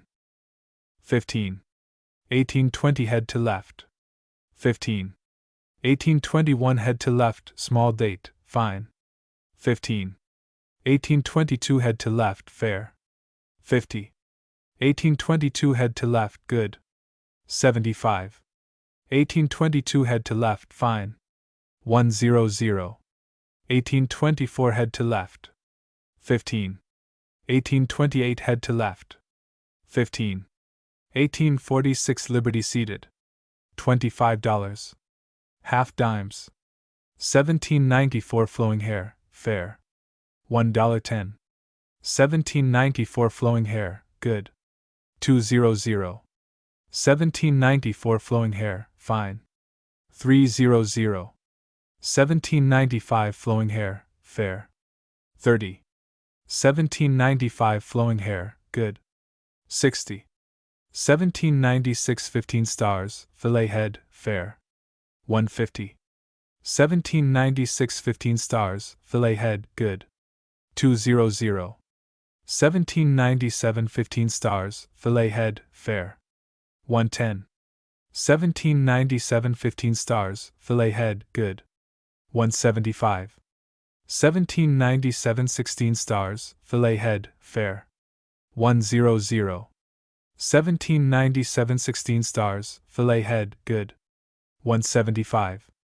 1800 fillet head, fair. 40. 1800 fillet head, good. 75. 1801 fillet head, fair. 100. 1801 fillet head, good. 200. 1802 fillet head, fair. 2000. 1802 fillet head, good. 4000. 1802 fillet head, fine. 7500. 1803 fillet head, fair. 100. 1803 fillet head, good. 175. 1805 fillet head, fair. 160. 1805 fillet head, good. 225. 1838 Liberty seated, without stars, fair. 08. 1838 Liberty seated, without stars, good. 20. 1838 Liberty seated, without stars, fine. 30. 1846 Liberty seated, fair. 75. 1846 Liberty seated, good. 100. 1846 Liberty seated, fine. 150. Silver 3-cent pieces. 1855 Large star and center. $10. 1863 Large star and center. 40. 1864 Large star and center. 50. 1865 Large star and center. 30. 1866 Large star and center. 30. 1867 Large star and center. 30. 1868 Large star and center. 30. 1869 Large star and center. 25. 1870 Large star and center. 20. 1871 Large star and center. 20. 1872 Large star and center. 20. 1873 Large star and center. 75. Nickel 5-cent pieces. 1877. $25. Nickel 3-cent pieces. 1877. $40. Copper 2-cent pieces. 1872. $0.05. 1873. 90. Copper cents. 1793 Liberty cap. $1.25. 1794. 15. 1795 Liberty cap. 10. 1796 Liberty cap. 15. 1796 fillet head. 15. 1797 fillet head. 08. 1798 fillet head. 05. 1799 fillet head. 300. 1799 fillet head. 600. 1800 fillet head. 05. 1801 fillet head. 05. 1804 fillet head. 200. 1804 fillet head, fine. 275. 1805 fillet head. 08. 1806 fillet head. 06. 1807 fillet head. 03. 1808 head to left. $10. 1809 head to left. 40. 1809 head to left, fine. 75. 1810 head to left. 05. 1811 head to left. 25. 1812 head to left. 03. 1813 head to left. 15. 1814 head to left. 05. 1817 head to left, 15 stars. 05. 1821 head to left. 08. 1823 head to left. 12. 1857 head to left, large date. 06. 1857 head to left. 06. 1857 head to left, small date. 06. Eagle nickel cents. 1856 fair. $55. 1856 good. 80. 1856 fine. 110. Half cents. 1793 Liberty cap. $1.00. 1794 Liberty cap. 25. 1795 lettered edge. 20. 1795 thin die. 20. 1796 Liberty cap. 750. 1797 Liberty cap. 25. 1797 lettered edge. 85. 1800 fillet head. 05. 1802 fillet head. 60. 1803 fillet head. 05. 1805 fillet head. 06. 1806 fillet head. 06. 1807 fillet head. 06. 1808 fillet head. 06. 1810 head to left. 18. 1811 head to left. 60. 1831 head to left. 200. 1836 head to left. 300. 1840 head to left. 175. 1841 head to left. 175. 1842 head to left. 250. 1843 head to left. 300. 1844 head to left. 200. 1845 head to left. 175. 1846 head to left. 175. 1847 head to left. 250. 1848 head to left. 300. 1849 head to left, small date. 300. 1849 head to left, large date. 06. 1850 head to left. 05. 1852 head to left. 250. 1854 head to left. 05. 1856 head to left. 15. 1857 head to left. 08. American silver and copper coins not issued by the United States Mint. Silver coinage. Dollars. First coinage 1794, none issued 1805 to 1835, inclusive, and 1837. Half dollars. First coinage 1794, none issued 1798, 1799, 1816. Quarter dollars. First coinage 1796, none issued 1794, 1795, 1797 to 1804, 1808 to 1814, inclusive, 1816, 1817, 1826, 1829, 1830. Dimes. First coinage 1796, none issued 1794, 1795, 1799, 1806, 1808, 1810, 1812, 1813, 1815 to 1819, inclusive, 1826. Half dimes. First coinage 1794, none issued 1798, 1799, 1801, 1806 to 1828, inclusive. The coinage of half dimes was discontinued in 1873 by Act of Congress. 3-cent pieces, silver. First coinage 1851, and then the dates follow in succession until 1873, when the coinage of them was discontinued. Copper cents. Copper cents. First coinage 1793, none issued 1815. They then followed to 1857, when the coinage was changed to nickel. The nickel cent of 1856 was only a pattern, which continued during this year up to 1864, inclusive. The bronze cent was introduced in this year. In 1865 the nickel cent was discontinued, and up to date the bronze cents are issued. Half cents.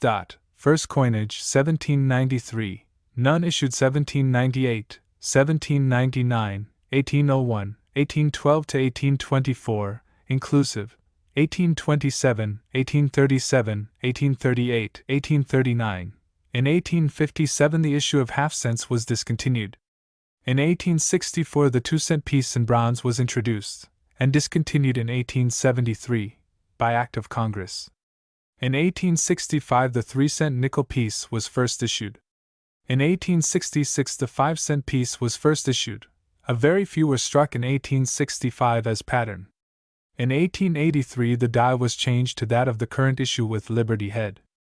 Although upwards of 5 million coins of the 1883 nickels without the words cents were issued, they will in the course of a few years command a premium. At present they are still quite common. Woizet's system of memory.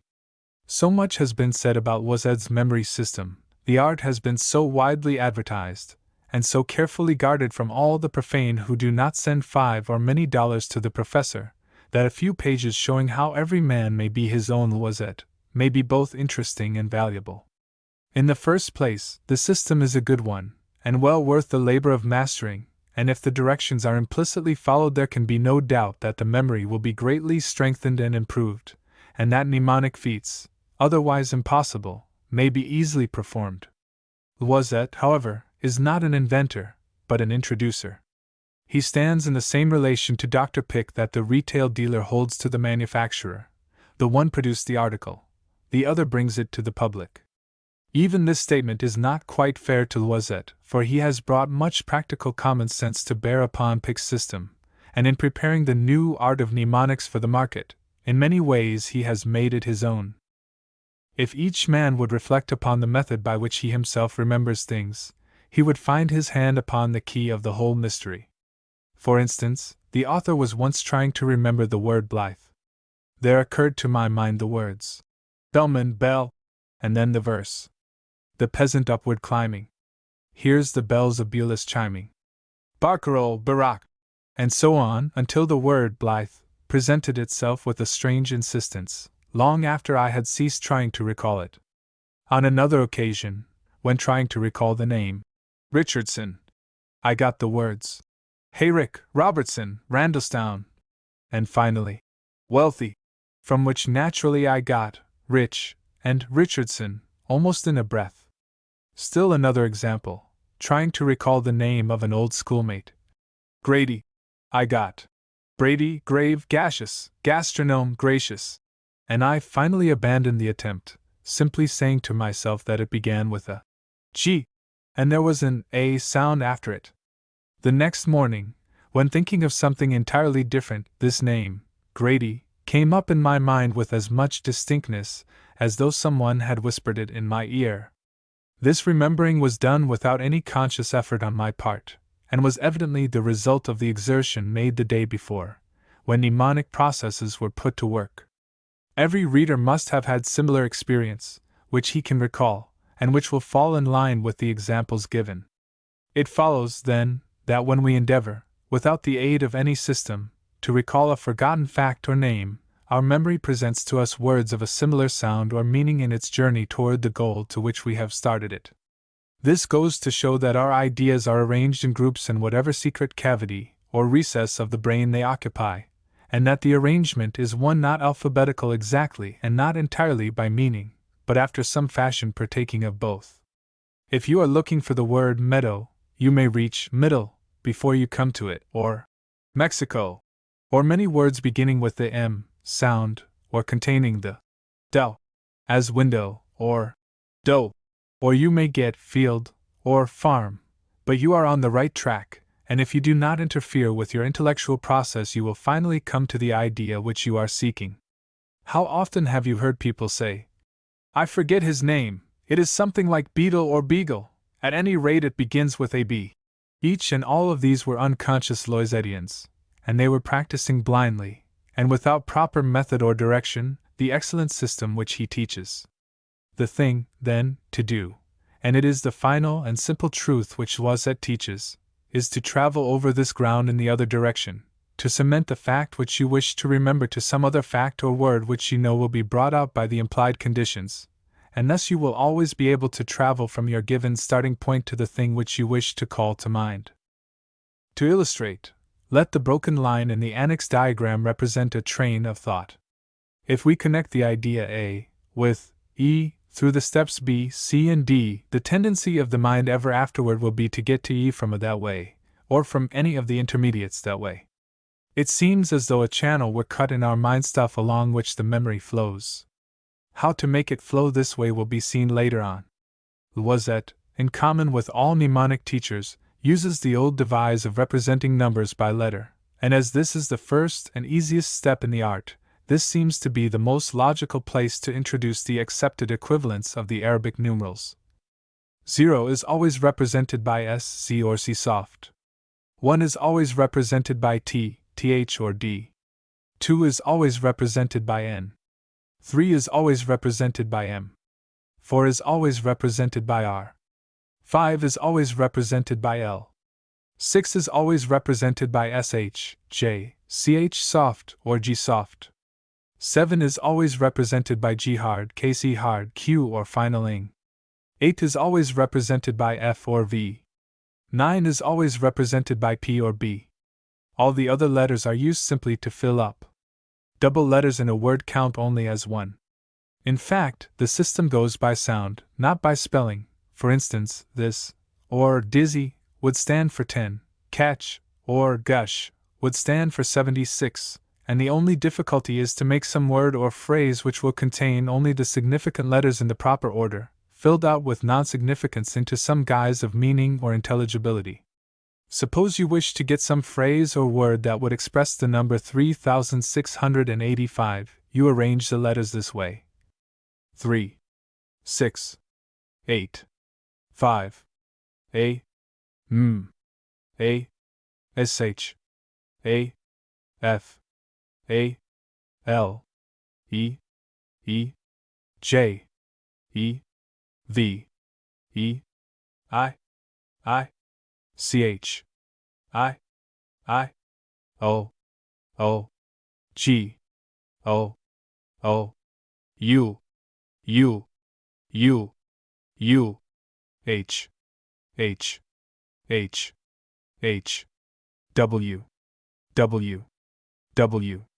W, X,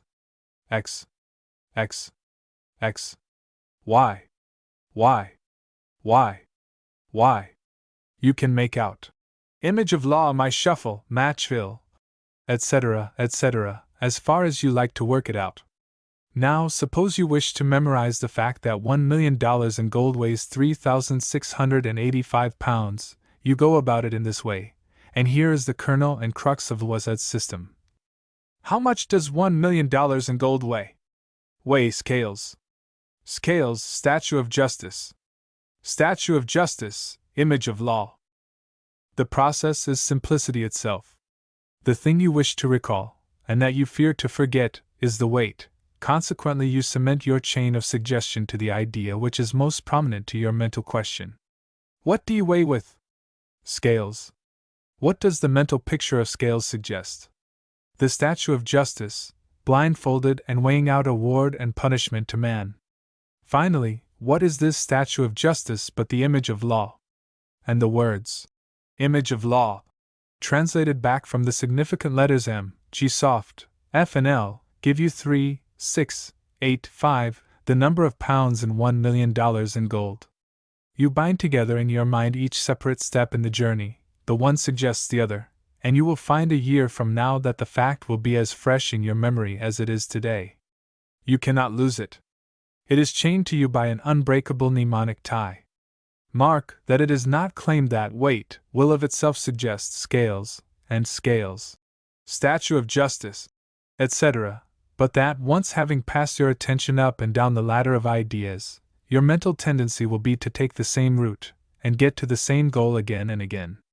Indeed, beginning with the weight of $1 million, image of law, will turn up in your mind without your consciousness of any intermediate station on the way, after some iteration and reiteration of the original chain. Again, so as to fasten the process in the reader's mind even more firmly, suppose that it were desired to fix the date of the Battle of Hastings, AD 1066, in the memory. 1066 may be represented by the words, the wise judge, th equals 1, s equals 0, j equals 6, dg equals 6, The others are non-significants. A chain might be made thus: Battle of Hastings, arbitrament of war. Arbitrament of war, arbitration. Arbitration, judgment. Judgment, the wise judge. Make mental pictures, connect ideas, repeat words and sounds, go about it in any way you please, so that you will form a mental habit of connecting the Battle of Hastings with the idea of arbitrament of war, and so on for the other links in the chain, and the work is done. Loisette makes the beginning of his system unnecessarily difficult, to say nothing of his illogical arrangement in the grammar of the art of memory, which he makes the first of his lessons. He analyzes suggestion thus: 1. Inclusion. 2. Exclusion. 3. Concurrence. All of which looks very scientific and orderly, but is really misleading and badly named. The truth is that one idea will suggest another. 1. By likeness or opposition of meaning, as house suggests room, or door, etc., or white suggests black's cruel kind, etc. 2. By likeness of sound, as harrow and barrow, Henry and hennepin. 3. By mental juxtaposition, a peculiarity different in each person and depending upon each one's own experiences. Thus, St. Charles suggests railway bridge to me, because I was vividly impressed by the breaking of the Wabash Bridge at that point. Stable and broken leg come near each other in my experience, so do cow and shotgun and licking. Out of these three sorts of suggestions it is possible to get from any one fact to any other in a chain certain and safe, along which the mind may be depended upon afterward always to follow. The chain is, of course, by no means all. Its making and its binding must be accompanied by a vivid, methodically directed attention, which turns all the mental light gettable in a focus upon the subject passing across the mind's screen. Before Loisette was thought of, this was known. In the old times in England, in order to impress upon the minds of the rising generation the parish boundaries in the rural districts, the boys were taken to each of the landmarks in succession, the position and bearings of each pointed out carefully, and in order to deepen the impression, the young people were then and there vigorously thrashed, a mechanical method of attracting the attention which was said never to have failed. This system has had its supporters in many of the old-fashioned schools, and there are men who will read these lines who can recall, with an itching sense of vivid expression, the 144 lickings which were said to go with the multiplication table. In default of a thrashing, however, the student must cultivate as best he can an intense fixity of perception upon every fact or word or date that he wishes to make permanently his own. It is easy. It is a matter of habit. If you will, you can photograph an idea upon your cerebral gelatin so that neither years nor events will blot it out or overlay it. You must be clearly and distinctly aware of the thing you are putting into your mental treasure house, and drastically certain of the cord by which you have tied it to some other thing of which you are sure. Unless it is worth your while to do this, you might as well abandon any hopes of mnemonic improvement, which will not come without the hardest kind of hard work, although it is work that will grow constantly easier with practice and reiteration. You need, then, 1. Methodic suggestion. 2. Methodic attention. 3. Methodic reiteration. And this is all there is to Loisette, and a great deal it is. 2 of them will not do without the third. You do not know how many steps there are from your hall door to your bedroom, though you have attended to and often reiterated the journey. But if there are 20 of them, and you have once bound the word nice, or nose, or news, or hyenas, to the fact of the stairway, you could never forget it. The professor makes a point, and very wisely, of the importance of working through some established chain, so that the whole may be carried away in the mind, not alone for the value of the facts so bound together, but for the mental discipline so afforded. Here, then, is the President Series, which contains the name and the date of inauguration of each president from Washington to Cleveland. The manner in which it is to be mastered is this: beginning at the top, try to find in your mind some connection between each word and the one following it. See how you can at some future time make one suggest the next, either by suggestion of sound or sense, or by mental juxtaposition. When you have found this, dwell on it attentively for a moment or two. Pass it backward and forward before you, and then go on to the next step. The chain runs thus, the names of the presidents being in small caps, the date word in italics. President. Chosen as the first word as the one most apt to occur to the mind of any one wishing to repeat the names of the presidents. Dentist. Precedent and dentist. Draw. What does a dentist do? To give up. When something is drawn from when it is given up. This is a date phrase meaning 1789. Self-sacrifice. There is an association of thought between giving and self-sacrifice. Washington. Washington. Associate the quality of self-sacrifice with Washington's character. Morning wash. Washington and wash. Dew. Early witness and dew. Flower beds. Dew and flowers. Took a bouquet. Flowers and bouquet. Date phrase, 1707. Garden. Bouquet and garden. Eden. The first garden. Atom. Juxtaposition of thought. Atoms. Atoms. Suggestion by sound. Fall. Juxtaposition by thought. Failure. Fall and failure. Deficit. Upon a failure there is usually a deficit. Date word 1801. Debt. The consequence of a deficit. Bonds. Debt and bonds. Confederate bonds. Suggestion by meaning. Jefferson Davis. Juxtaposition of thought. Jefferson. Jefferson. Now, follow out the rest for yourself, taking about 10 at a time, and binding those you do last to those you have done before each time, before attacking the next bunch. 1, 2, 3. Jefferson. Jefferson. The fraud. The heavy shell. Judge Jeffreys. Painted clay. Mollusk. Bloody assize. Baked clay. Unfamiliar word. Bereavement. Tiles. Dictionary.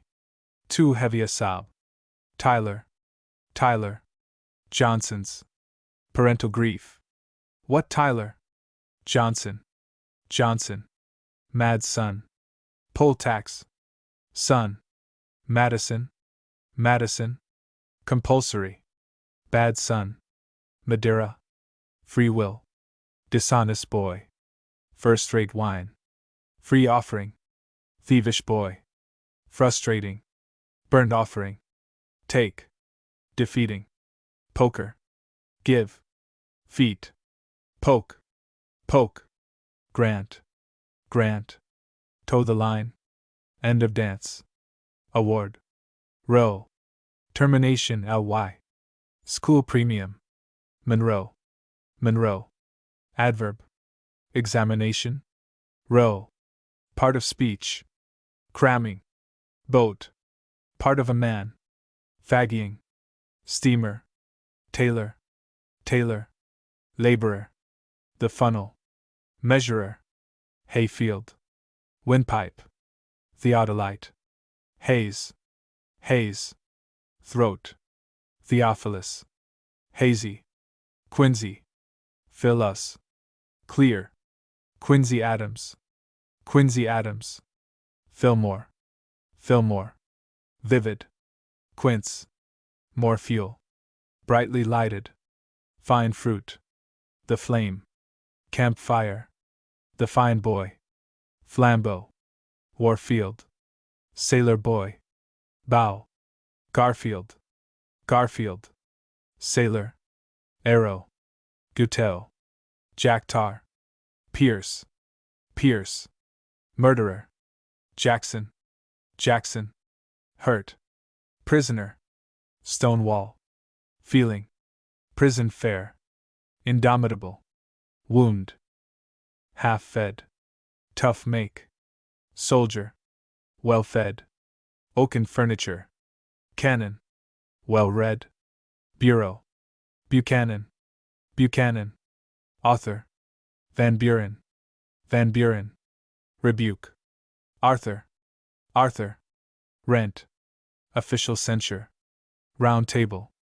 Side splitting. To officiate. Tea table. Divert. wedding, teacup, annoy, linked, half full, harassing, Lincoln, Lincoln, divide, Harrison, Harrison, link, cleave, old Harry, stroll, Cleveland, Cleveland, the tempter, seashore. It will be noted that some of the date words, as free will, only give 3 figures of the date, 845, but it is to be supposed that if the student knows that many figures in the date of Polk's inauguration, he can guess the other one. The curious thing about this system will now become apparent. If the reader has learned the series so that he can say it down from first president to Cleveland, he can with no effort, and without any further preparation, say it backward, from Cleveland up to the commencement. There could be no better proof that this is the natural mnemonic system.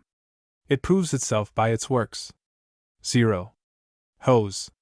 1. Wheat. 34. Mare. 67. Jockey. 2. Hen. 35.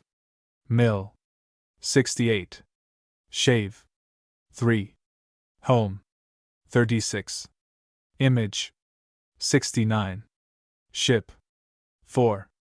Hair. 37. Mug. 70. Eggs. 5. Oil. 38. Muff. 71. Gate. 6. Shoe. 39. Mob. 72. Gun. 7. Hook. 40. Race. 73. Comb. 8. Off. 41. Heart. 74. Hawker. 9. B. 42. Horn. 75. Coal. 10. Daisy. 43. Army. 76. Cage. 11. Tooth. 44. Warrior. 77. Cake. 12. Dine. 45. Royal. 78. Coffee. 13. Time. 46. Arch. 79. Cube. 14. Tower. 47. Rock. 80. Vase. 15. Dell. 48. Wharf. 81. Feet. 16. Ditch. 49. Rope. 82. Vein. 17. Duck. 50. Wheels. 83. Fame. 18. Dove. 51. Lad. 84. Fire. 19. Tabby. 52. Lion. 85. Vial. 20. Hyenas. 53. Lamb. 86. Fish. 21. Hand. 54. Lair. 87. Fig. 22. None. 55. Lily. 88. 5. 23. Name. 56. Lodge. 89. Fib. 24. Owner. 57. Lake. 90. Pies. 25. Nail. 58. Leaf. 91. Putty. 26. Hinge. 59. Elbow. 92. Pane. 27. Ink. 60. Chess. 93. Bomb. 28. Knife. 61. Cheat. 94. Beer. 29. Knob. 62. Chain. 95. Bell. 30. Muse. 63. Sham. 96. Peach. 31. Mayday. 64. Chair. 97. Book. 32. Hymen. 65. Jail. 98. Beef. 33.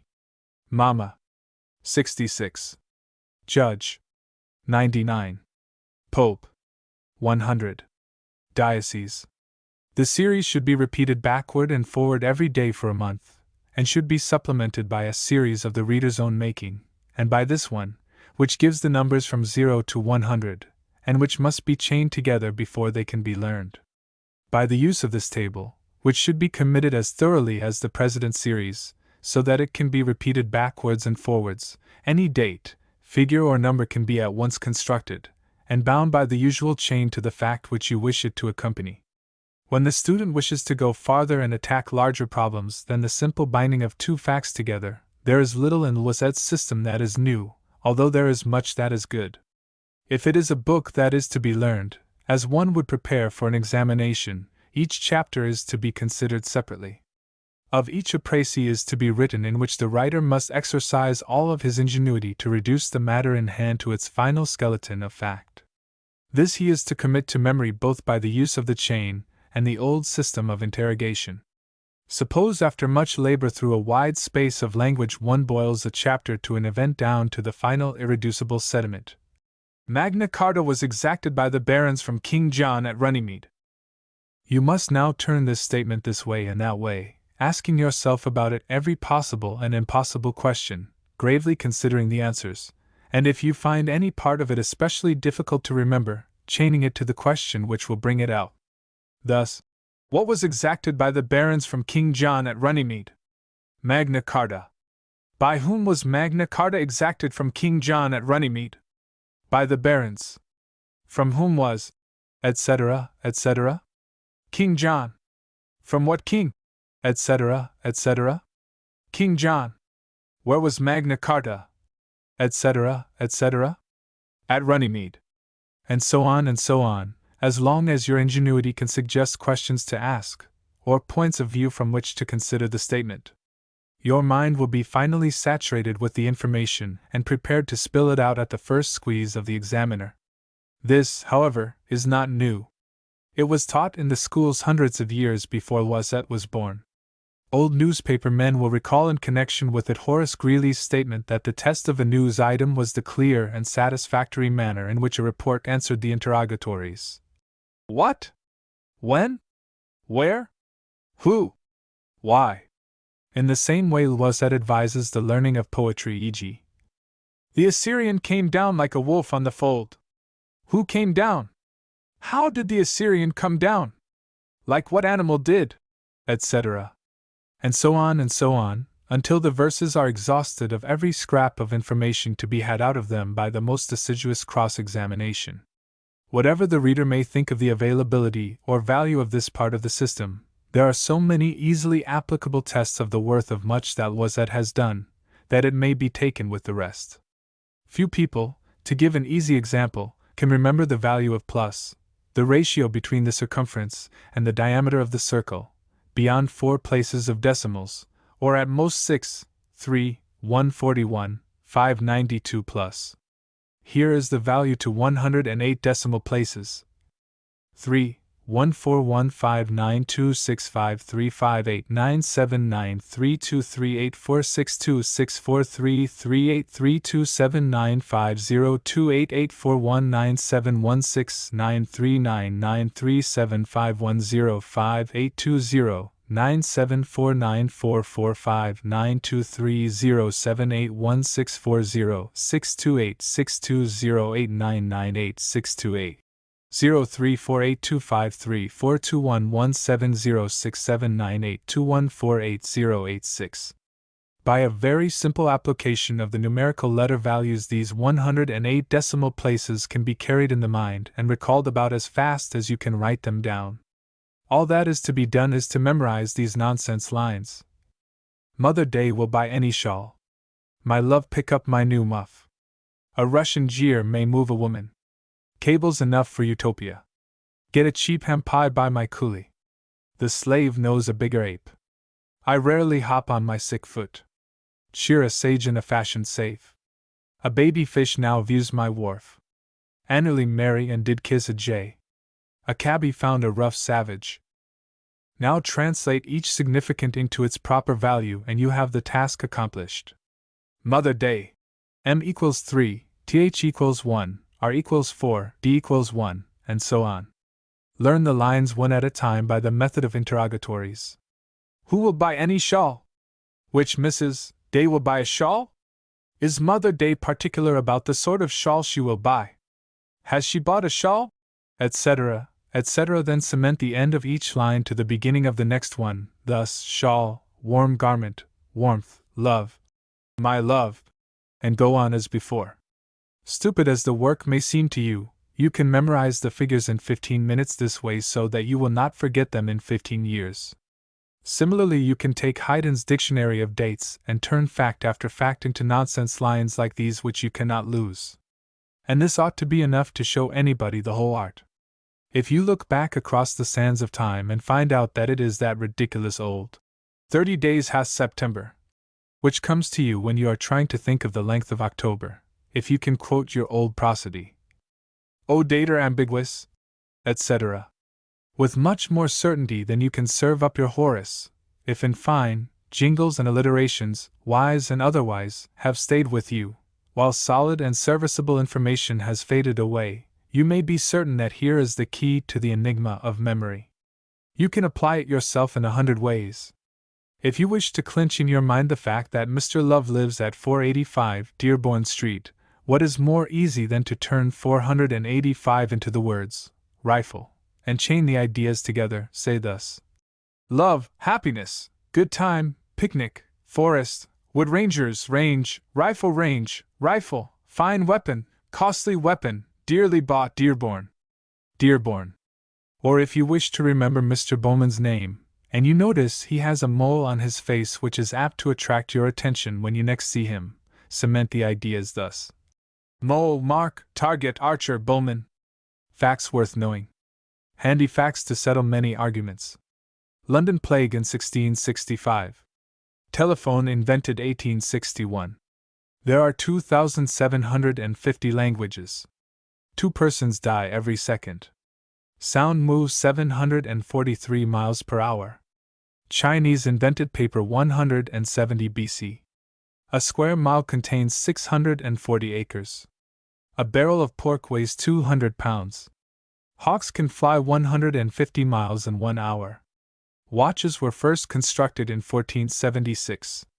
Chinese in United States in 1880, 105,613.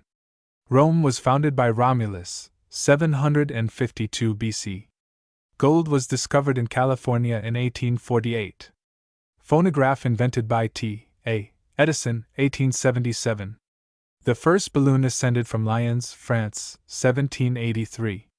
The first fire insurance office in America, Boston, 1724. Jet is found along the coast of Yorkshire, near Whitby. Napoleon I, Crown Emperor 1804, died at St. Helena, 1820. Electric light invented by Lodigan and Kosloff, at London, 1874. Harvard is the oldest college in the United States, established 1638. War declared with Great Britain, June 19, 1812, peace February 18, 1815. Until 1776 cotton spinning was performed by the hand spinning wheel.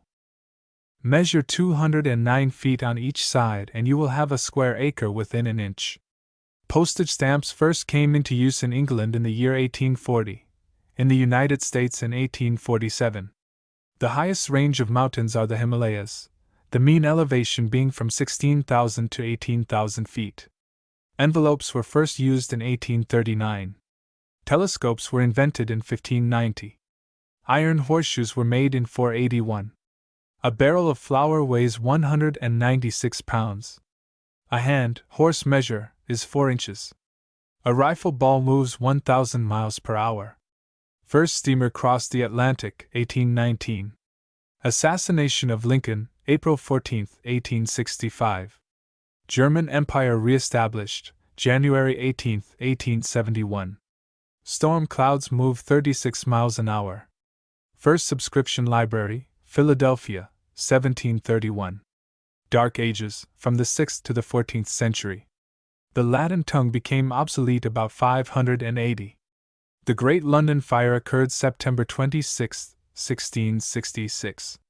The value of a ton of pure gold is $602,799.21. Ether was first used for surgical purposes in 1844. Ignatius Loyola founded the Order of Jesuits, 1541. First authentic use of organs, 755. In England, 951. The first newspaper advertisement appeared in 1652. Cork is the bark taken from a species of the oak tree. Benjamin Franklin used the first lightning rods, 1752. Glass windows, colored, were used in the 8th century. Authentic history of China commenced 3000 years BC. Introduction of homeopathy into the United States, 1825. Spectacles were invented by an Italian in the 13th century. Medicine was introduced into Rome from Greece, 200 BC. First electric telegraph, Paddington to Brayton, and 1835. The Chaldeans were the first people who worked in metals. First life insurance, in London, 1772. In America, Philadelphia, 1812. Egyptian pottery is the oldest known, dates from 2000 BC. Julius Caesar invaded Britain, 55 BC, assassinated, 44 BC. Soap was first manufactured in England in the 16th century. The largest free territorial government is the United States. First photographs produced in England, 1802, perfected, 1841. First marine insurance, 8533, England, 1598, America, 1721. Professor Ørsted, Copenhagen, discovered electromagnetism in 1819. First American Express, New York to Boston, W. F. Harnden. Glass windows were first introduced into England in the 8th century. Chicago is little more than 50 years old, and is the 18th city of the world. Glass was made in Egypt, 3000 BC, earliest date of transparent glass, 719 BC. First public schools in America were established in the New England states about 1642. The largest inland sea is the Caspian, between Europe and Asia, being 700 miles long and 270 miles wide. The term, almighty dollar, originated with Washington Irving, as a satire on the American love for gain. The highest natural bridge in the world is at Rockbridge, Virginia, being 200 feet high to the bottom of the arch. The largest circulation of paper money is that of the United States, being 700 millions, while Russia has 670 millions. The largest insurance company in the world is the Mutual Life of New York City, having cash assets of $108 million.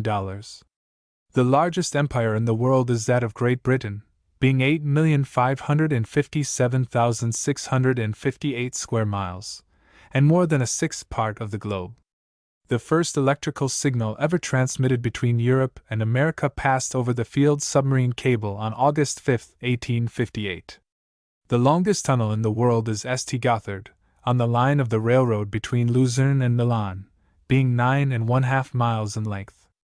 The loftiest active volcano is Popocatépetl. It is 17,784 feet high, and has a crater 3 miles in circumference, and 1,000 feet deep. Burnt brick was known to have been used in building the Tower of Babel. They were introduced into England by the Romans. The most remarkable echo known is that in the castle of Simonetta, 2 miles from Milan. It repeats the echo of a pistol 60 times. The largest volcano in the world is Etna. Its base is 90 miles in circumference, its cone 11,000 feet high. Its first eruption occurred 474 BC. The largest tree in the world, as yet discovered, is in Tulare County, California. It is 275 feet high and 106 feet in circumference at its base. The largest desert is Sahara, in northern Africa.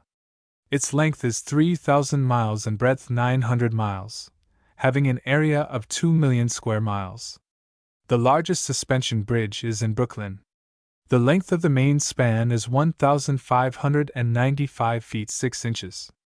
The entire length of the bridge is 5,989 feet.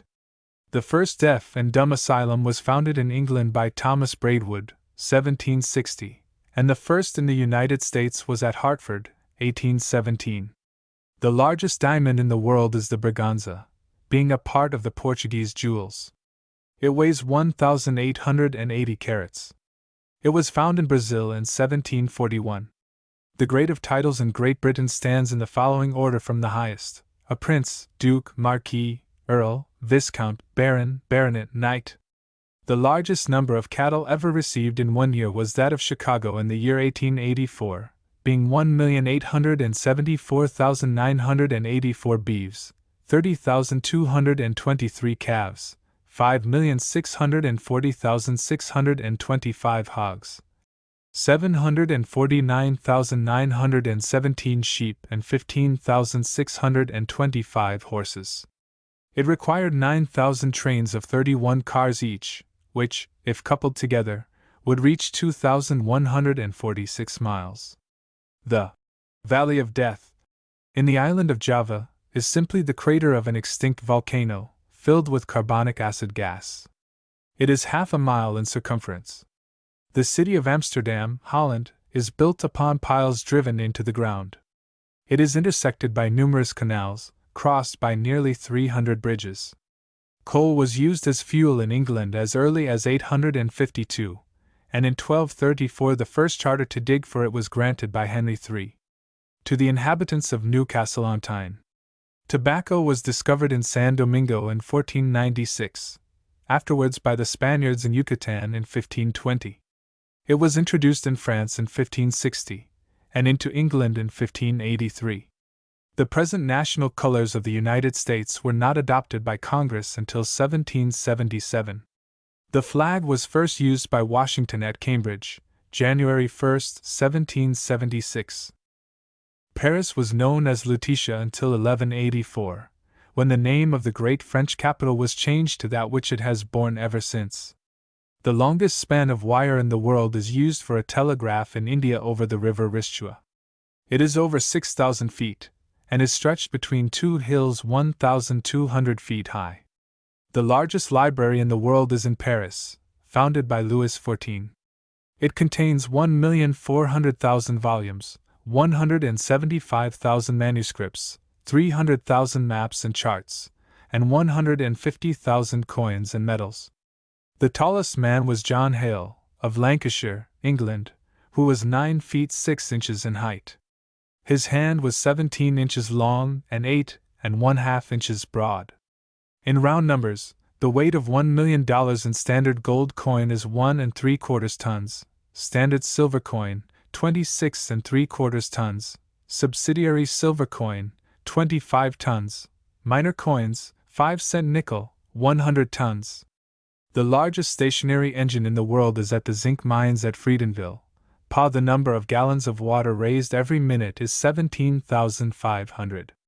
The driving wheels are 35 feet diameter and weigh 40 tons each. The cylinder is 110 inches in diameter. The part of United States territory most recently acquired is the island of San Juan, near Vancouver's Island. It was evacuated by England at the close of November, 1873. The highest monument in the world is the Washington Monument, being 555 feet. The highest structure of any kind is the Eiffel Tower, Paris, finished in 1889 and 989 feet high. It is claimed that crows, eagles, ravens, and swans live to be 100 years old, herons, 59, parrots, 60, pelicans and geese, 50, skylarks, 30, sparrowhawks, 40, peacocks, canaries, and cranes, 24. The greatest cataract in the world is Niagara, the height of the American Falls being 165 feet. The highest fall of water in the world is that of the Yosemite in California, being 2,550 feet. The most ancient catacombs are those of the Theban kings, begun 4,000 years ago.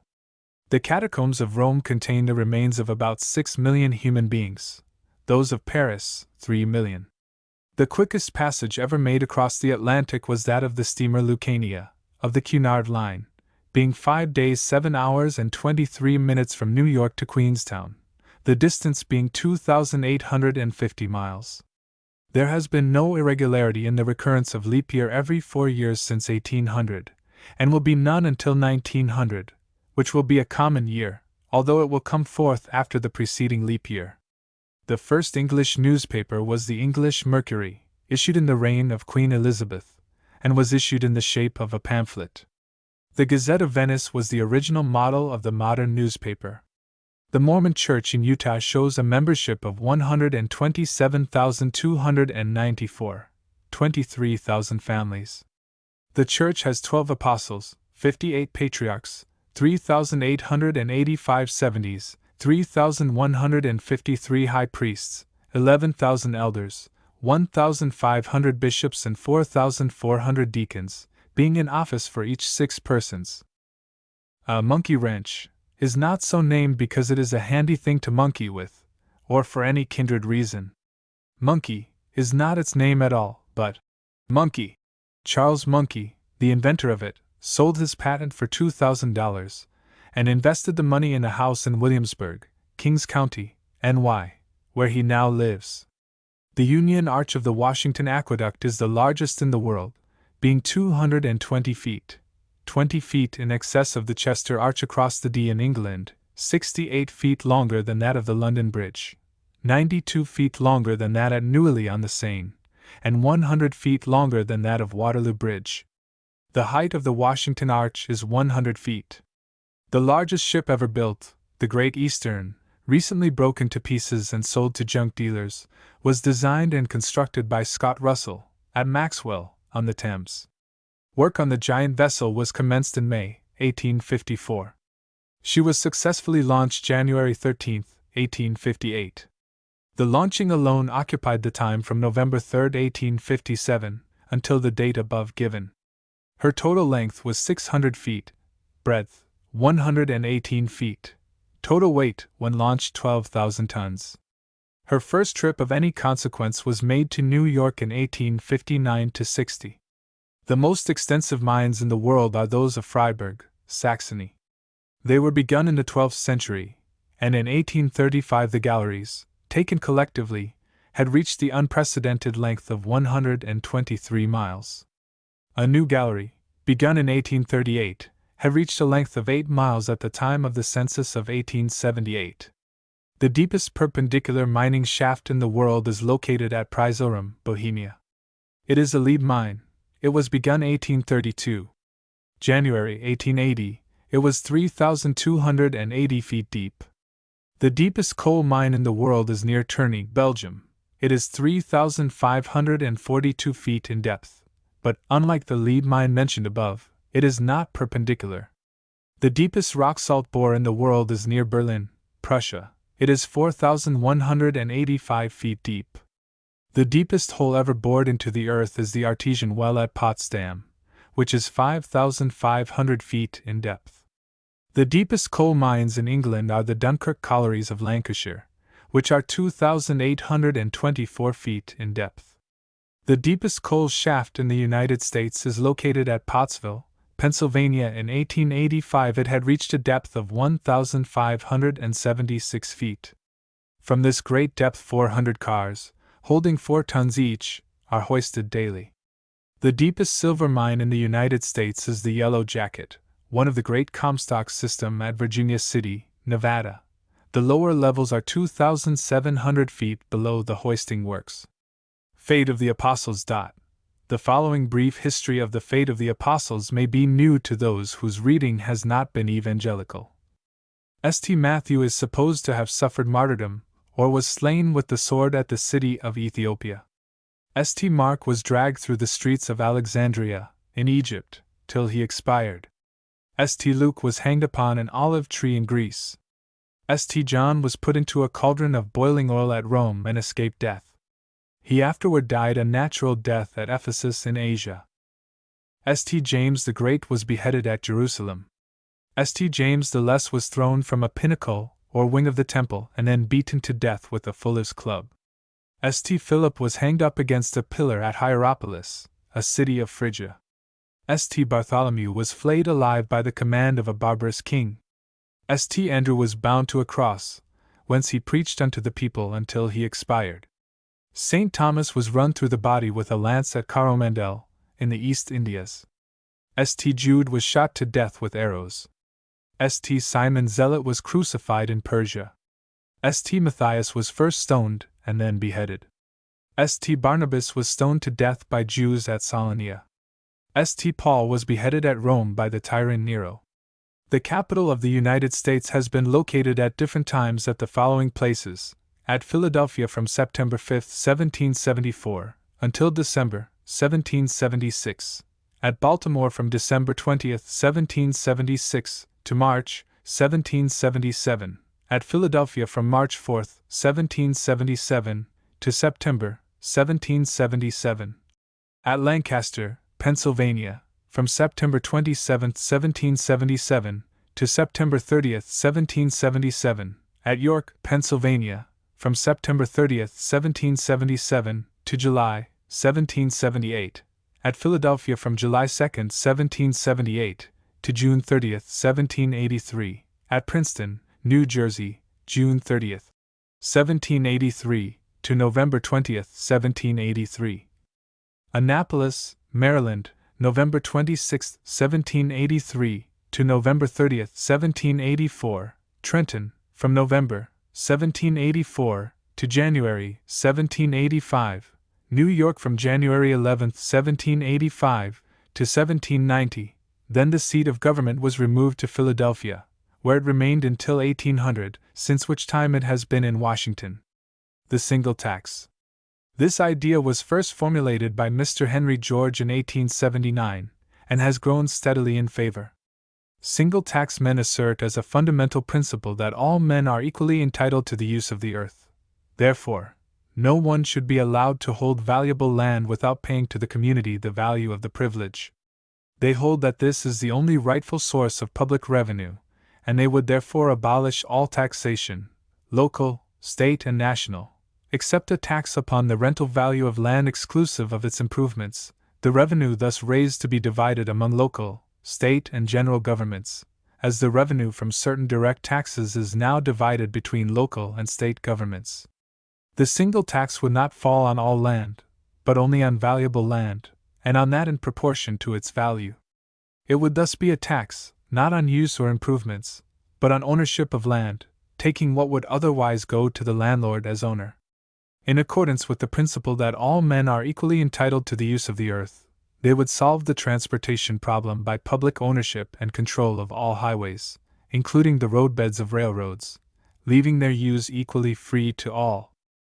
The single tax system would, they claim, dispense with a horde of tax gatherers, simplify government, and greatly reduce its cost, give us with all the world that absolute free trade which now exists between the states of the Union, abolish all taxes on private uses of money, take the weight of taxation from agricultural districts, where land has little or no value apart from improvements, and put it upon valuable land, such as city lots and mineral deposits.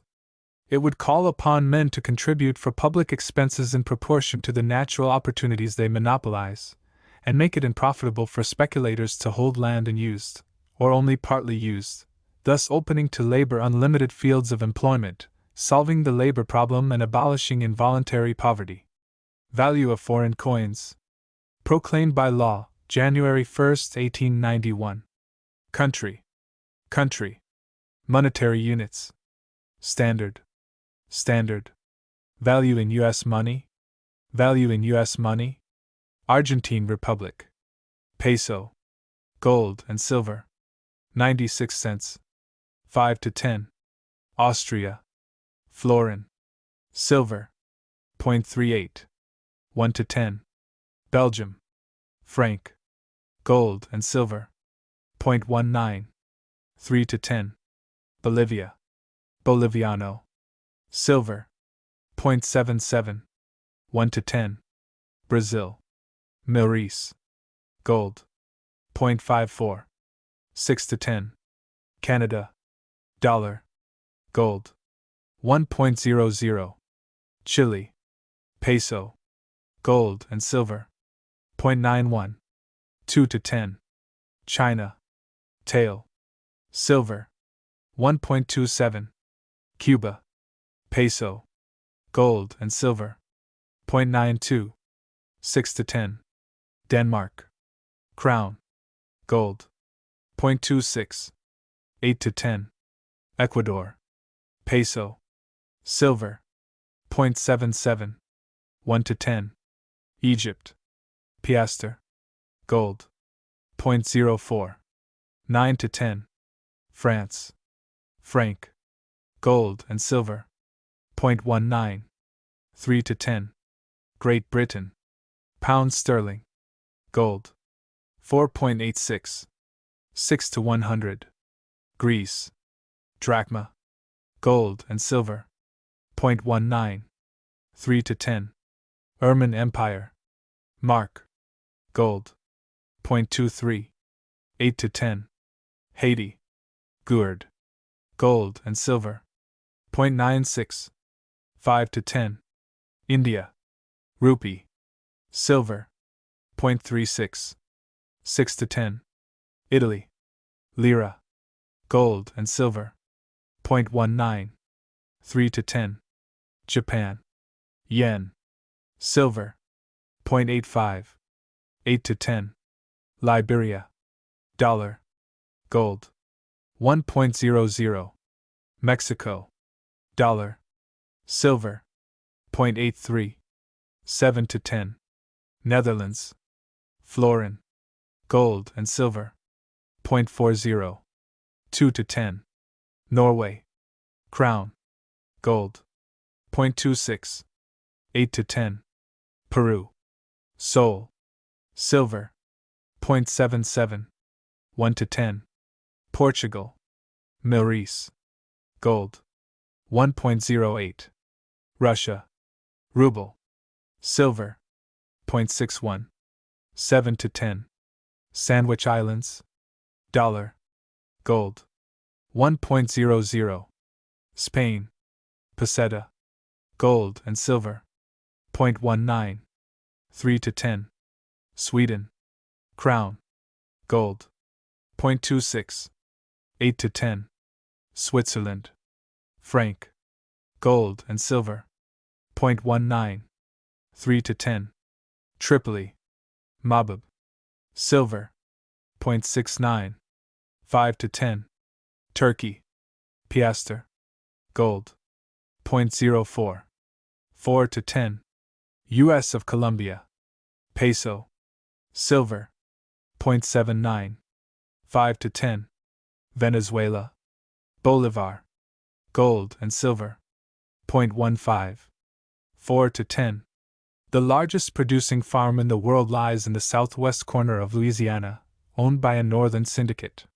It runs 100 miles north and south. The immense tract is divided into convenient pastures, with stations of ranches every 6 miles. The fencing alone cost nearly $50,000. The 7 wonders of the world are 7 most remarkable objects of the ancient world. They are the pyramids of Egypt, Pharos of Alexandria, walls and hanging gardens of Babylon, Temple of Diana at Ephesus, the statue of the Olympian Jupiter, Mausoleum of Artemisia, and Colossus of Rhodes. The 7 sages flourished in Greece in the 6th century BCE. They were renowned for their maxims of life and as the authors of the mottos inscribed in the Delphian temple. Their names are Solon, Chilo, Pittacus, Bias, Periander, Cleobulus, and Thales. The estimated number of Christians in the world is over 408 million, of Buddhists, 420 million, of the followers of Brahma, 180 million, of Mohammedans, 150 million, of Jews, 8 million, of atheists, deists, and infidels, 85 million, of pagans, 50 million, and of the 1,100 other minor creeds, 123 million.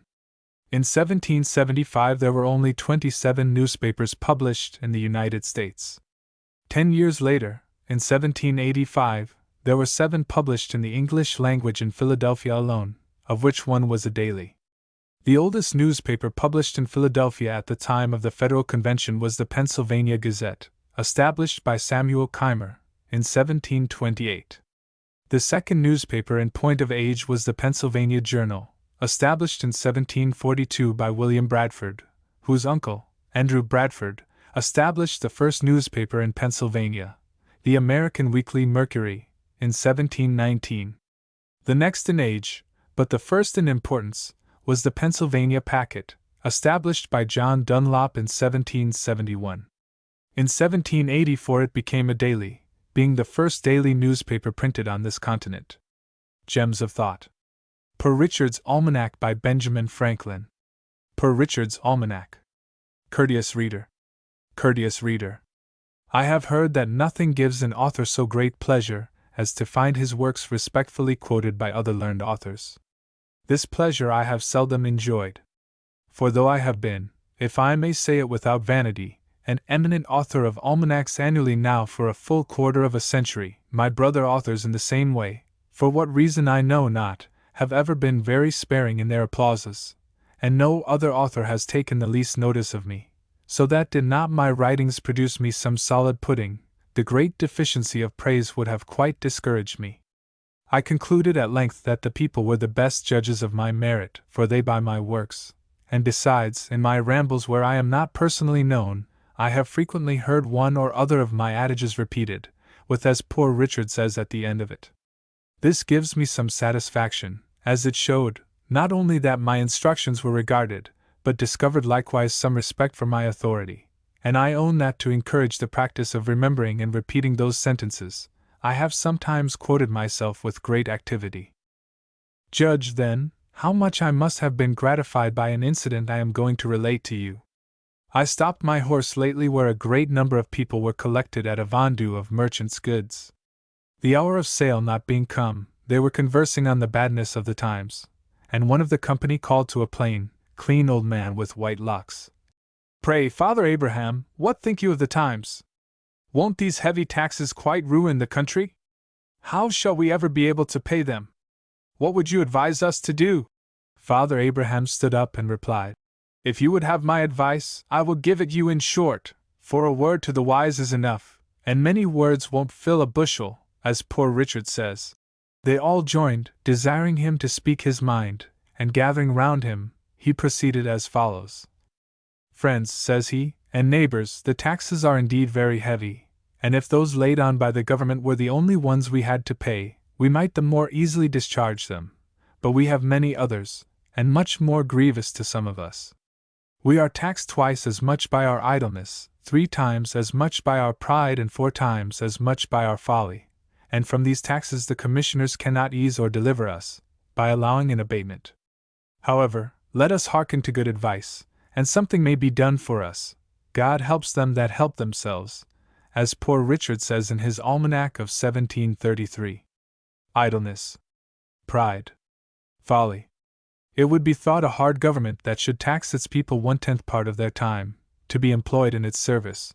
But idleness taxes many of us much more, if we reckon all that is spent in absolute sloth, or doing of nothing, with that which is spent in idle employments or amusements that amount to nothing. Sloth, by bringing on disease, absolutely shortens life. Sloth, like rust, consumes faster than labor wears, while the used key is always bright, as Poor Richard says. But dost thou love life? Then do not squander time, for that's the stuff life is made of, as Poor Richard says. Time. How much more that is necessary do we spend in sleep?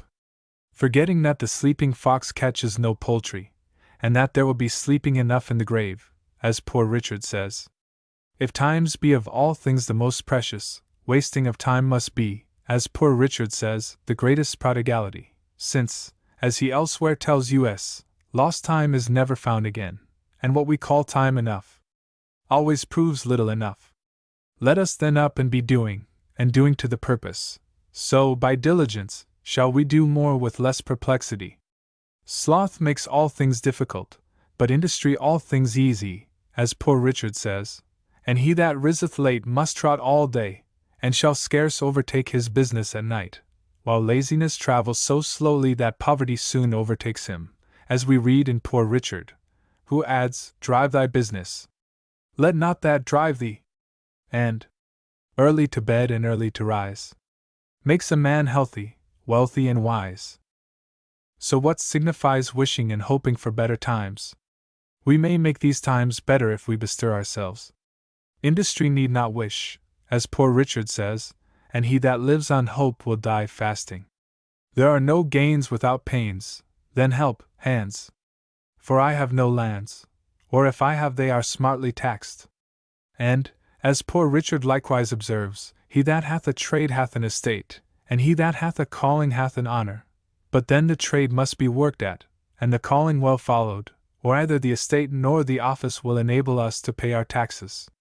If we are industrious we shall never starve, for, as Poor Richard says, at the working man's house hunger looks in, but dares not enter.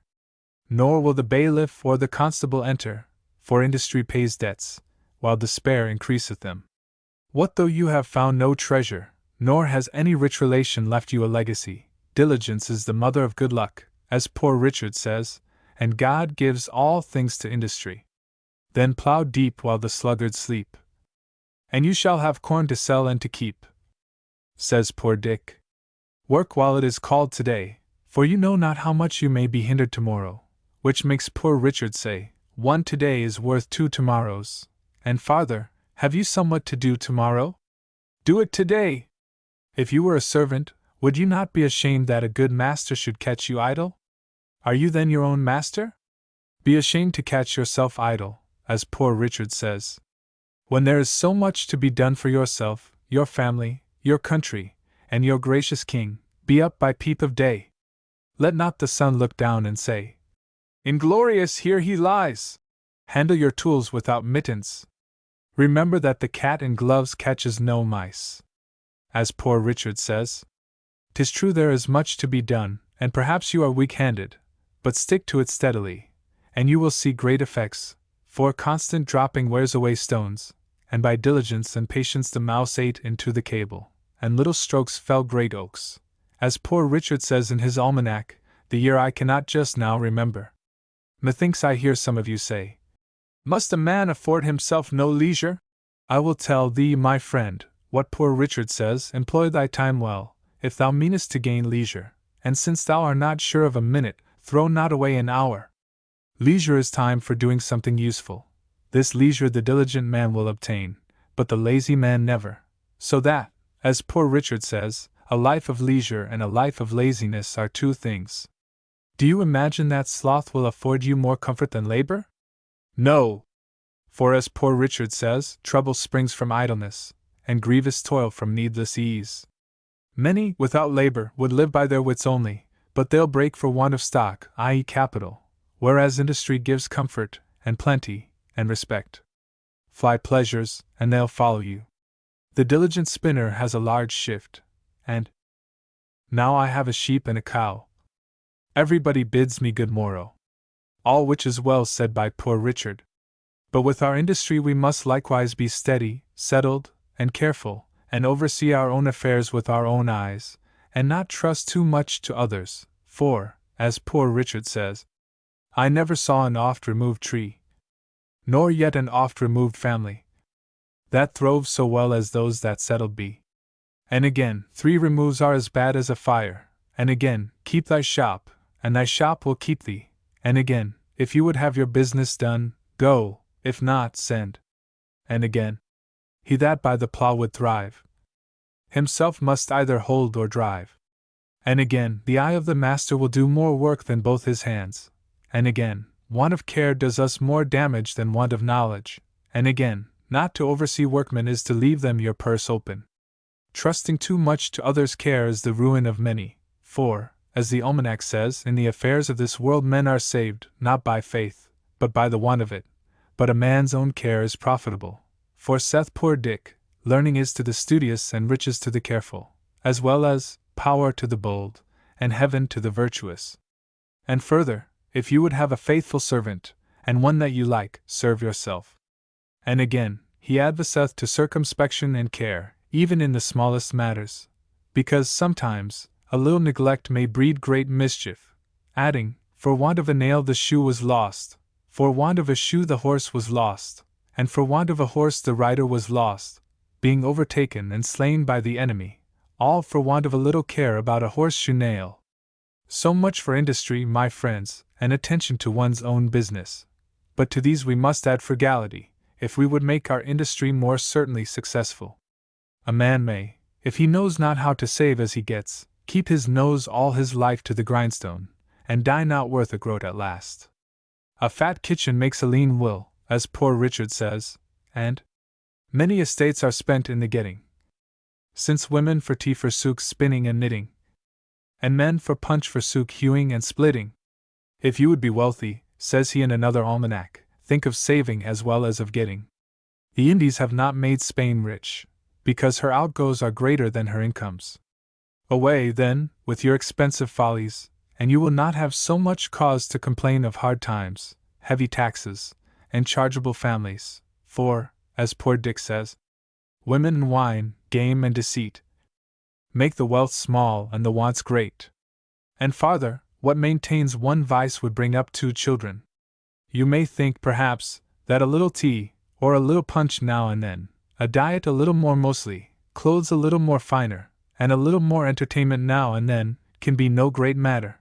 But remember what poor Richard says, many a little makes a mickle, and further, beware of little expenses, a small leak will sink a great ship, and again, who dainties love, shall beggars prove. And moreover, fools make feasts and wise men eat them. Here are you all got together at this vendue of fineries knickknacks. You call them goods, but if you do not take care, they will prove evils to some of you. You expect they will be sold cheap, and perhaps they may for less than they cost. But, if you have no occasion for them, they must be dear to you. Remember what poor Richard says, buy what thou hast no need of, and ere long thou shalt sell thy necessaries. And again, at a great pennyworth, pause a while. He means that perhaps the cheapness is apparent only, and not real, or the bargain by straightening thee in thy business may do thee more harm than good. For in another place he says, many have been ruined by buying good pennyworths. Again, poor Richard says, 'tis foolish to lay out money in a purchase of repentance, and yet this folly is practiced every day at vendues for want of minding the almanac. Wise men, as poor Richard says, learn by others' harms, fools scarcely by their own, but felix quem faciant aliena pericula cautum. Many a one for the sake of finery on the back, has gone with a hungry belly, and half starved their families. Silks and satins, scarlets and velvets, as poor Richard says, put out the kitchen fire. These are not the necessaries of life. They can scarcely be called the conveniences, and yet, only because they look pretty, how many want to have them? The artificial wants of mankind thus become more numerous than the natural, and, as poor Dick says, for one poor person there are 100 indigent. By these and other extravagances, the genteel are reduced to poverty, and forced to borrow of those whom they formerly despised, but who, through industry and frugality, have maintained their standing, in which case it appears plainly that a ploughman on his legs is higher than a gentleman on his knees, as poor Richard says. Perhaps they have had a small estate left them, which they know not the getting of. They think, 'tis day, and will never be night, that a little to be spent out of so much is not worth minding. A child and a fool, as poor Richard says, imagine 20 shilling and 20 years can never be spent, but always taking out of the meal tub and never putting in, soon comes to the bottom. Then, as poor Dick says, when the well's dry, they know the worth of water. But this they might have known before, if they had taken his advice. If you would know the value of money, go and try to borrow some, for he that goes a-borrowing, goes a-sorrowing, and indeed, so does he that lends to such people, when he goes to get it again. Poor Dick further advises and says, fond pride of dress is, sure, a very curse. Ere fancy you consult your purse. And again, pride is as loud a beggar as want, and a great deal more saucy. When you have bought one fine thing, you must buy 10 more, that your appearance may be all of a piece. But poor Dick says, 'tis easier to suppress the first desire than to satisfy all that follow it. And 'tis as truly folly for the poor to ape the rich, as for the frog to swell in order to equal the ox. Great estates may venture more, but little boats should keep near shore. 'Tis, however, a folly soon punished, for pride that dines on vanity sups on contempt, as poor Richard says. And in another place, pride breakfasted with plenty, dined with poverty and supped with infancy. And after all, what use is this pride of appearance, for which so much is risked, so much is suffered? It cannot promote health or ease pain. It makes no increase of merit in the person. It creates envy. It hastens misfortune. What is a butterfly? At best, he's but a caterpillar drayist. The gaudy fops his picture just, as Poor Richard says. But what madness must it be to run into debt for these superfluities?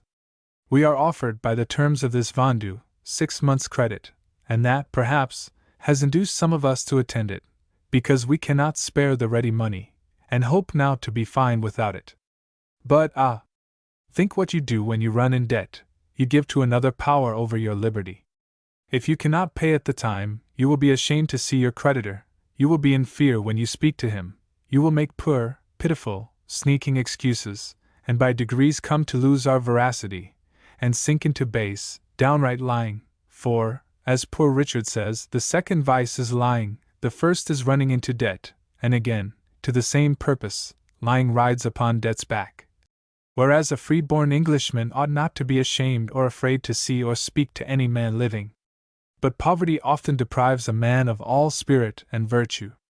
'Tis hard for an empty bag to stand upright, as Poor Richard truly says. What would you think of that prince, or that government who should issue an edict forbidding you to dress like a gentleman or gentlewoman, on pain of imprisonment or servitude? Would you not say that you are free, have a right to dress as you please, and that such an edict would be a breach of your privileges, and such a government tyrannical? And yet you are about to put yourself under such tyranny, when you run in debt for such dress. Your creditor has authority, at his pleasure, to deprive you of your liberty, by confining you in jail for life, or to sell you for a servant, if you should not be able to pay him. When you have got your bargain you may, perhaps, think little of payment, but creditors, Poor Richard tells us, have better memories than debtors, and in another place says, creditors are a superstitious set, great observers of set days and times. The day comes round before you are aware, and the demand is made before you are prepared to satisfy it, or, if you will bear your debt in mind, the term which at first seems so long will, as it lessens, appear extremely short. Time will seem to have added wings to his heels as well as his shoulders. Those have a short Lent, saith Poor Richard, who owe money to be paid at Easter. Then since, as he says, the borrower is a slave to the lender, and the debtor to the creditor, disdain the chain, preserve your freedom, and maintain your independency. Be industrious and free, be frugal and free. At present, perhaps, you may think yourself in thriving circumstances, and that you can bear a little extravagance without injury. But, for age and want, save while you may. No morning sun lasts a whole day. As Poor Richard says, gain may be temporary and uncertain, but ever, while you live, expense is constant and certain, and 'tis easier to build 2 chimneys than to keep one in fuel, as Poor Richard says, so, rather go to bed supperless than rise in debt. Get what you can and what you get hold. 'Tis the stone that will turn all your lead in gold, as Poor Richard says, and while you have got the philosopher's stone, sure, you will no longer complain of bad times or the difficulty of paying taxes. This doctrine, my friends, is reason and wisdom, but after all, do not depend too much upon your own industry and frugality and prudence, though excellent things, for they may all be blasted without the blessing of heaven, and therefore, ask that blessing humbly, and be not uncharitable to those that at present seem to want it, but comfort and help them. Remember Job suffered, and was afterwards prosperous. And now, to conclude, experience keeps a dear school, but fools will learn in no other, and scarce in that, for it is true, we may give advice, but we cannot give conduct, as Poor Richard says. However, remember this, they that won't be counseled can't be helped, as Poor Richard says, and further that if you will not hear reason, she'll surely rap your knuckles. Thus the old gentleman ended his harangue. The people heard it, and approved the doctrine, and immediately practiced the contrary, just as if it had been a common sermon. For the vendu opened, and they began to buy extravagantly, notwithstanding all his cautions, and their own fear of taxes. I found the good man had thoroughly studied my almanacs, and digested all I had dropped on those topics during the course of 25 years. The frequent mention he made of me must have tired any one else, but my vanity was wonderfully delighted with it, though I was conscious that not a tenth part of the wisdom was my own which he ascribed to me, but rather the gleanings that I had made of the sense of all ages and nations. However, I resolved to be the better for the echo of it, and though I had at first determined to buy stuff for a new coat, I went away resolved to wear my old one a little longer. Reader, if thou wilt do the same, thy profit will be as great as mine. I am, as ever, thine to serve thee. July 7, 1757. Richard Saunders. Richard Saunders. The Watermill. Oh! Listen to the watermill, through all the livelong day, as the clicking of the wheels wears hour by hour away. How languidly the autumn wind doth stir the withered leaves, as on the field the reapers sing, while binding up the sheaves. A solemn proverb strikes my mind, and as a spell is cast, the mill will never grind again with water that is past. The summer winds revive no more leaves strewn o'er earth and main. The sickle never more will reap the yellow garnered grain. The rippling stream flows on, tranquil, deep, and still, but never glitteth back again to busy watermill. The solemn proverb speaks to all, with meaning deep and vast. The mill will never grind again with water that is past. Oh! Clasp the proverb to thy soul, dear loving heart and true, for golden years are fleeting by, and youth is passing too. Ah! Learn to make the most of life, nor lose one happy day, for time will ne'er return sweet joys neglected, thrown away, nor leave one tender word unsaid, thy kindness shall broadcast. The mill will never grind again with water that is past. Oh! The wasted hours of life, that have swiftly drifted by. Alas! The good we might have done, all gone without a sigh. Love that we might once have saved by a single kindly word. Thoughts conceived but ne'er expressed, perishing unpenned, unheard. Oh! Take the lesson to thy soul, forever clasp it fast. The mill will never grind again with water that is past. Work on while yet the sun doth shine, thou man of strength and will. The streamlet ne'er doth useless glide by clicking watermill. Nor wait until tomorrow's light beams brightly on thy way. For all that thou canst call thine own, lies in the phrase, today. Possessions, power, and blooming health, must all be lost at last. The mill will never grind again with water that is past. Oh! Love thy God and fellow man, thyself consider last. For come it will when they must scan dark errors of the past. Soon will this fight of life be o'er, and earth recede from view, and heaven in all its glory shine where all is pure and true. Ah! Then thou'lt see more clearly still the proverb deep and vast. The mill will never grind again with water that is past. D. C. McCallum. D. C. McCallum. Is life so dear, or peace so sweet, as to be purchased at the price of chains and slavery? Forbid it, Almighty God! I know not what course others may take, but for me, give me liberty or give me death. Patrick Henry. Patrick Henry.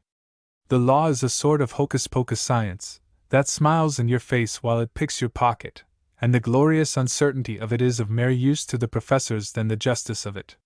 Macklin. Macklin. Our mission. In calm and stormy weather, our mission is to grow, to keep the angle paramount, and bind the brute below. We grow not all in sunshine, but richly in the rain, and what we deem our losses may prove our final gain. The snows and frosts of winter a richer fruitage bring. From battling with the anvil, the smith's grand muscles spring. 'Tis by the law of contrast that fine effects are seen, as thus we blend in colors, the orange with the green. By action and reaction, we reach our perfect growth, nor by excess of either, but equipoise of both. The same code binds the human, that governs Mother Earth. God cradled her in tempest, and earthquakes from her birth.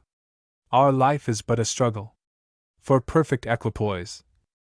Our pains are often jewels, our pleasures gilded toys. Between the good and evil, the monarch will must stand. to shape the final issue. By God's divine command.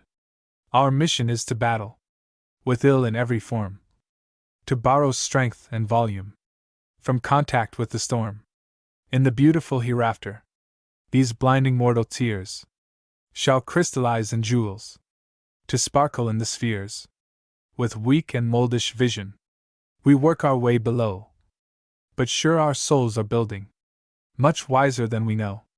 And when the work is finished, the scaffolding then falls, and lo, a radiant temple, with pearl and sapphire walls, a temple far transcending the grandest piles below, whose dome shall blaze with splendor in God's eternal glow. Wealth is necessary, let us not disclaim against it. Every nation needs it to attain the highest achievements in civilization. But it is a blessing only as a servant, and is destructive as a master. John P. Altgeld. John P. Altgeld. If I were a young man, I should ally myself with some high and at present unpopular cause, and devote my every effort to accomplish its success. John G. Whittier. John G. Whittier. Ill fares the land, to hastening ills a prey, where wealth accumulates and men decay. Princes and lords may flourish and may fade. A breath can make them, as breath has made. But an honest peasantry, a country's pride, when once destroyed, can never be supplied.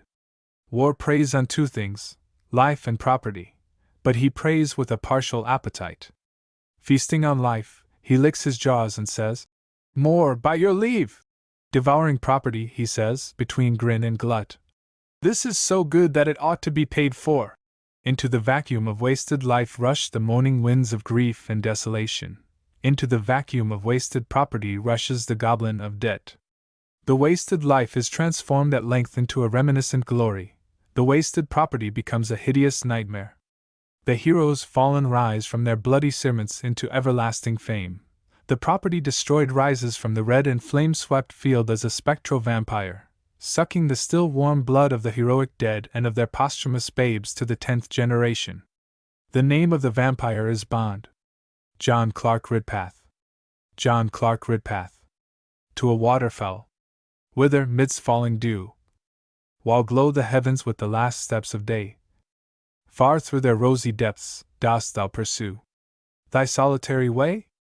Vainly the fowler's eye might mark thy distant flight to do thee wrong, as, darkly seen against the crimson sky, thy figure floats along. Seek'st thou the plashy brink of weedy lake, or marge of river wide, or where the rocking billows rise and sink on the chafed ocean side? There is a power whose care teaches thy way along that pathless coast. The desert and illimitable air, lone wandering, but not lost, all day thy wings have fanned. At that far height, the cold, thin atmosphere. Yet stoop not, weary, to the welcome land, though the dark night is near. And soon that toil shall end. Soon shalt thou find a summer home, and rest, and scream among thy fellows, reeds shall bend. Soon, o'er thy sheltered nest, thou art gone, the abyss of heaven hath swallowed up thy form, yet on my heart deeply hath sunk the lesson thou hast given, and shall not soon depart. He who, from zone to zone, guides through the boundless sky thy certain flight, in the long way that I must tread alone, will lead my steps aright. William Cullen Bryant. William Cullen Bryant. Robert Burns. Considered by many the world's greatest songwriter and natural poet. While Burns was yet a plowboy, he was challenged by two highly educated gentlemen, who were seated awaiting their dinner to be served at an inn in the town of Ayr. The terms of the challenge was for each to write a verse on the event of their first acquaintance. The one writing the best and most appropriate short rhyme was to have his dinner paid for by the other two. Burns wrote as follows: I, Johnny Peep, saw two sheep. Two sheep saw me. Half a crown apiece will pay for their fleece. And I, Johnny Peep, go free. On another occasion, while drinking at a bar, a hanger-on who was notorious for his much drinking and was dubbed the Marquis, asked Burns to write an appropriate epitaph for his gravestone. Burns, quick as flash and without any apparent effort, wrote, "Here lies a false marquis, whose title is shamed. If ever he rises, it will be to be damned. To a mouse. We sleek it, cowrin timrouse beastie. Oh, what a panic's in thy breastie! Thou needna start awa essay hasty. Why bickering brattle? I wad be laid to rin and chase thee. Why ing prattle?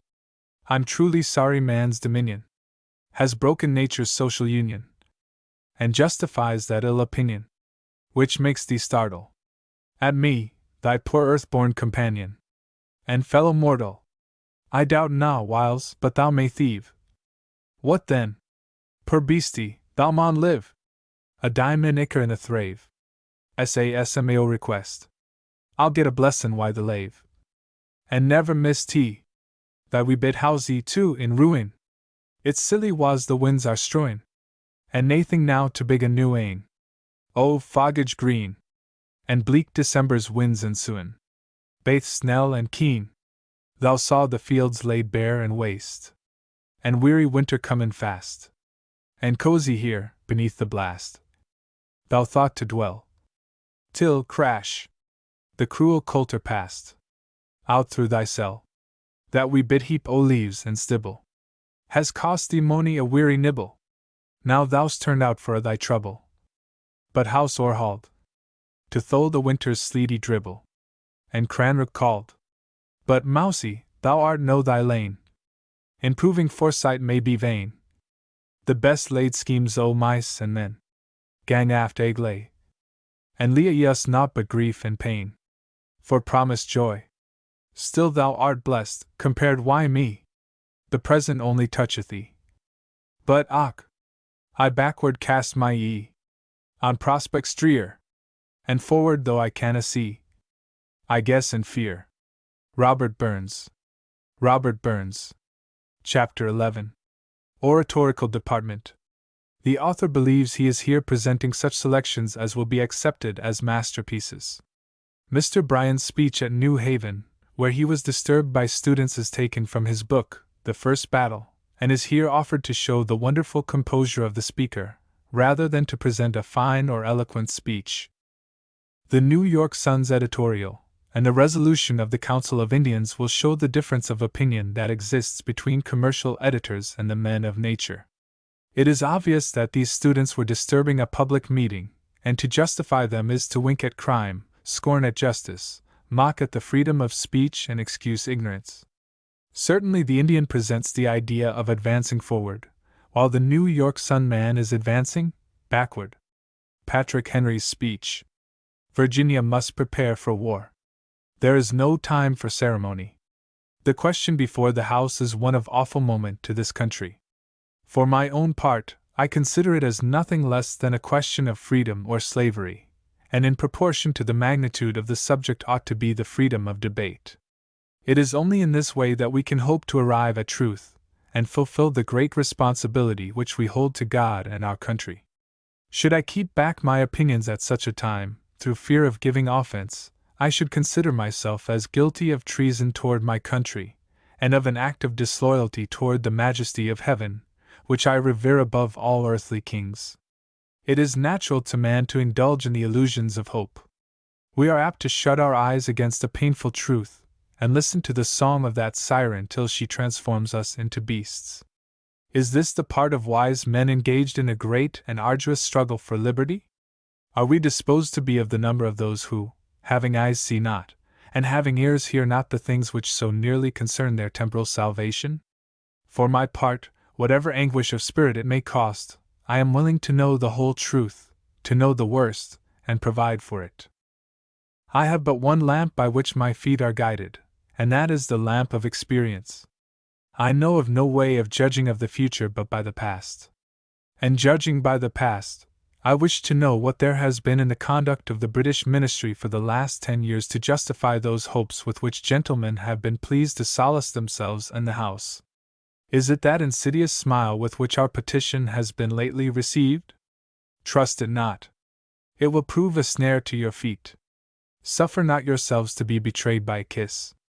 Ask yourselves how this gracious reception of our petition comports with those warlike preparations which cover our waters and darken our land. Are fleets and armies necessary to a work of love and reconciliation?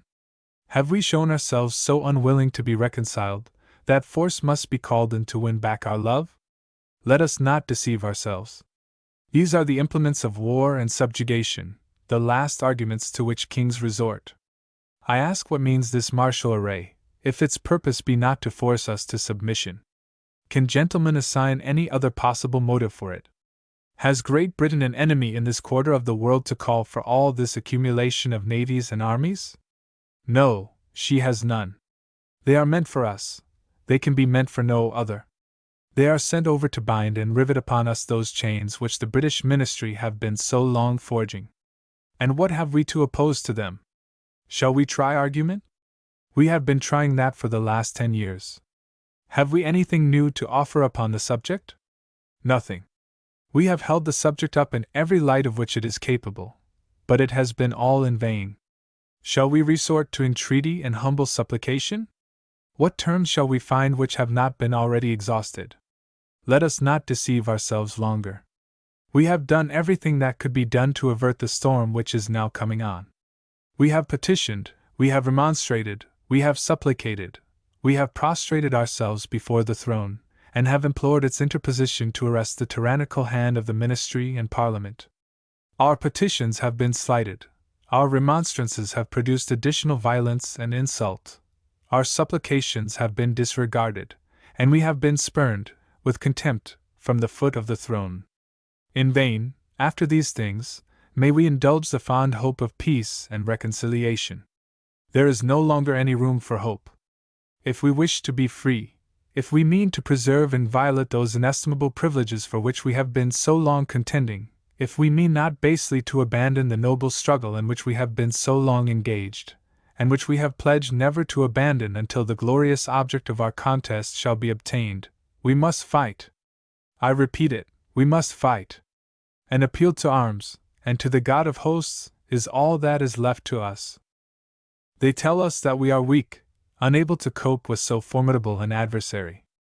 But when shall we be stronger? Will it be the next week, or the next year? Will it be when we are totally disarmed, and when a British guard shall be stationed in every house? Shall we gather strength by irresolution and inaction? Shall we acquire the means of effectual resistance by lying supinely on our backs, and hugging the delusive phantom of hope until our enemies have bound us hand and foot? We are not weak if we make a proper use of those means which the God of nature hath placed in our power. 3 millions of people, armed in the holy cause of liberty, are invincible by any force which the enemy can send against us. Besides, we shall not fight our battles alone. There is a just God who presides over the destinies of nations, and will raise us friends to fight our battle for us. The battle is not to the strong alone, it is to the vigilant, the active, the brave. Besides, we have no election. If we were base enough to desire it, it is now too late to retire from the contest. There is no retreat but in submission and slavery. Our chains are forged, their clanking may be heard on the plains of Boston. The war is inevitable, and let it come. I repeat it. Let it come. It is in vain to extenuate the matter. Gentlemen may cry peace, peace, but there is no peace. The war is actually begun. The next gale that sweeps from the north will bring to our ear the clash of resounding arms. Our brethren are already in the field. Why are we here idle? What is it that gentlemen wish? What would they have? Is life so dear or peace so sweet, as to be purchased at the price of chains and slavery? Forbid it, Almighty God. I know not what course others may take, but as for me, give me liberty or give me death. Speech in Convention, March 25, 1775. Abraham Lincoln's speech. Speech at the dedication of the National Cemetery at Gettysburg, Pennsylvania, November 19, 1863. 77 years ago our fathers brought forth on this continent a new nation, conceived in liberty and dedicated to the proposition that all men are created equal. Now we are engaged in a great civil war, testing whether that nation, or any nation so conceived and so dedicated, can long endure. We are met on a great battlefield of that war. We have come to dedicate a portion of that field as a final resting place for those who here gave their lives that that nation might live. It is altogether fitting and proper that we should do this. But in a large sense we cannot dedicate, we cannot consecrate, we cannot hallow this ground. The brave men, living and dead, who struggled here have consecrated it far above our poor power to add or detract.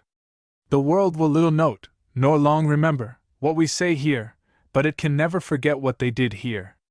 It is for us, the living, rather to be dedicated here to the unfinished work which they who fought here have thus far so nobly advanced. It is rather for us to be here dedicated to the great task remaining before us, that from these honored dead we take increased devotion to that cause for which they gave the last full measure of devotion, that we here highly resolve that these dead have not died in vain, that this nation, under God, shall have a new birth of freedom, and that government of the people, by the people, for the people shall not perish from the earth. William Jennings Bryan's Speeches. Yale College Incident. Bryan speaks under difficulties. I am glad that there are students here, because I want to say a word to students. Your college has helped to add fame to your city, and those who assemble here are supposed to come in order that they may better equip themselves for the duties of life. I am glad to talk to students because, my friends, we have a cause which appeals to students. If the syndicates and corporations rule this country, then no young man has a fair show unless he is the favorite of a corporation. Applause, and yells for McKinley by a cordon of the students. If the people have a right to govern themselves and exercise that right, then every citizen has an equal chance and every man may achieve what he desires. We wish to leave all the avenues open so that the son of the humblest citizen may aspire to the highest position within the gift of the people. Applause and yells repeated. I am not speaking now to the sons who are sent to college on the proceeds of ill-gotten gains. Enthusiastic applause. I will wait until these sons have exhausted what their fathers have left them and then appeal to their children who will have to commence life where their grandfathers commenced. Great applause. My friends, a just government is best for the great masses of the people. Equal laws and equal opportunities are best for 9 out of every 10 of us. Yells again repeated. Therefore, our cause appeals to every young man who wants to make this government so good as to deserve the love, confidence, and the support of every citizen in this land. We appeal not only to the students, we appeal to businessmen who have been terrorized by the financial, what may I call it? Applause. People have been tyrannized over by financial institutions until in some instances it is more dangerous to raise your voice against the ruling power than it is in an absolute monarchy. Great applause and yells. If there is anybody who loves this sort of thing, then I shall offend him by speaking of it. But I shall not offend any man who loves liberty, and the right of free speech in this country. Great applause. The business men have been told that the free coinage of silver would ruin them. If it can ruin them with more rapidity than the gold standard has ruined them, then, my friends, it will be bad, indeed, because the gold standard has increased the number of failures among business men, and every step that has been taken has been followed. Yells from the students. I have been so used to talking to young men who earn their own living that I do not know. Great applause and cheering. I say, I have been so used to talking to young men who earn their own living that I hardly know what language to use to address myself to those who desire to be known, not as creators of wealth, but as the distributors of wealth which somebody else created. Great applause and cheering. If you will show me a young man who has been taught to believe, more yells and cries of McKinley. In all my travels I have not found a crowd that needed talking to so much as this crowd does. Cries of, that's right. I came to this city something more than a year ago, and I then learned something of the domination of your financial classes. I have seen it elsewhere, but my friends, the great mass of the people even of this city, will be better off under bimetallism that permits the nation to grow, than under a gold standard which starves everybody except the money changer and the money owner. We sometimes out west are instructed by your insurance companies. I carry insurance in old line companies and in what are known as the mutual or assessment companies. I carry insurance in fraternal organizations like the United Workmen and the Modern Woodmen, as well as in the old line companies, and I am glad that my assessment companies are satisfied to take my money and give me insurance without attempting to tell me how I must vote. Your old line companies have seen fit to insult the intelligence of the people by attempting to exercise a guardian care, notwithstanding the fact that we are able to look after ourselves without their instructions. You have laboring men also in large numbers in this city. I do not know whether the advocates of the gold standard here who employ men in the shops insist upon telling their employees how to vote. I have in other places found employers who would put in envelopes the pay for the day's work or week's work, and then print on the outside of the envelopes some instructions to the employees. If the manufacturer, employer, or railroad president feels that there must be something on the outside of the envelope as well as upon the inside, let him write on the outside. You will find within your wages. They are to cover your work. We recognize that the men who have sense enough to do the work we want done have sense enough to vote right, without our telling them how to vote. I notice that in some places they have been organizing sound money clubs, and they have the applicants sign a statement, saying that the free coinage of silver would hurt him in his business as a wage earner. I have wondered why our great financial magnates do not put in their application a statement similar to that. Why don't the heads of these syndicates which have been bleeding the government make application to sound money clubs and write in their application that the free coinage of silver would hurt them in their business as heads of syndicates? They want people to believe that they are entirely benevolent, that they are philanthropists, and that what they do is done merely because they believe that the people will be benefited by having them run the government, and they submit to the inconvenience of running the government in order to help the people, who, they say, will be benefited. More confusion and applause by the students. Why is it that the broker or the bond buyer does not write in his application that he has a personal interest in the gold standard? Why is it that these men want to throw upon the wage earners whatever odium there may be in using his vote to protect his personal interests? I believe the wage earner, and the farmer, and the businessman, and the professional man, all of these will be benefited by a volume of money sufficient to do business with. If you make money scarce, you make money dear. If you make money dear, you drive down the value of everything, and when you have falling prices, you have hard times. And who prosper by hard times? There are but few, and those few are not willing to admit that they get any benefit from hard times. No party ever declared in its platform that it was in favor of hard times, and yet the party that declares for a gold standard in substance declares for a continuation of hard times. Here a band which had been playing for a drill in another part of the square came nearer and made talking more difficult, and my voice not being in good condition, I concluded my remarks by saying, "It is hard to talk when all the conditions are favorable, and I must ask you to excuse me from talking any further in the presence of the noises against which we have to contend today."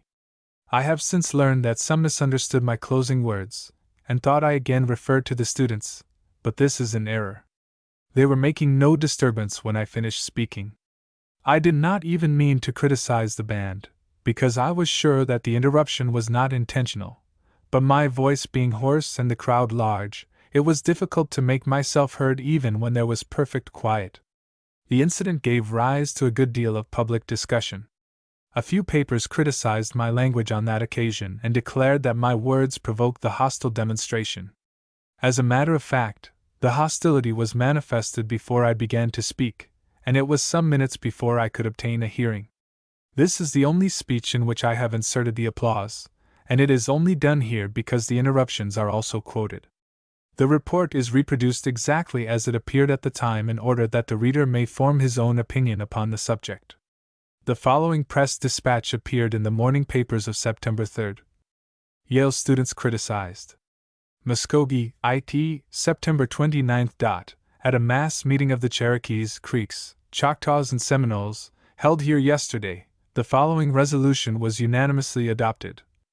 Resolved, that we contemplate with deep regret the recent insulting treatment of William J. Bryan by students of a college in the land of the boasted white man's civilization, and we admonish all Indians who think of sending their sons to Yale that association with such students could but prove hurtful alike to their morals and their progress toward the higher standard of civilization. The Sun defends the Yale students. The New York Sun came to the defense of the boys in an editorial, from which the following is an extract. What did these students really do?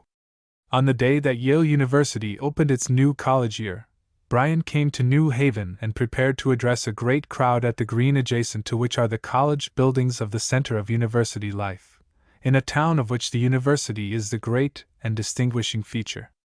The students gathered in strong force, as was natural. Practically they were on their own ground. They expressed their feelings against repudiation with the vigor and vociferousness of youth, and they had a right to do it. They ought to have done it, and the sentiment to which they gave utterance was honorable to them. The boys made a great noise, cheering for McKinley and yelling and jeering at repudiation, so that Mr. Bryan could not be heard for several minutes. If they had applauded him incessantly for even a full half-hour, would there have been any complaint of their preventing him from starting out in his speech? Has not a crowd in the open air as much right to hiss as to cheer? At what period in our history was that privilege taken from Americans? These dissenting students, the reports agree, did not offer any personal violence to Mr. Bryan or anybody else. They did not throw rotten eggs at him, or otherwise assail his dignity, but merely shouted their college cry and yelled derisively. They did not like the cause the speaker represented. They detested and despised both it and him, and they made known their feelings noisily. Speech concluding debate on the Chicago platform. Mr. Chairman and gentlemen of the convention, I would be presumptuous, indeed, to present myself against the distinguished gentlemen to whom you have listened if this were a mere measuring of abilities. But this is not a contest between persons. The humblest citizen of the land, when clad in the armor of a righteous cause, is stronger than all the hosts of error. I come to speak to you in defense of a cause as holy as the cause of liberty, the cause of humanity. When this debate is concluded, a motion will be made to lay upon the table the resolution offered in commendation of the administration, and also the resolution offered in condemnation of the administration. We object to bringing this question down to the level of persons. The individual is but an atom. He is born, he acts, he dies. But principles are eternal, and this has been a contest over a principle. Never before in the history of this country has there been witnessed such a contest as that through which we have just passed. Never before in the history of American politics has a great issue been fought out as this issue has been, by the voters of a great party. On the 4th of March, 1895, a few Democrats, most of them members of Congress, issued an address to the Democrats of the nation, asserting that the money question was the paramount issue of the hour, declaring that a majority of the Democratic Party had the right to control the action of the party on this paramount issue, and concluding with the request that the believers of free coinage of silver in the Democratic Party should organize, take charge of, and control the policy of the Democratic Party. 3 months later, at Memphis, an organization was perfected and the Silver Democrats went forth openly and courageously proclaiming their belief, and declaring that, if successful, they would crystallize into a platform the declaration they had made. Then began the conflict. With a zeal approaching the zeal which inspired the crusaders who followed Peter the Hermit, our Silver Democrats went forth from victory unto victory until they are now assembled, not to discuss, not to debate, but to enter up the judgment already rendered by the plain people of this country.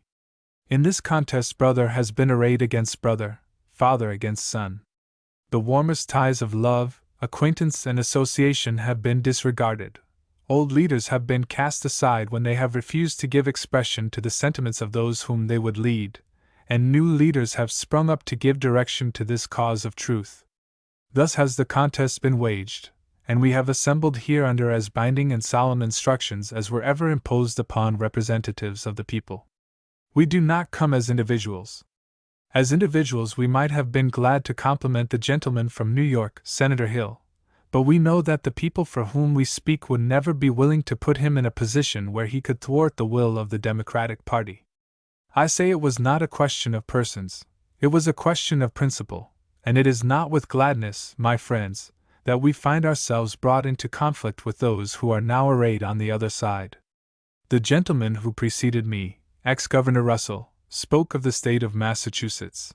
Let me assure him that not one present in all this convention entertains the least hostility to the people of the state of Massachusetts, but we stand here representing people who are the equals, before the law, of the greatest citizens in the state of Massachusetts. When you, turning to the gold delegates, come before us and tell us that we are about to disturb your business interests. We reply that you have disturbed our business interests by your course. We say to you that you have made the definition of a businessman too limited in its application. The man who is employed for wages is as much a businessman as his employer. The attorney in a country town is as much a businessman as the corporation counsel in a great metropolis. The merchant at the crossroads store is as much a businessman as the merchant of New York. The farmer who goes forth in the morning and toils all day, who begins in the spring and toils all summer, and who by the application of brain and muscle to the natural resources of the country creates wealth, is as much a businessman as the man who goes upon the board of trade and bets upon the price of grain. The miners who go down 1,000 feet into the earth, or climb 2,000 feet upon the cliffs, and bring forth from their hiding places the precious metals to be poured into the channels of trade are as much businessmen as the few financial magnates who, in a back room, corner the money of the world. We come to speak for this broader class of businessmen. Ah, my friends, we say not one word against those who live upon the Atlantic coast, but the hardy pioneers who have braved all the dangers of the wilderness, who have made the desert to blossom as the rose, the pioneers away out there, pointing to the west, who rear their children near to nature's heart, where they can mingle their voices with the voices of the birds, out there where they have erected schoolhouses for the education of their young, churches where they praise their Creator, and cemeteries where rest the ashes of their dead. These people, we say, are as deserving of the consideration of our party as any people in this country. It is for these that we speak. We do not come as aggressors. Our war is not a war of conquest. We are fighting in the defense of our homes, our families, and posterity. We have petitioned, and our petitions have been scorned. We have entreated, and our entreaties have been disregarded. We have begged, and they have mocked when our calamity came. We beg no longer, we entreat no more, we petition no more. We defy them. The gentleman from Wisconsin has said that he fears a Robespierre. My friends, in this land of the free you need not fear that a tyrant will spring up from among the people. What we need is an Andrew Jackson to stand, as Jackson stood, against the encroachments of organized wealth. They tell us that this platform was made to catch votes. We reply to them that changing conditions make new issues, that the principles upon which democracy rests are as everlasting as the hills, but that they must be applied to new conditions as they arise. Conditions have arisen, and we are here to meet those conditions. They tell us that the income tax ought not to be brought in here, that it is a new idea. They criticize us for the criticism of the Supreme Court of the United States. My friends, we have not criticized. We have simply called attention to what you already know. If you want criticisms, read the dissenting opinions of the court. There you will find criticisms. They say that we have passed an unconstitutional law. We deny it. The income tax law was not unconstitutional when it was passed. It was not unconstitutional when it went before the Supreme Court for the first time. It did not become unconstitutional until one of the judges changed his mind, and we cannot be expected to know when a judge will change his mind. The income tax is just. It simply intends to put the burden of government justly upon the backs of the people. I am in favor of an income tax. When I find a man who is not willing to bear his share of the burdens of the government which protects him, I find a man who is unworthy to enjoy the blessings of a government like ours. They say that we are opposing national bank currency. It is true. If you will read what Thomas Benton said, you will find he said that, in searching history, he could find but one parallel to Andrew Jackson. That was Cicero, who destroyed the conspiracy of Catiline and saved Rome. Benton said that Cicero only did for Rome what Jackson did for us when he destroyed the bank conspiracy and saved America. We say in our platform that we believe that the right to coin and issue money is a function of government. We believe it. We believe that it is a part of sovereignty, and can no more with safety be delegated to private individuals than we could afford to delegate to private individuals the power to make penal statutes or levy taxes. Mr. Jefferson, who was once regarded as good democratic authority, seems to have differed in opinion from the gentleman who has addressed us on the part of the minority. Those who are opposed to this proposition tell us that the issue of paper money is a function of the bank, and that the government ought to go out of the banking business. I stand with Jefferson rather than with them, and tell them, as he did, that the banks ought to go out of the governing business. They complain about the plank which declares against life tenure in office. They have tried to strain it to mean that which it does not mean. What we oppose by that plank is the life tenure which is being built up in Washington, and which excludes from participation in official benefits the humbler members of society. Let me call your attention to 2 or 3 important things. The gentleman from New York says that he will propose an amendment to the platform providing that the proposed change in our monetary system shall not affect contracts already made. Let me remind you that there is no intention of affecting those contracts which according to present laws are made payable in gold. But if he means to say that we cannot change our monetary system without protecting those who have loaned money before the change was made, I desire to ask him where, in law or in morals, he can find justification for not protecting the debtors when the Act of 1873 was passed. If he now insists that we must protect the creditors, he says he will also propose an amendment which will provide for the suspension of free coinage if we fail to maintain the parity within a year.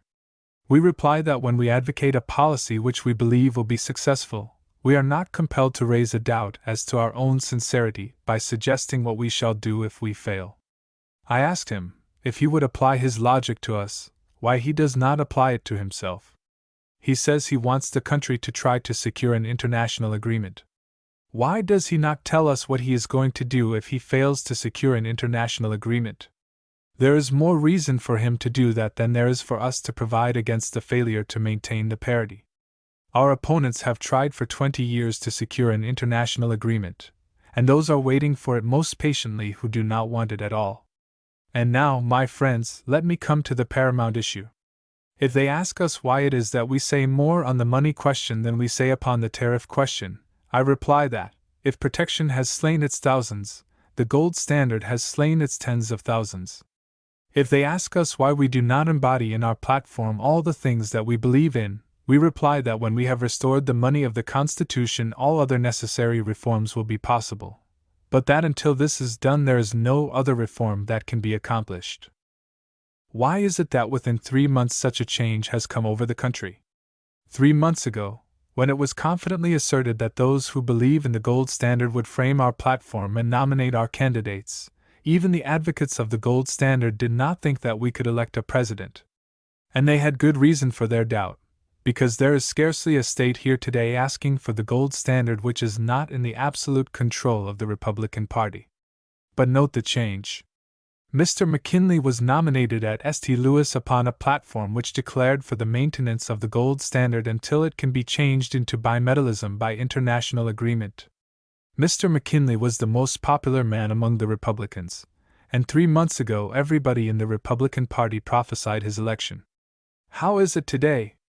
Why, the man who was once pleased to think that he looked like Napoleon, that man shudders today when he remembers that he was nominated on the anniversary of the Battle of Waterloo. Not only that, but as he listens he can hear with ever-increasing distinctness the sound of the waves as they beat upon the lonely shores of St. Helena. Why this change? Ah, my friends, is not the reason for the change evident to any one who will look at the matter? No private character, however pure, no personal popularity, however great, can protect from the avenging wrath of an indignant people a man who will declare that he is in favor of fastening the gold standard upon this country, or who is willing to surrender the right of self-government and place the legislative control of our affairs in the hands of foreign potentates and powers. We go forth confident that we shall win. Why?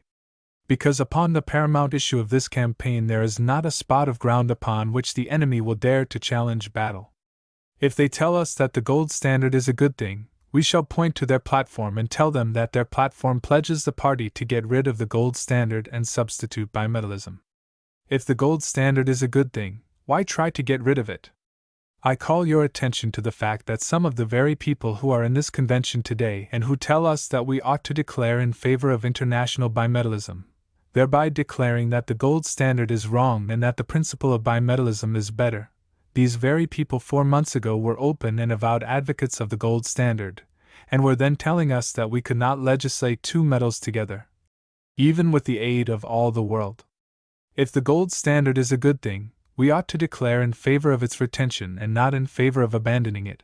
And if the gold standard is a bad thing, why should we wait until other nations are willing to help us to let go?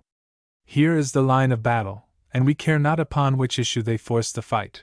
We are prepared to meet them on either issue or on both. If they tell us that the gold standard is the standard of civilization, we reply to them that this, the most enlightened of all the nations of the earth, has never declared for a gold standard, and that both the great parties this year are declaring against it.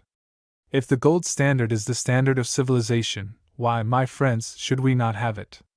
If they come to meet us on that issue, we can tell them that they will search the pages of history in vain to find a single instance where the common people of any land have ever declared themselves in favor of the gold standard. They can find where the holders of fixed investments have declared for a gold standard, but not where the masses have. Mr. Carlyle said in 1878 that this was a struggle between the idle holders of idle capital and the struggling masses, who produce the wealth and pay the taxes of the country. And, my friends, the question we are to decide is, upon which side will the Democratic Party fight? Upon the side of the idle holders of idle capital, or upon the side of the struggling masses? That is the question which the party must answer first, and then it must be answered by each individual hereafter. The sympathies of the Democratic Party, as shown by the platform, are on the side of the struggling masses who have ever been the foundation of the Democratic Party. There are two ideas of government. There are those who believe that, if you will only legislate to make the well-to-do prosperous, their prosperity will leak through on those below. The Democratic idea, however, has been that if you legislate to make the masses prosperous, their prosperity will find its way up through every class which rests upon them. You come to us and tell us that the great cities are in favor of the gold standard. We reply that the great cities rest upon our broad and fertile prairies. Burn down your cities and leave our farms, and your cities will spring up again as if by magic. But destroy our farms, and the grass will grow in the streets of every city in the country. My friends, we declare that this nation is able to legislate for its own people on every question, without waiting for the aid or consent of any other nation on earth. And upon that issue we expect to carry every state in the Union. I shall not slander the inhabitants of the fair state of Massachusetts, nor the inhabitants of the state of New York by saying that, when they are confronted with the proposition, they will declare that this nation is not able to attend to its own business. It is the issue of 1776 over again. Our ancestors, when but 3 millions in number, had the courage to declare their political independence of every other nation. Shall we, their descendants, when we have grown to 70 millions, declare that we are less independent than our forefathers? No, my friends, that will never be the verdict of our people. Therefore, we care not upon what lines the battle is fought. If they say bimetallism is good, but that we cannot have it until other nations help us, we reply that, instead of having a gold standard because England has, we will restore bimetallism, and then let England have bimetallism because the United States has it. If they dare to come out in the open field and defend the gold standard as a good thing, we will fight them to the uttermost. Having behind us the producing masses of the nation and the world, supported by the commercial interests, the laboring interests, and the toilers everywhere, we will answer their demand for a gold standard by saying to them, "You shall not press down upon the brow of labor this crown of thorns, you shall not crucify mankind upon a cross of gold." Speeches of C. A. Bogardus. I don't know much about the tariff question, but I think I know enough to know that if we buy $20 worth of rails of a foreigner, the foreigner will have the money and we will have the rails. But if we make the rails in America and buy them of an American, America will have the money and the rails too. Abraham Lincoln. Abraham Lincoln. I don't know much about the money question, but it appears to me that if under the gold standard we borrow $20 million of a foreigner, when we pay it back the foreigner will have the money and the interest too. But if we coin the silver, which is an American product, into American dollars, borrow $20 million of an American, when we pay it back America will have the money and the interest too. C. A. Bogardus. C. A. Bogardus. Nothing should ever tempt us, nothing will ever tempt us to scale down the sacred debt of the nation through a legal technicality.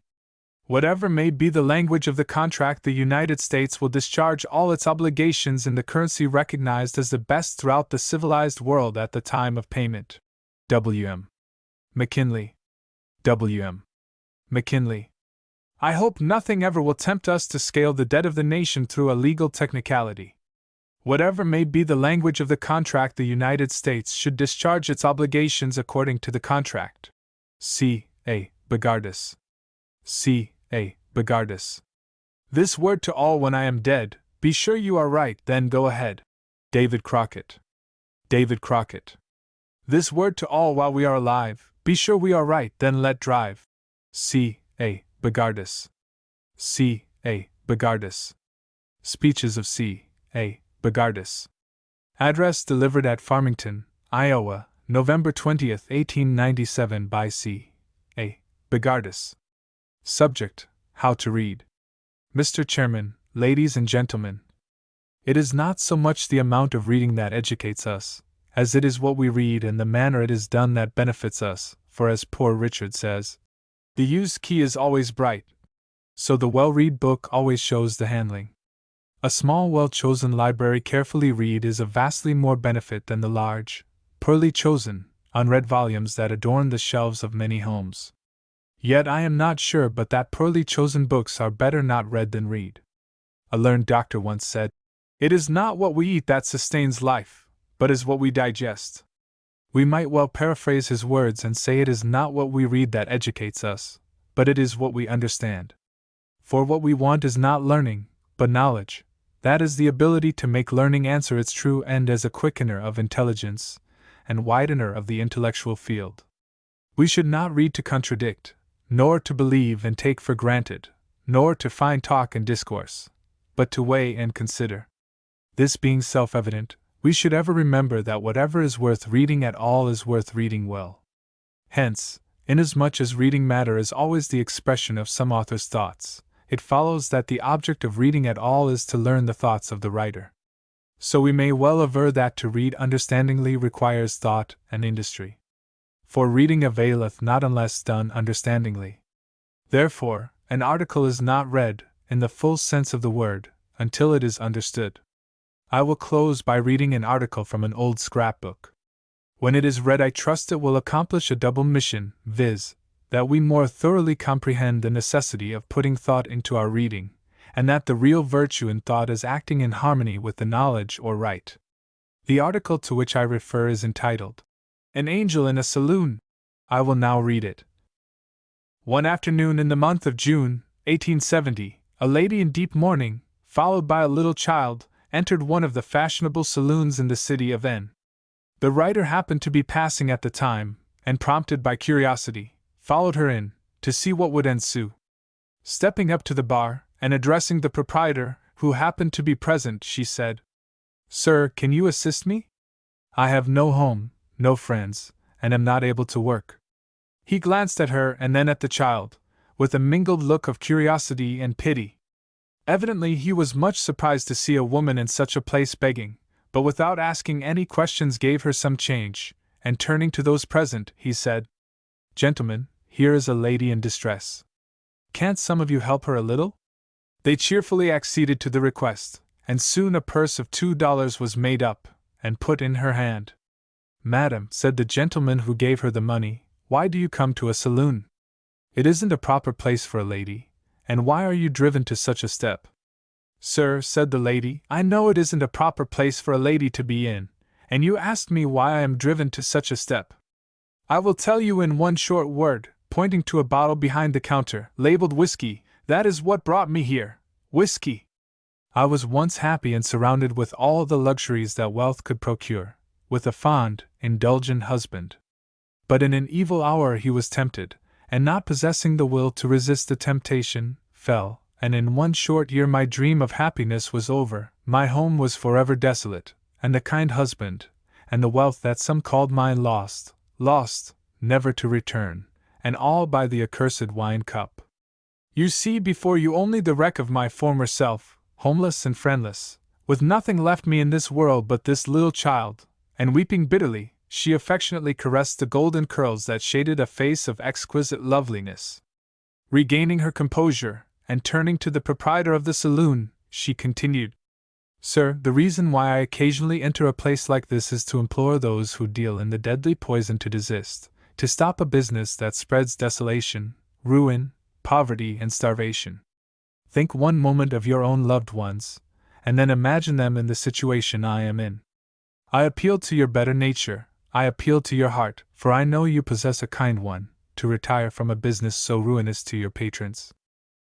Did you know the money you take across the bar is the same as taking the bread out of the mouths of the famished wives and children of your customers?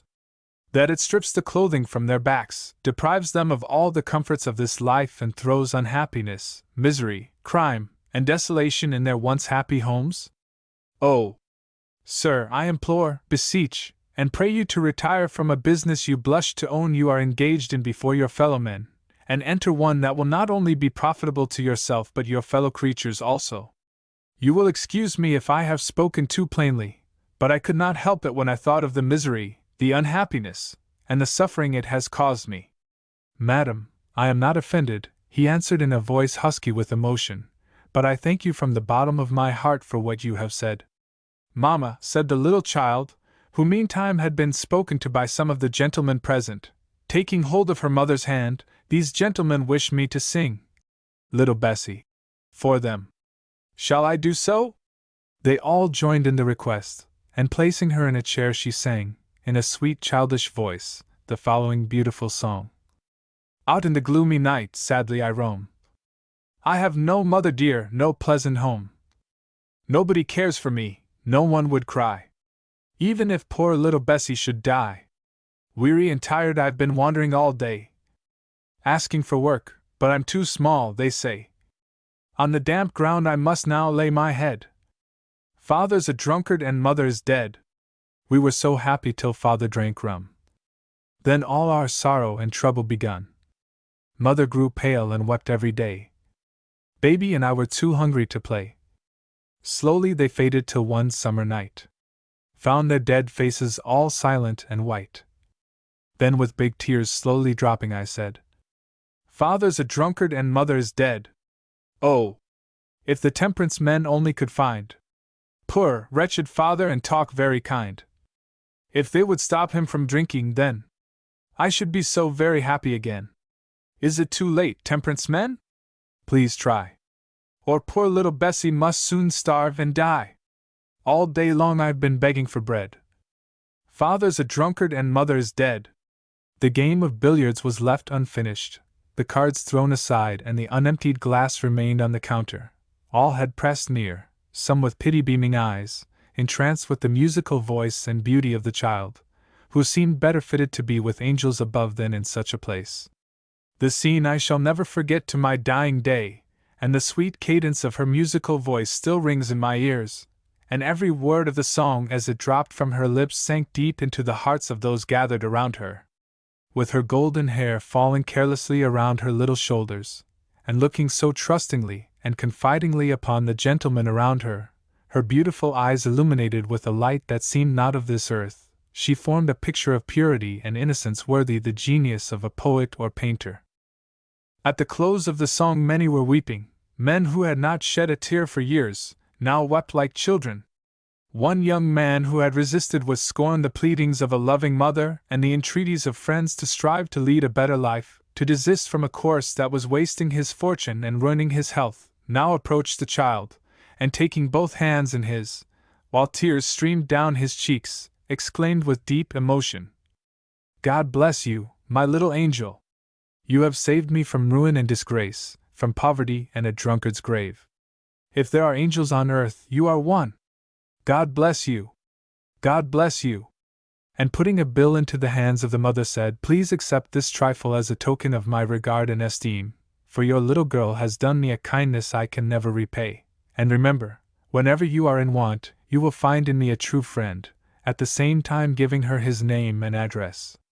Taking her child by the hand she turned to go, but pausing at the door said, "God bless you, gentlemen. Accept the heartfelt thanks of a poor, friendless woman for the kindness and courtesy you have shown her." Before any one could reply she was gone. A silence of several minutes ensued, which was broken by the proprietor, who exclaimed, "Gentlemen, that lady was right, and I have sold my last glass of whiskey. If any one of you want more, you will have to go elsewhere." "And I have drank my last glass of whiskey," said a young man who had long been given up as utterly beyond the reach of those who had a deep interest in his welfare, as sunk too low ever to reform. Speech at Decatur, Indiana, September 22, 1896. The occasion being a rally in which the Hon. B. F. Shively, candidate for governor, and John R. Brunt, candidate for Congress, had spoken over 3 hours. The Indianapolis Sentinel said of Mr. Bogardus that he held the closest attention throughout, and closed amid great cheers and cries of "Go ahead." Mr. Bogardus spoke as follows: "Mr. Chairman, ladies and gentlemen, that phase of the money question which is before the American people today and upon which we will vote in November is merely shall we, or shall we not, open the mints to the free and unlimited coinage of silver as they are now open to the coinage of gold. Concurrent with, and as a part of the phase, is the declaration that when the metals are so coined that the money made therefrom shall be treated equally under the law, and that the democratic idea of equal rights to each and special privileges to either shall be again incorporated in our national laws. A great many rash, and it seems to me foolish things, are being said concerning the independent bimetallists of our country. To charge the free coinage people with being repudiators and anarchists is but to put the party making such false statement in the position of a base misrepresenter, and sooner or later the charge must slap its maker in the face. There is no doubt in my mind but that there is a party in this country who is advocating repudiation, but it is not the Democratic Party, it is the Republican Party that is advocating it. Webster says repudiation is the act of rejecting or refusing. If a party desires to pay the national debt according to contract, it certainly is not advocating repudiation, but if a party desires to violate the contract, it desires to repudiate. Now, my friends, let us get right at the facts. Before we can tell who the repudiators are, we must know what the contract is, and then we must know what the contesting parties want to do in the premises. I will read you a copy of a U.S. bond. Copy of U.S. bond.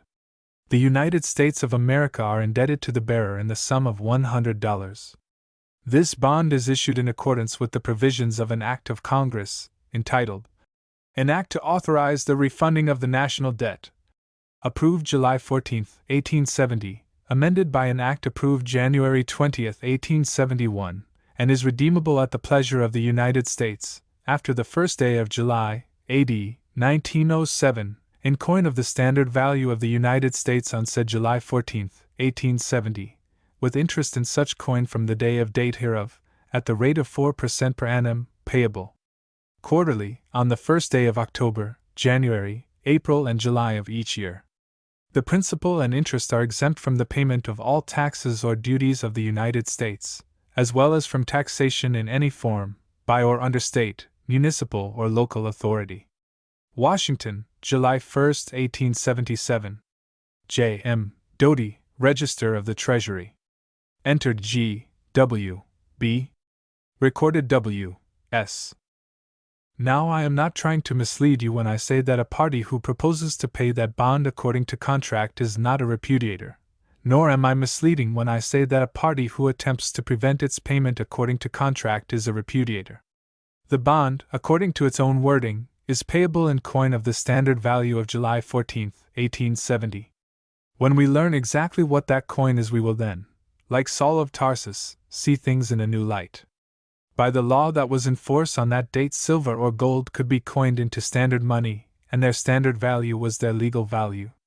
The Democratic Party desires the privilege of coining the metals according to that law, and then paying the bonds with those coins according to that law. No repudiation there. No, not a particle. Cheers. The Republicans do not want to coin silver and gold according to that law, and they do not want to allow the debts to be paid in gold or silver money according to that law. There is repudiation there, yes, lots of it. In fact, it is nothing but repudiation. Great applause. Do you want to hear about the anarchy part of this question? Cries of yes. Yes, very well, let us examine along that line. The Democrats say that the government can coin money and regulate its value, and they will accept it in payment of a debt. No anarchy there, no, not a bit. Laughter. The Republicans admit that the government can coin money and regulate its value and make it a legal tender. But they openly declare that they won't take it in the payment of a debt unless they want to. There is anarchy there in abundance, yes, in great abundance. Great and continued applause. Let me ask the Republicans if it is not a little strange that a law savored with such element of anarchy and repudiation should have been in full force in America from 1792 to 1873, a period of 81 years, and have pleased the people so well, that during all that time no political party ever openly advocated its repeal? Is it not, I ask, strange that George Washington, who fought so bravely for independence, should have signed a law for repudiation and anarchy? Strange, ah, very strange. Is it not that General Grant, when he discovered that he had unknowingly signed a bill for the repeal of the law that they now say would be repudiation, should have said he did not know that the law demonetized silver, and if he had known it he would have suffered his right arm to have been cut off before he would have signed the law? My friends, not only do the Republicans advocate repudiation, but it also, by proposing a scarce money system, is advocating confiscation of the debtor's property. For with a large money basis, money is easier to get than with a small money basis.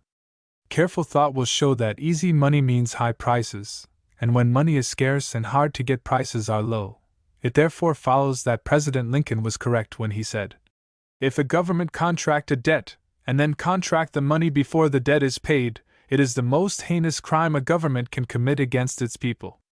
We may boast long and strong of the great wisdom of our diplomats and the brilliancy of our statesmen, but whatever they may say will never overshadow the fact that in a people's government the people must vote understandingly, and when we thoroughly analyze this charge of repudiation and anarchy, we will see that it is the same old trick of the burglar crying "Stop thief" to the honest man, while the rogue himself escapes. Much is being said about our money being good abroad, and great fear is expressed by the bankers' party that our silver money under bimetallism will only be worth 50 cents on the dollar in foreign countries. Now, my friends, let us use common sense, and we will easily solve the problem as to how to make our silver dollars good abroad. That feature of the question can be accomplished by following this plain, easy method, namely, the next time a foreigner presents a bond of a few $1,000,000 for payment, have Uncle Sam hand the gentleman the amount in silver dollars, then let the foreigner attend to making them good abroad. It will be to his interest to procure a law making the silver good in his own country. Now I want to ask you, in the name of common sense, would not you think the foreigner crazy if, when we paid him in our silver, he would go to his own country and cry down the very money we had paid him? Oh no, he would not do that. He would use his influence to have a law passed in favor of bimetallism in his own country. But you may urge that he might not succeed in his effort, and he would have a lot of half-value American dollars on hand that would not be good abroad. Very well, the worst thing that could possibly happen to us under circumstances of that kind would be when the foreigner found he could not pass the money abroad, he would discover all of a sudden that the money is good in America, and as a matter of fact he would spend his money where it would be taken for goods. So we see that we would thus either force a recognition of our money abroad, or else we would control the markets of the world. Then in reality we would pay our debts abroad in American produce at a fair price and keep our money at home, where it belongs, as a medium of exchange. And we would then realize the wisdom of the Hon. W.M. E. Gladstone when he said to the English Parliament that, so far as England was concerned, bimetallism to them as a creditor country would compel them to pay more for American produce. But the grand old man in his frank and honest manner added, so far as America is concerned, it would immediately give her control of the markets of the world. When we lament the fact that under our present financial system the rich are growing richer, and the poor are becoming poorer day by day, we hear someone say, that is true, but the law of the survival of the fittest is to blame for those facts. If you will pardon me for seemingly diverging from the subject, I will say something in regard to the abuse of the law of the survival of the fittest.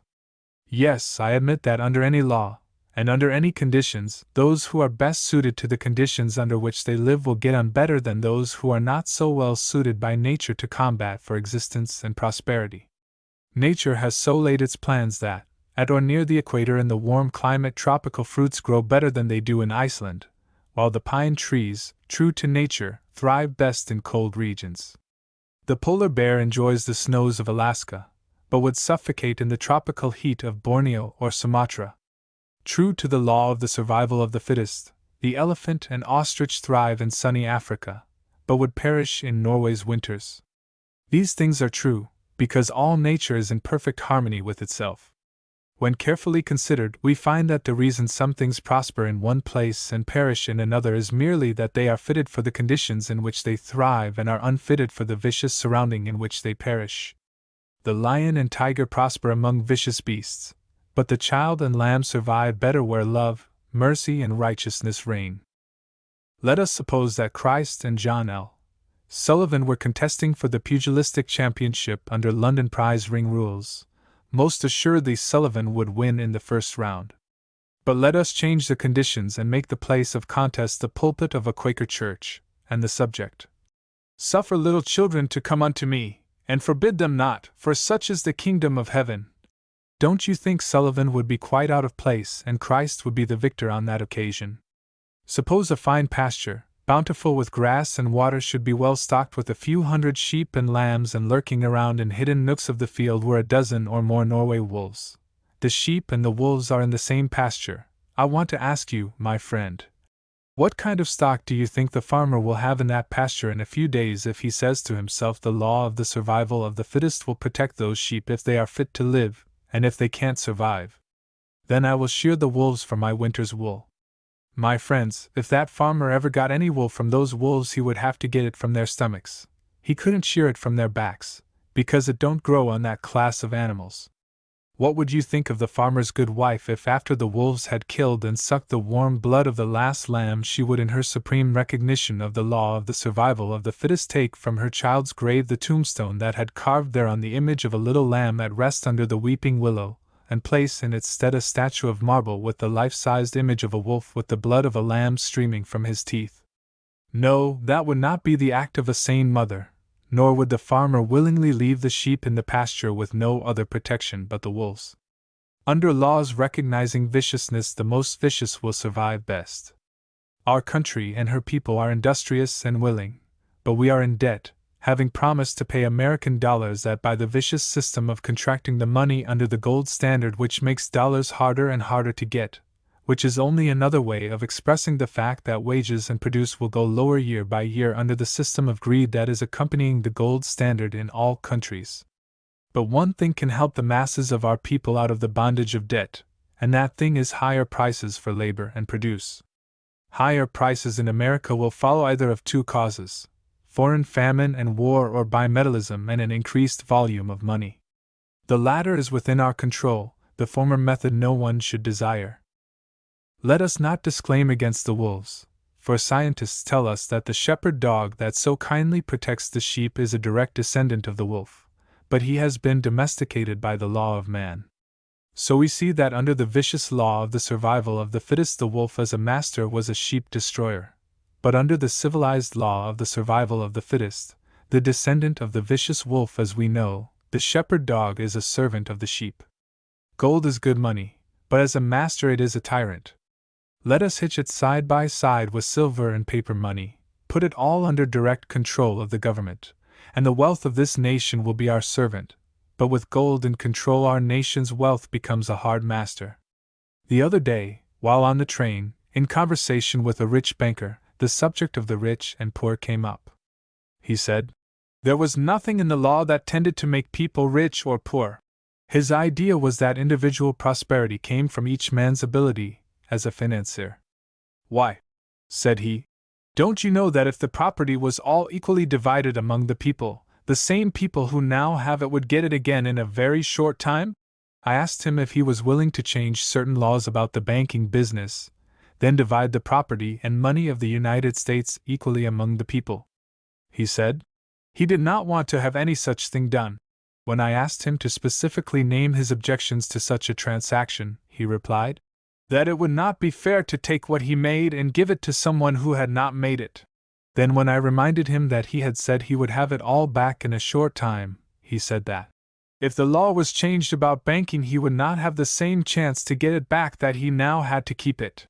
I told him that I agreed with him on his last statement, but if I should agree with him in his first statement, I could not see how the changed law and division of property would affect his ability, and if it did affect it, then I said the banking law must be a part of his ability. Then he replied that banking laws were something that our congressmen would attend to. At this part of the conversation the train stopped, and the banker bade me goodbye and with a pleasant smile greeted a crowd that was waiting at the depot to escort him to the Opera House, where he was to make a speech in favor of a law allowing the banks to issue all the money and retire the government from the banking business. The fellow was a candidate for Congress. As the train left the station, I took from my valise a little book of statistics and found that 79% of our congressmen and 63% of our senators were either bankers or bank directors. Then I thought his last remark was true, that our congressmen would attend to the banking laws all right, especially from a banker's point of view. I then thought of a path up the mountainside that was so crooked a traveler going up would meet himself coming back. Thanks for your attention. Speech delivered at Jacksonville, Illinois, December 15, 1897 by C. A. Bogardus. Our Financial System. Mr. Chairman, ladies and gentlemen, I am going to request my hearers this evening to be not possessed of party prejudice. If there is any one feature of the human mind that works more disaster to civilization and humanity than another, that feature is political partyism made blind by prejudice. Prejudice blinds the eye to light, and benumbs the mind until reason is shut out. The Bible says, "And if the blind lead the blind, both shall fall into the ditch." In examining any proposition, we should not proceed to change reasons and facts to suit our thoughts, but rather remove all prejudice from our mind and then change our thoughts to agree with the facts. For my part, one would that all voters and their wives and children would form themselves into a party of political truth seekers. When that is done, humanity, justice, and a pure government of all the people, by all the people and for all the people, will form the armor of our civilization.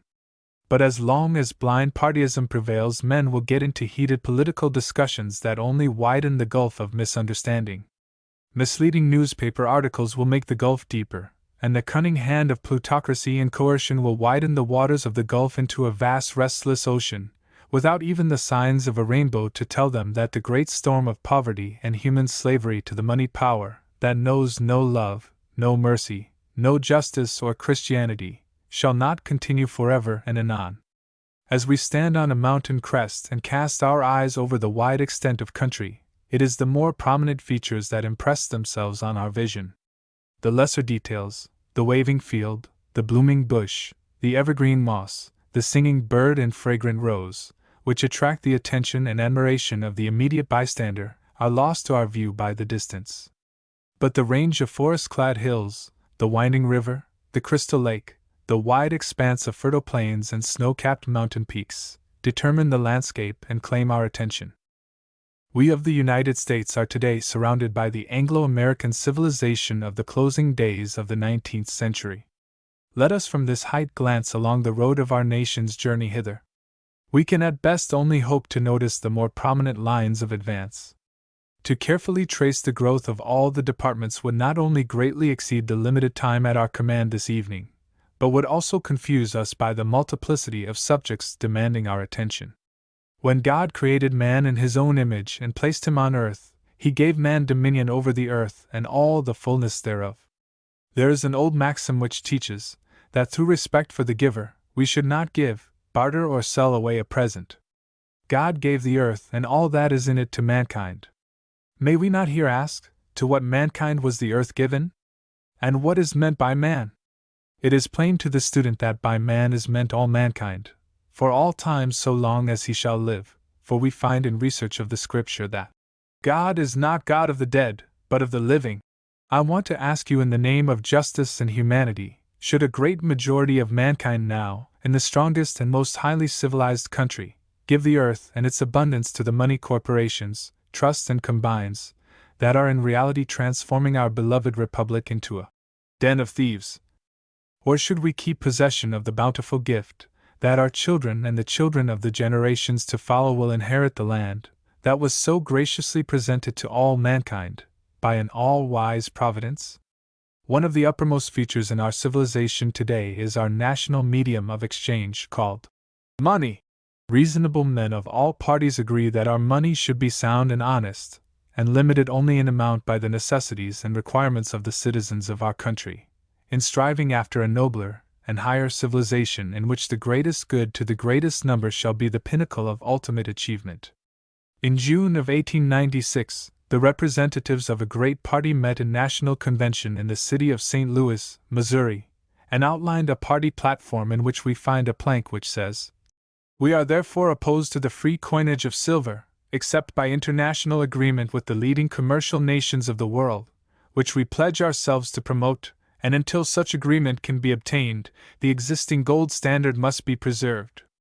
As we think of and discuss this or any other proposition, the question foremost in our mind should be, is that proposition, if adopted, likely to promote the interest of an independent, liberty-loving, democratic people, or will it, if adopted, work in an opposite direction? In my judgment, a careful examination of that plank will reveal the fact that it is hypocritical in the extreme, and in itself makes by its own declaration improbable the very thing it pretends to advocate and pledge itself to support, namely, bimetallism, by an international agreement with the leading commercial nations of the world. There is no businessman, farmer, or politician who has ever successfully accomplished any undertaking by adopting the idea most prominent in this plank, which is declaring bimetallism to be right, and then saying that we cannot and will not do anything to procure it if the leading commercial nations of the world do not consent to it. Let us examine this plank in detail, and see if the general proposition of waiting for our common enemy to assist us in helping ourselves is not ridiculous. We notice that the party in drawing up this plank says that they pledge themselves to promote bimetallism by agreement.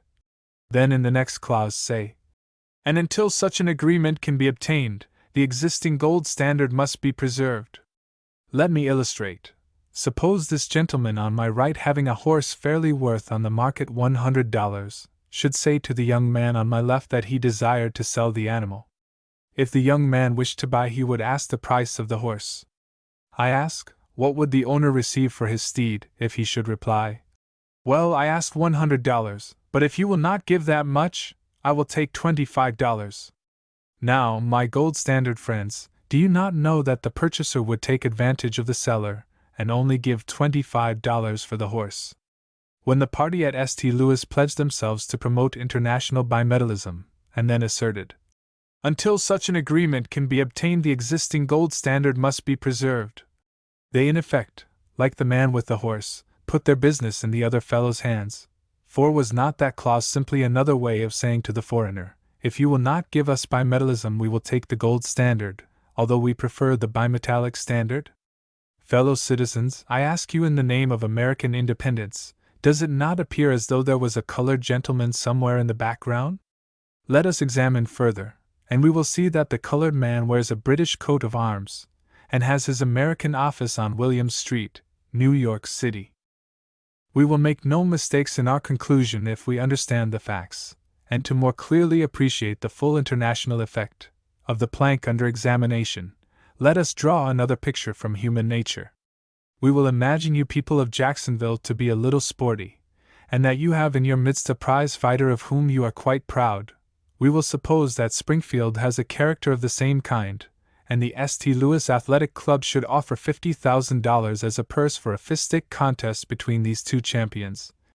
$40,000 to be the reward of the winner, and $10,000 to soothe the wounds of the defeated pugilist. We will suppose the fight is arranged and the men go into careful training.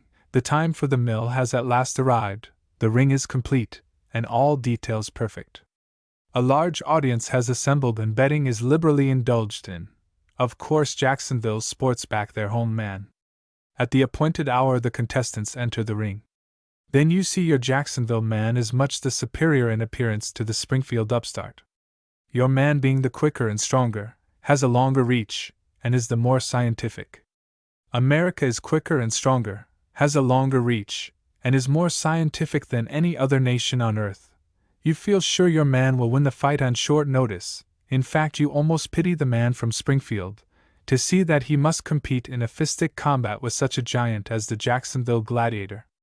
The referee announces that Marquis of Queensberry's rules are to govern. He looks at his watch and announces that in 1 minute the fight will be on. The fighters raise their hands to position.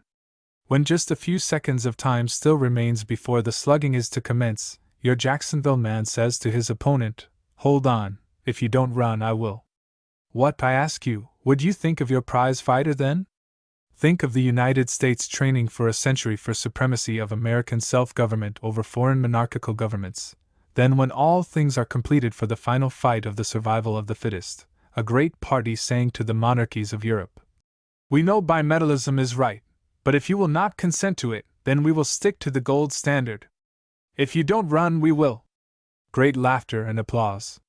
Party prejudice prevailed, and through the misrepresentations of the papers and certain unscrupulous politicians, the party making those representations carried the election. International bimetallic commissioners were sent to the foreign countries to procure this great international agreement, and did they get it? Facts answer no. Let me again implore you to lay aside party prejudice and look matters squarely in the face, and we will immediately see that not only did Mr. Walcott and his party make a signal failure in procuring international bimetallism, but by the very terms of the St. Louis platform it was impossible for him to succeed in his alleged purpose.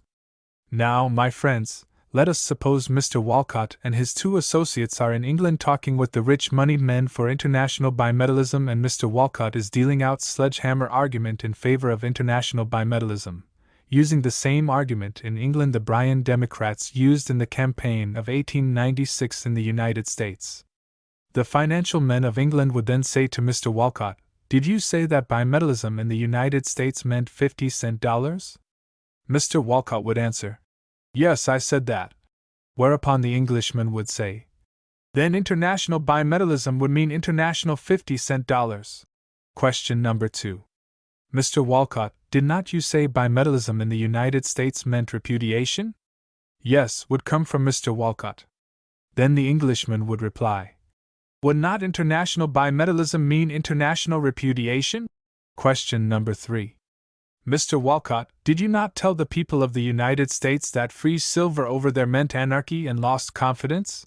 Again Mr. Walcott is forced to admit that was just what he said here in 1896. In a triumphant air the Englishman would say international free silver would mean international anarchy and international lost confidence.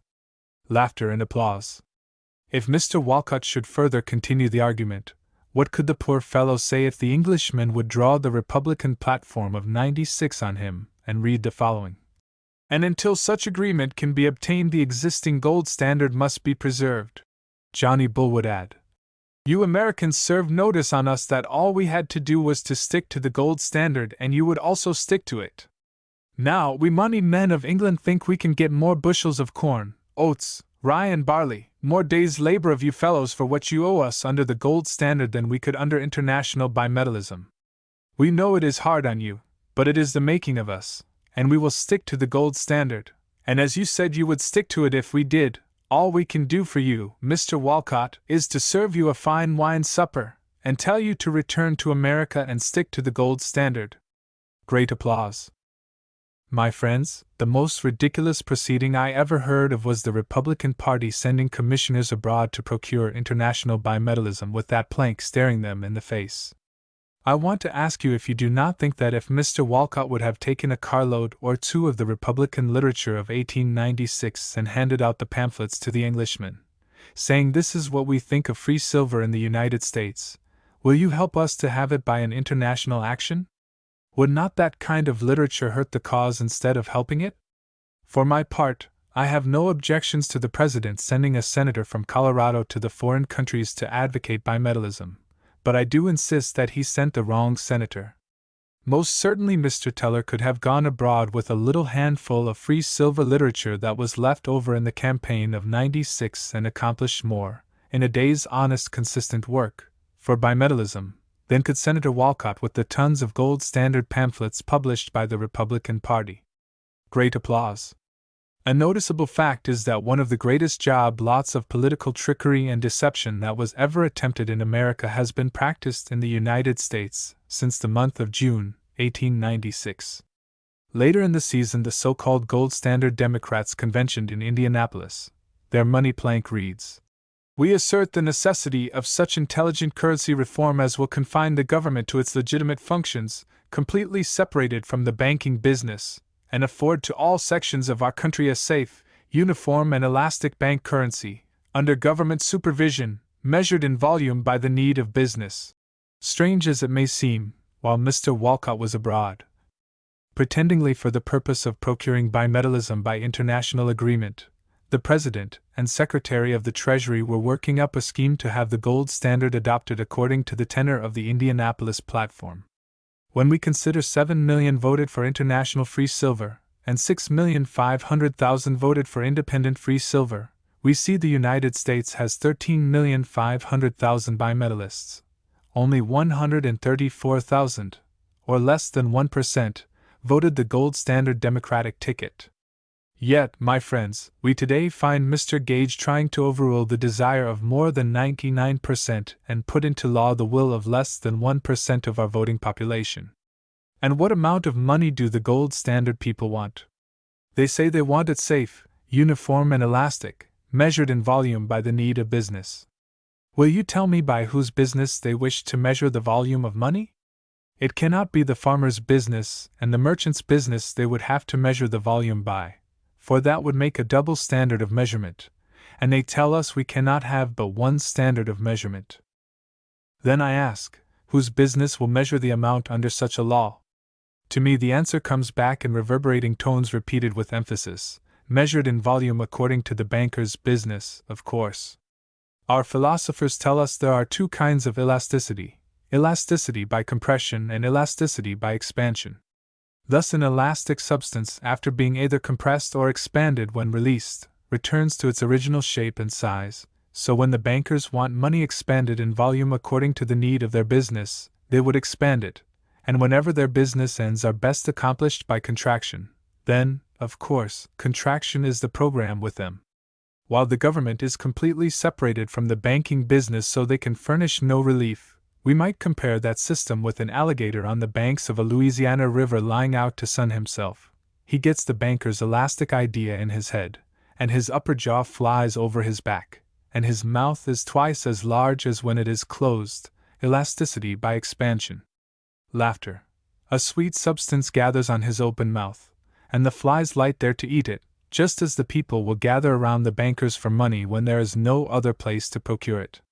The flies gather thicker and thicker, and the mouth gets bigger and bigger, more and more elasticity by expansion. Finally, the alligator, like the banker, happens to think that there is another kind of elasticity, when down comes the upper jaw on the lower jaw and the flies are caught in the trap, and the government shall go out of the banking business to furnish no relief or escape.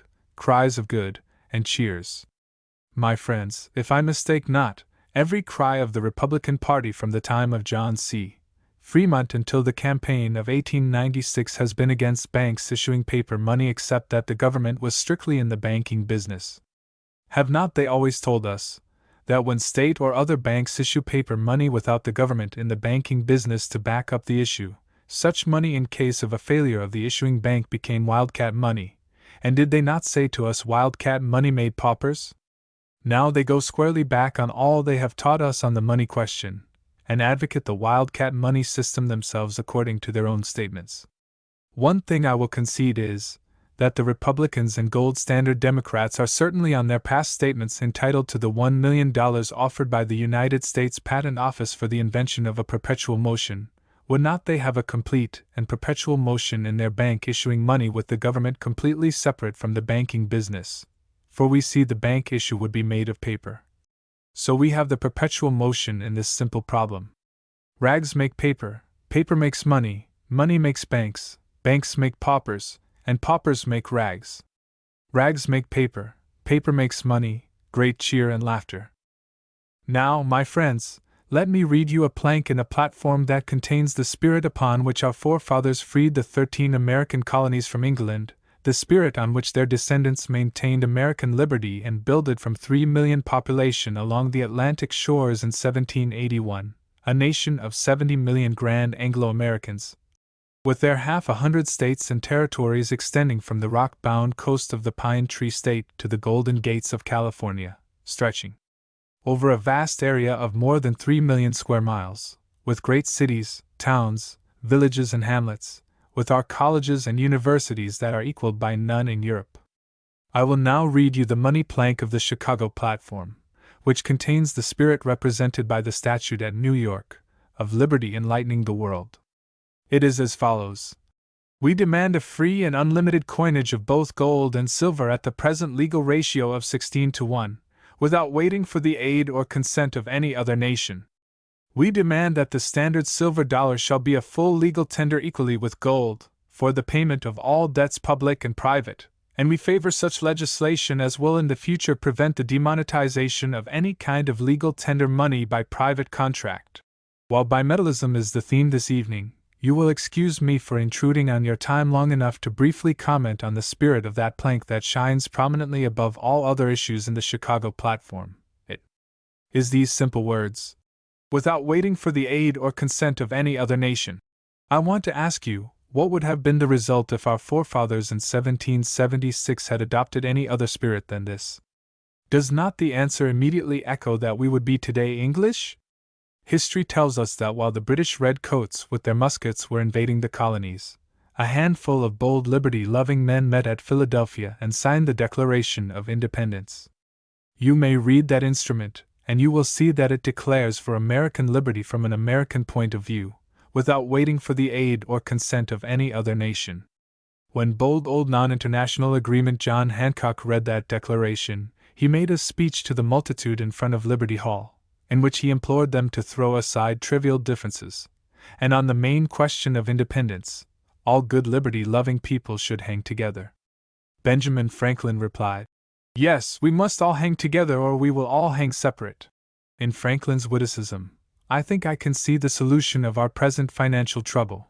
The good people of all parties must solve the problem, then we must all hang together or we will all hang separately to the tail of the old British lion. And while we voters are thus suspended, the cubs of that lion will devour the young Anglo-American eagles before they scarcely have time to scream for mercy. Not only did that spirit of independence pervade in Philadelphia in 1776, but it was foremost at Bunker Hill. But Benedict Arnold and Major André seemed to have taken a different view, and the former fled to English assistance, the latter was executed because of his attempt to do likewise. But the spirit of independence, without waiting for the consent of any other nation, shone forth like a plumed knight or a mighty gladiator on the 19th day of October, 1781, at Yorktown, when the British gave up their swords and surrendered to the liberty-loving fathers of America.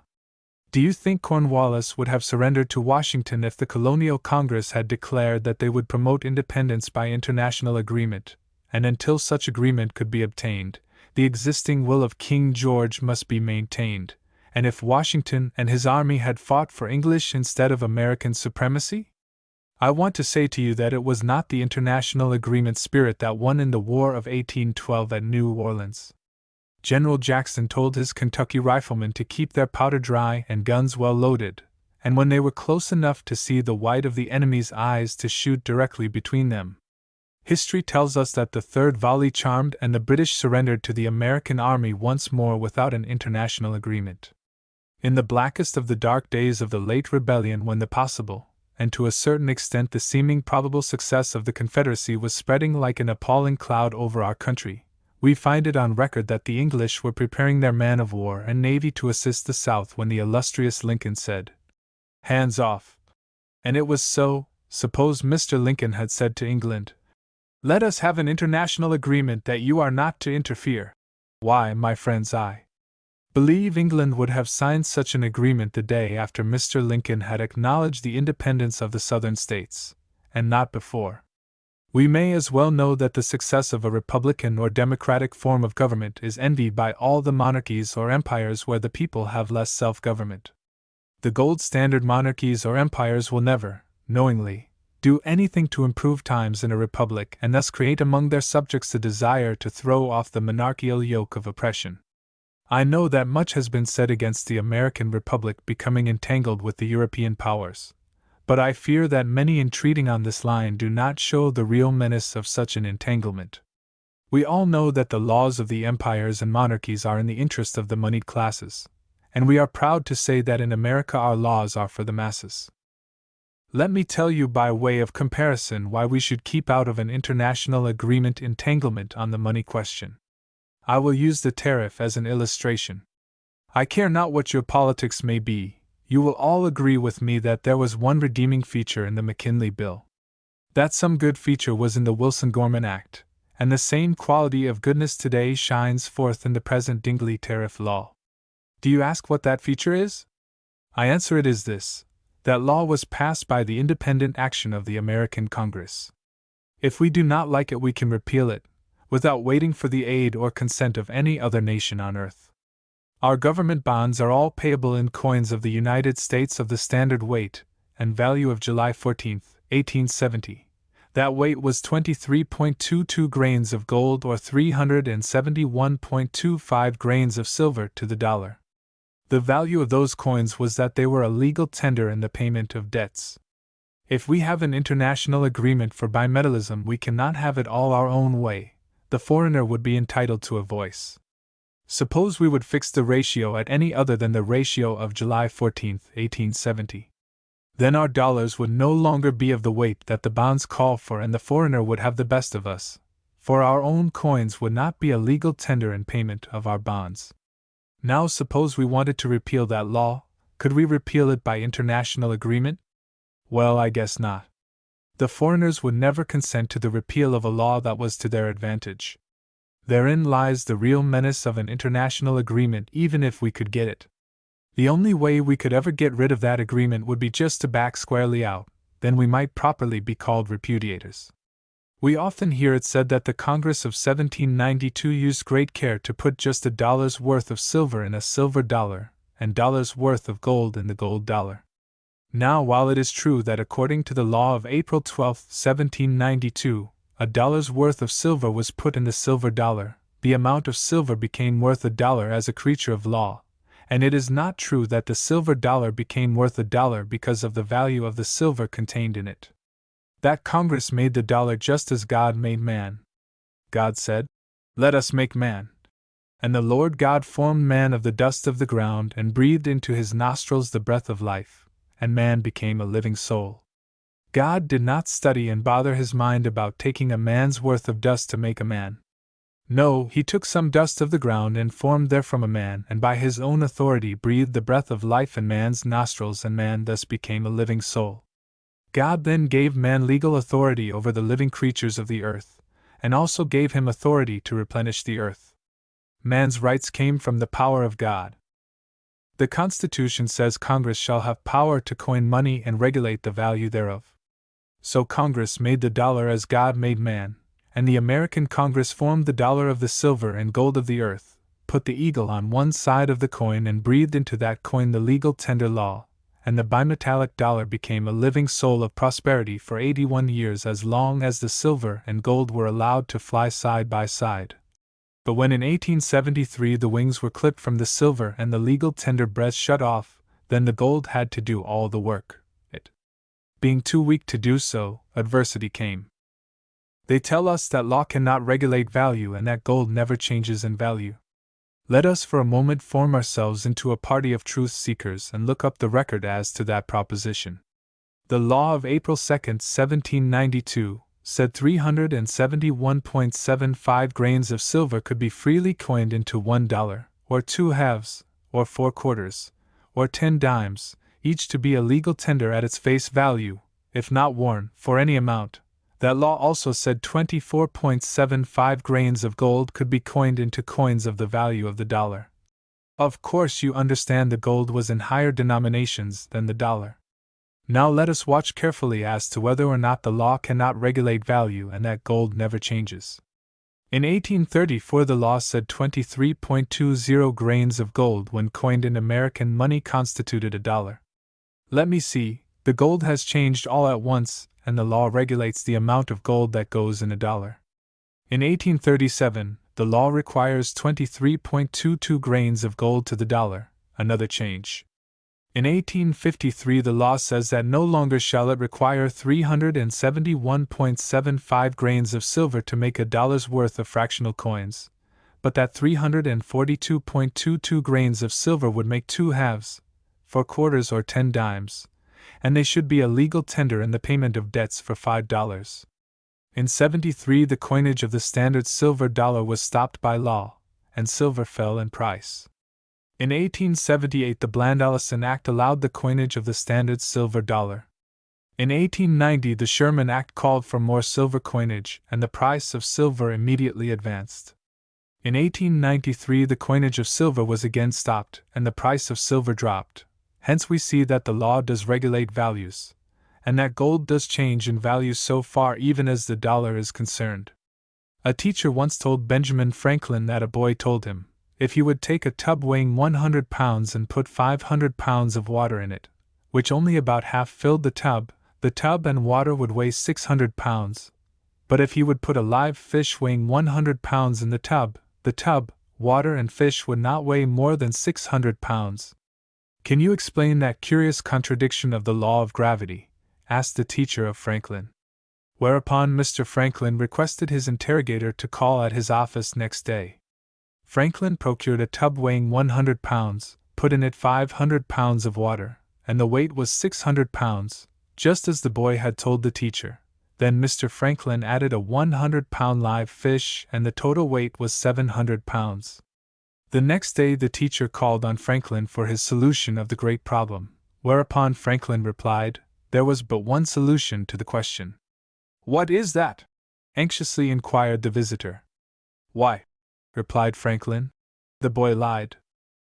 My friends, when they tell us the law cannot regulate value and that gold never changes, and when we examine the records and see that gold does change and that law does regulate value, we say there is but one answer to them, and that is just as Franklin answered the teacher about the boy.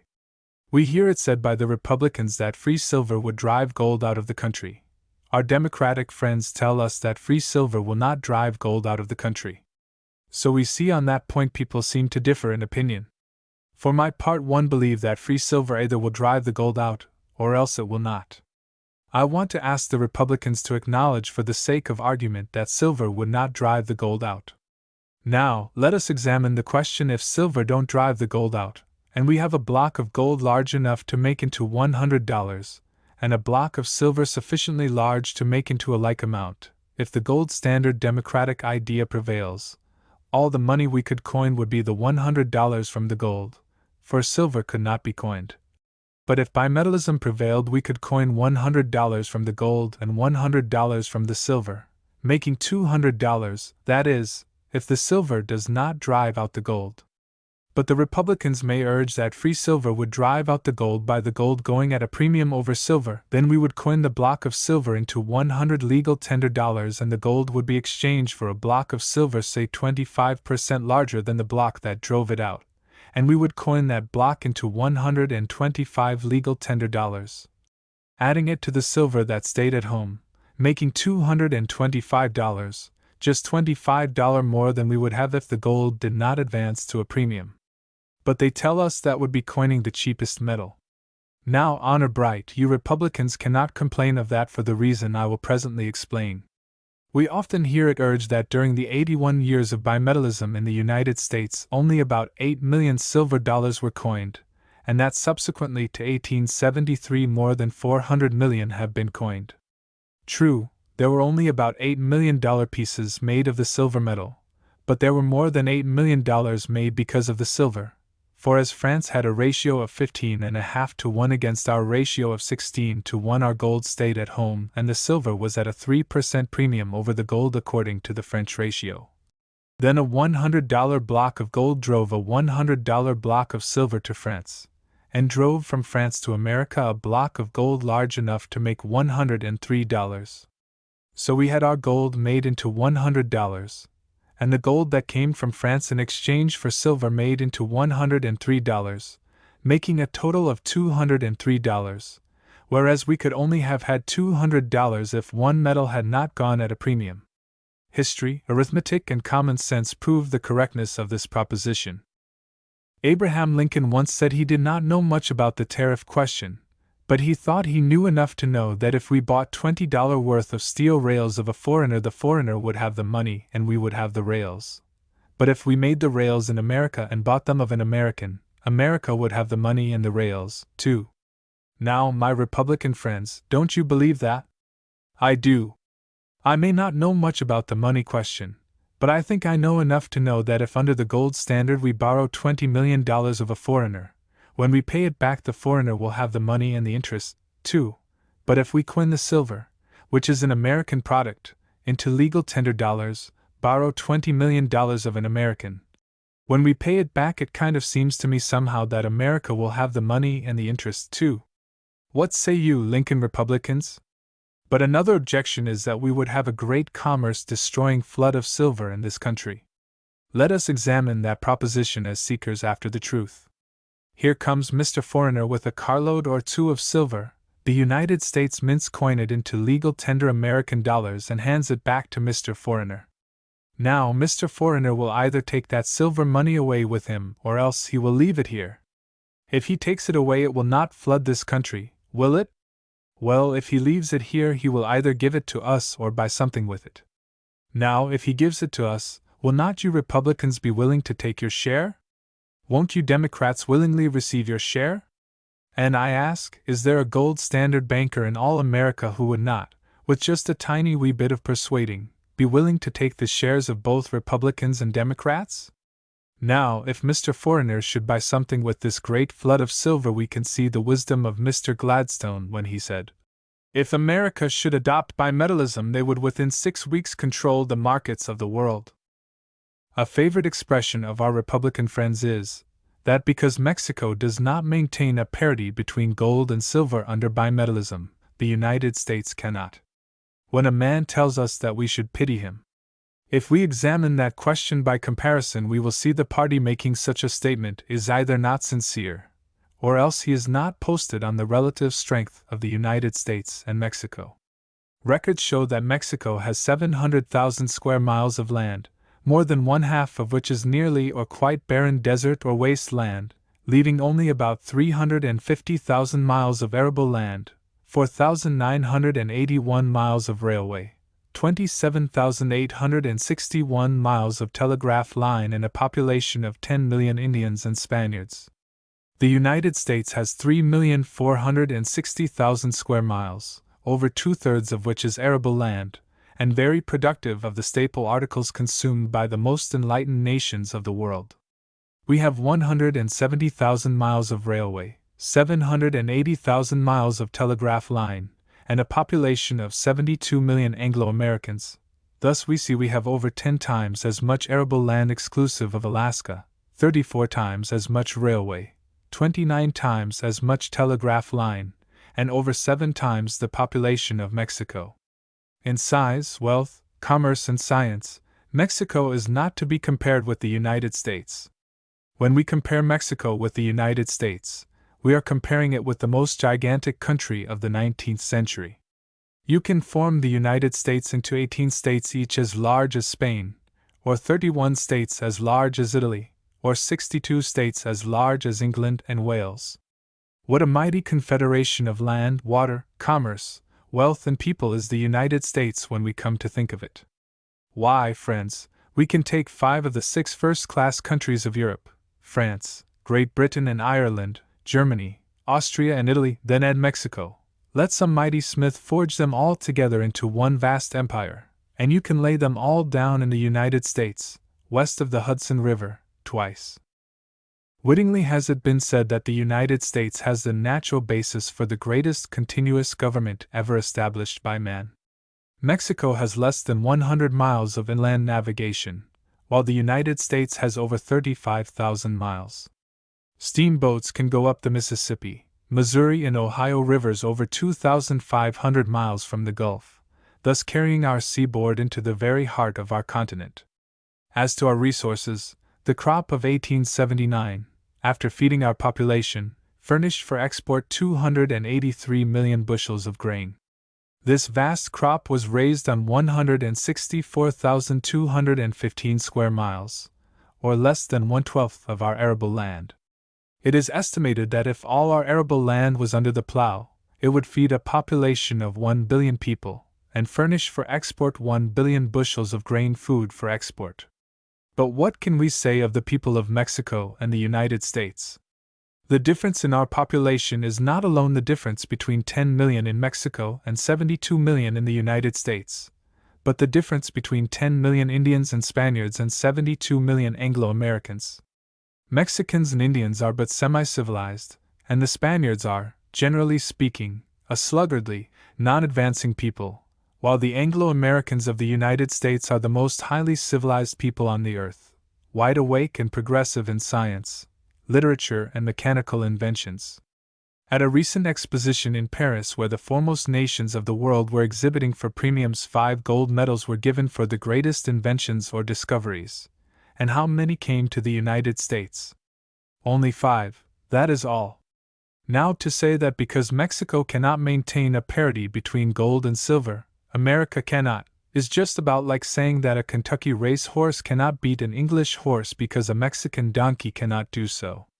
My friends, our ability to maintain a parity between gold and silver is our ability to absorb money in our daily and yearly business.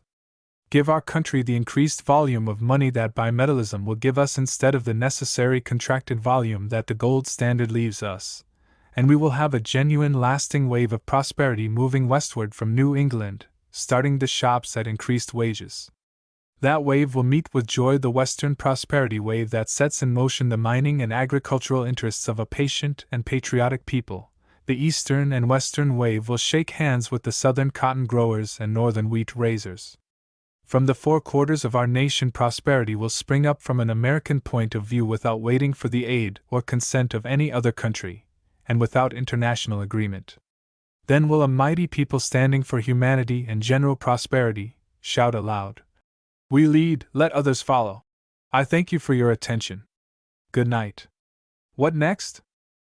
Patrick Henry, the revolutionist, on March 25, 1775 said, "I have but one lamp by which my feet are guided, and that is the lamp of experience. I know of no way of judging of the future but by the past." Patrick, the Irishman, always said, "Our hind sight is better than our front sight." Right in the beginning, let me say that inasmuch as an open confession is good for the soul, I most emphatically and with one gulp swallow this doctrine in toto.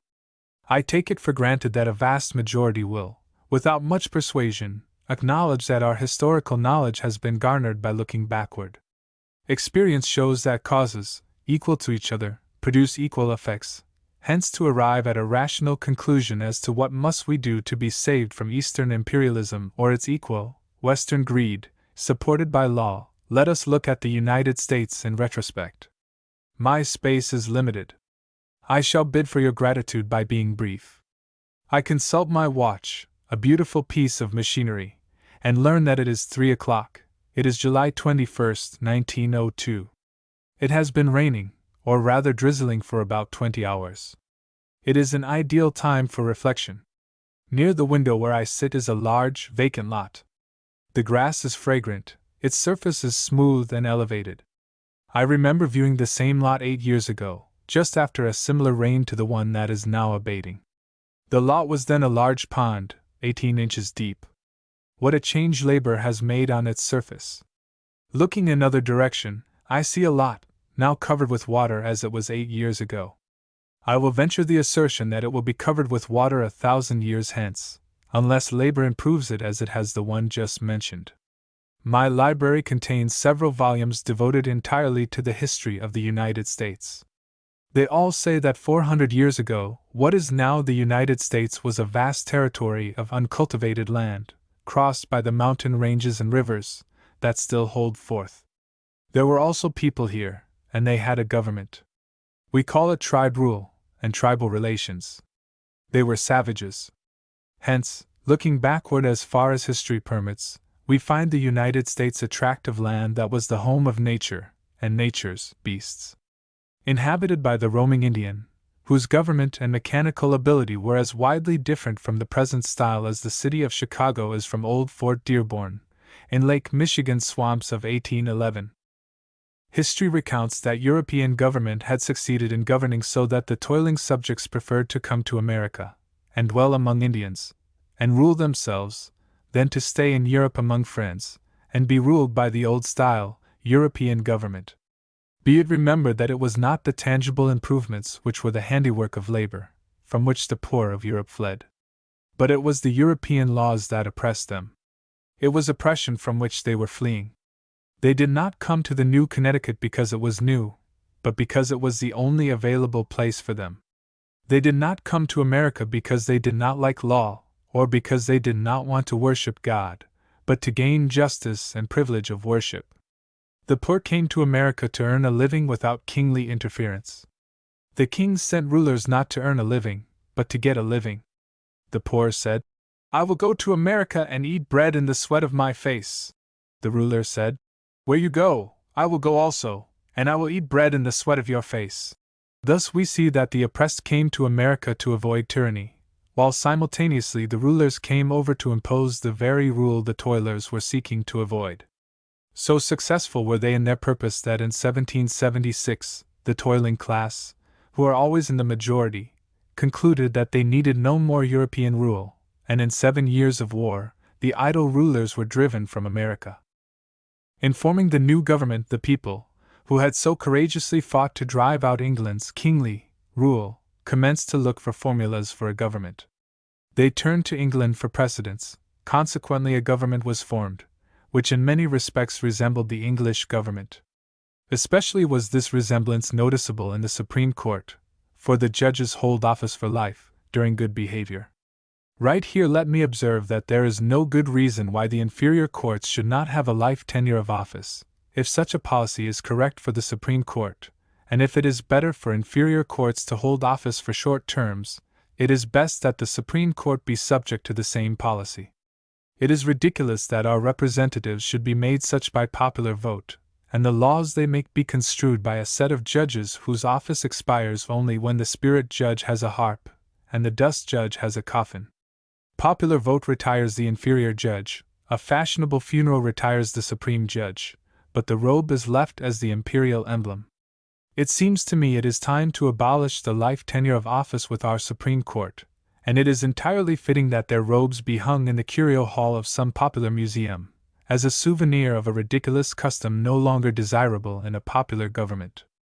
Let me here drop a thought. You may have it for what you think it is worth. The expressed will of a majority of the people should be the Supreme Court decision in the United States. Were that the case, an income tax would be constitutional, and a tariff between the states and some territory owned and controlled by our government would be unconstitutional. Since the victory at Yorktown, great questions have been argued and settled by the laboring men and inventors. Great questions have been argued, but not settled by the politicians. Washington used candles, we use electric lights. Washington's 4 men picked the seed from 25 pounds of cotton per day. 4 men in our generation, gin 25,000 pounds per day. Washington traveled with horses and oxen, 30 miles per day. We travel by steam 1,000 miles per day. Washington sent a letter 100 miles and waited a week for the answer. We telegraph thousands of miles and get an answer within the hour. Washington's voice could be heard a quarter of a mile. We talk and carry on conversation hundreds of miles. Each of these propositions, and thousands of others, have been settled by the inventors and toilers. In short and in fine, the difference between the United States with her natural resources of 125 years ago, and the United States of today, with her vast farms, great mines, magnificent cities, and 100,000 miles of railroad, and other improvements too numerous to mention, all this difference, I say, is coextensive with America before and after taking the labor treatment. But what can we say of the politician and his doings during these years, stripped of all ambiguity? When we tell the unpolished, but plain truth, we must say he never advanced 1 iota until he was routed from his old position by the toiling masses. It is curious to note that every new social, political, and ethical idea hatches in the same mind and is developed by the same crowd that contrives the machinery and builds the cities, railroads, farms, mines, etc. The politicians, except where labor has compelled them to march forward, stand where Patrick Henry and Thomas Jefferson put them when the Constitution was adopted. Of course, there were some steep places in our governmental structure, and where labor has not buoyed up the politician, he has occasionally slid back to the rules of King George III. As King George had one tax for England at home, and another for the colonies, so with us, of late, we have one tax for ourselves and another for our possessions. We should, however, give the politician due credit for the way he spells colonies. English style is to commence with a C. Our modern style necessitates commencing with a P. Then, the pronunciation is different. In England it is colonies, in America, possessions. Yet all over the world they mean the same, to wit, the strong taxing the weak without allowing representation. It is literally true that Henry, Jefferson, Washington, and the Adams argued the slavery question.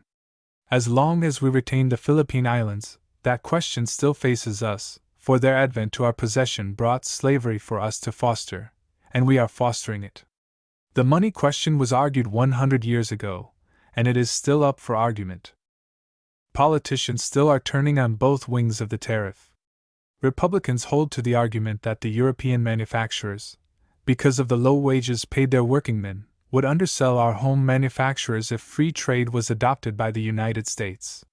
Democrats contend that free trade will work to benefit 99% of our people, where, as they claim, protection benefits only 1% to the injury of the masses. According to the Chicago Tribune of July 19, 1902, Europe is afraid that, unless a high tariff law protects it, American manufacturers will flood their markets, thus hindering their home industry. Strange, indeed, that in America we should fear free trade with Europe, because they pay low wages, and Europe fears free trade with us, because we pay higher wages. Another peculiar thing is shown in the Tribune article, when it mentions that there is not much fear that European nations will agree on a general tariff law, because, as it says, Austria might want to admit free the very articles that France, Germany, or England might want to shut out.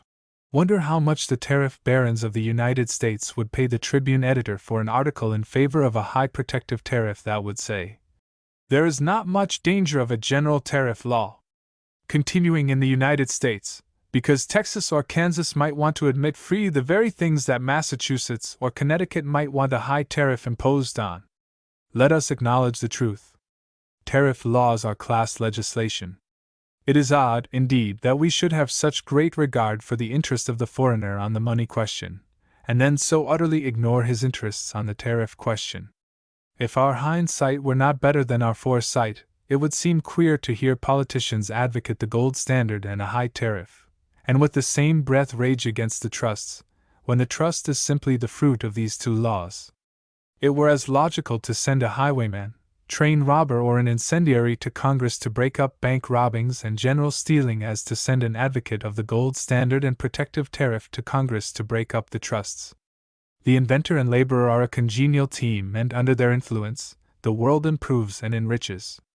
The politician and money power are another well-mated team, and under their rule they get the wealth that the other team produces. The people elect the representatives. The money power gets the legislation. Lincoln called the United States a government of the people, for the people, and by the people. We have outgrown Lincoln's time, and there is a suspicion that we are a government of the trusts, and for the trusts, by the representatives. I suggest that inasmuch as our representatives have become misrepresentatives for the masses, and tools for the classes, it would be wise to adopt pure democracy and make our laws by direct legislation. Then we will have a government of all the people, by all the people, and for all the people. If not this plan, what next? Footnotes. Note. It is not pretended that in every instance the formulas are absolutely those used to make the medicines as indicated herein, but in every instance the medicines are equally good, when made according to instructions. Note. You can remember the equivalence by noting the fact that Z is the first letter of 0, and C of cipher. T has but one stroke, N has 2, M has 3. The script F is very like 8, the script P like 9, R is the last letter of 4, L is the Roman numeral for 50, which suggests 5. The others may be retained as memorizing these two nonsense lines. 6 Shy J OSS CHASE George. 7 Great K Ing CAMQURLE Ing. Tea at this time was a costly drink, and was regarded as a luxury. He's a lucky fellow who is made prudent by other men's perils. At the time when this was written, and for many years afterward, the laws against bankrupts and poor debtors were extremely severe. In the Middle Ages there was a great search made for the philosopher's stone, as it was called, a mineral which should have the power of turning base metals into gold.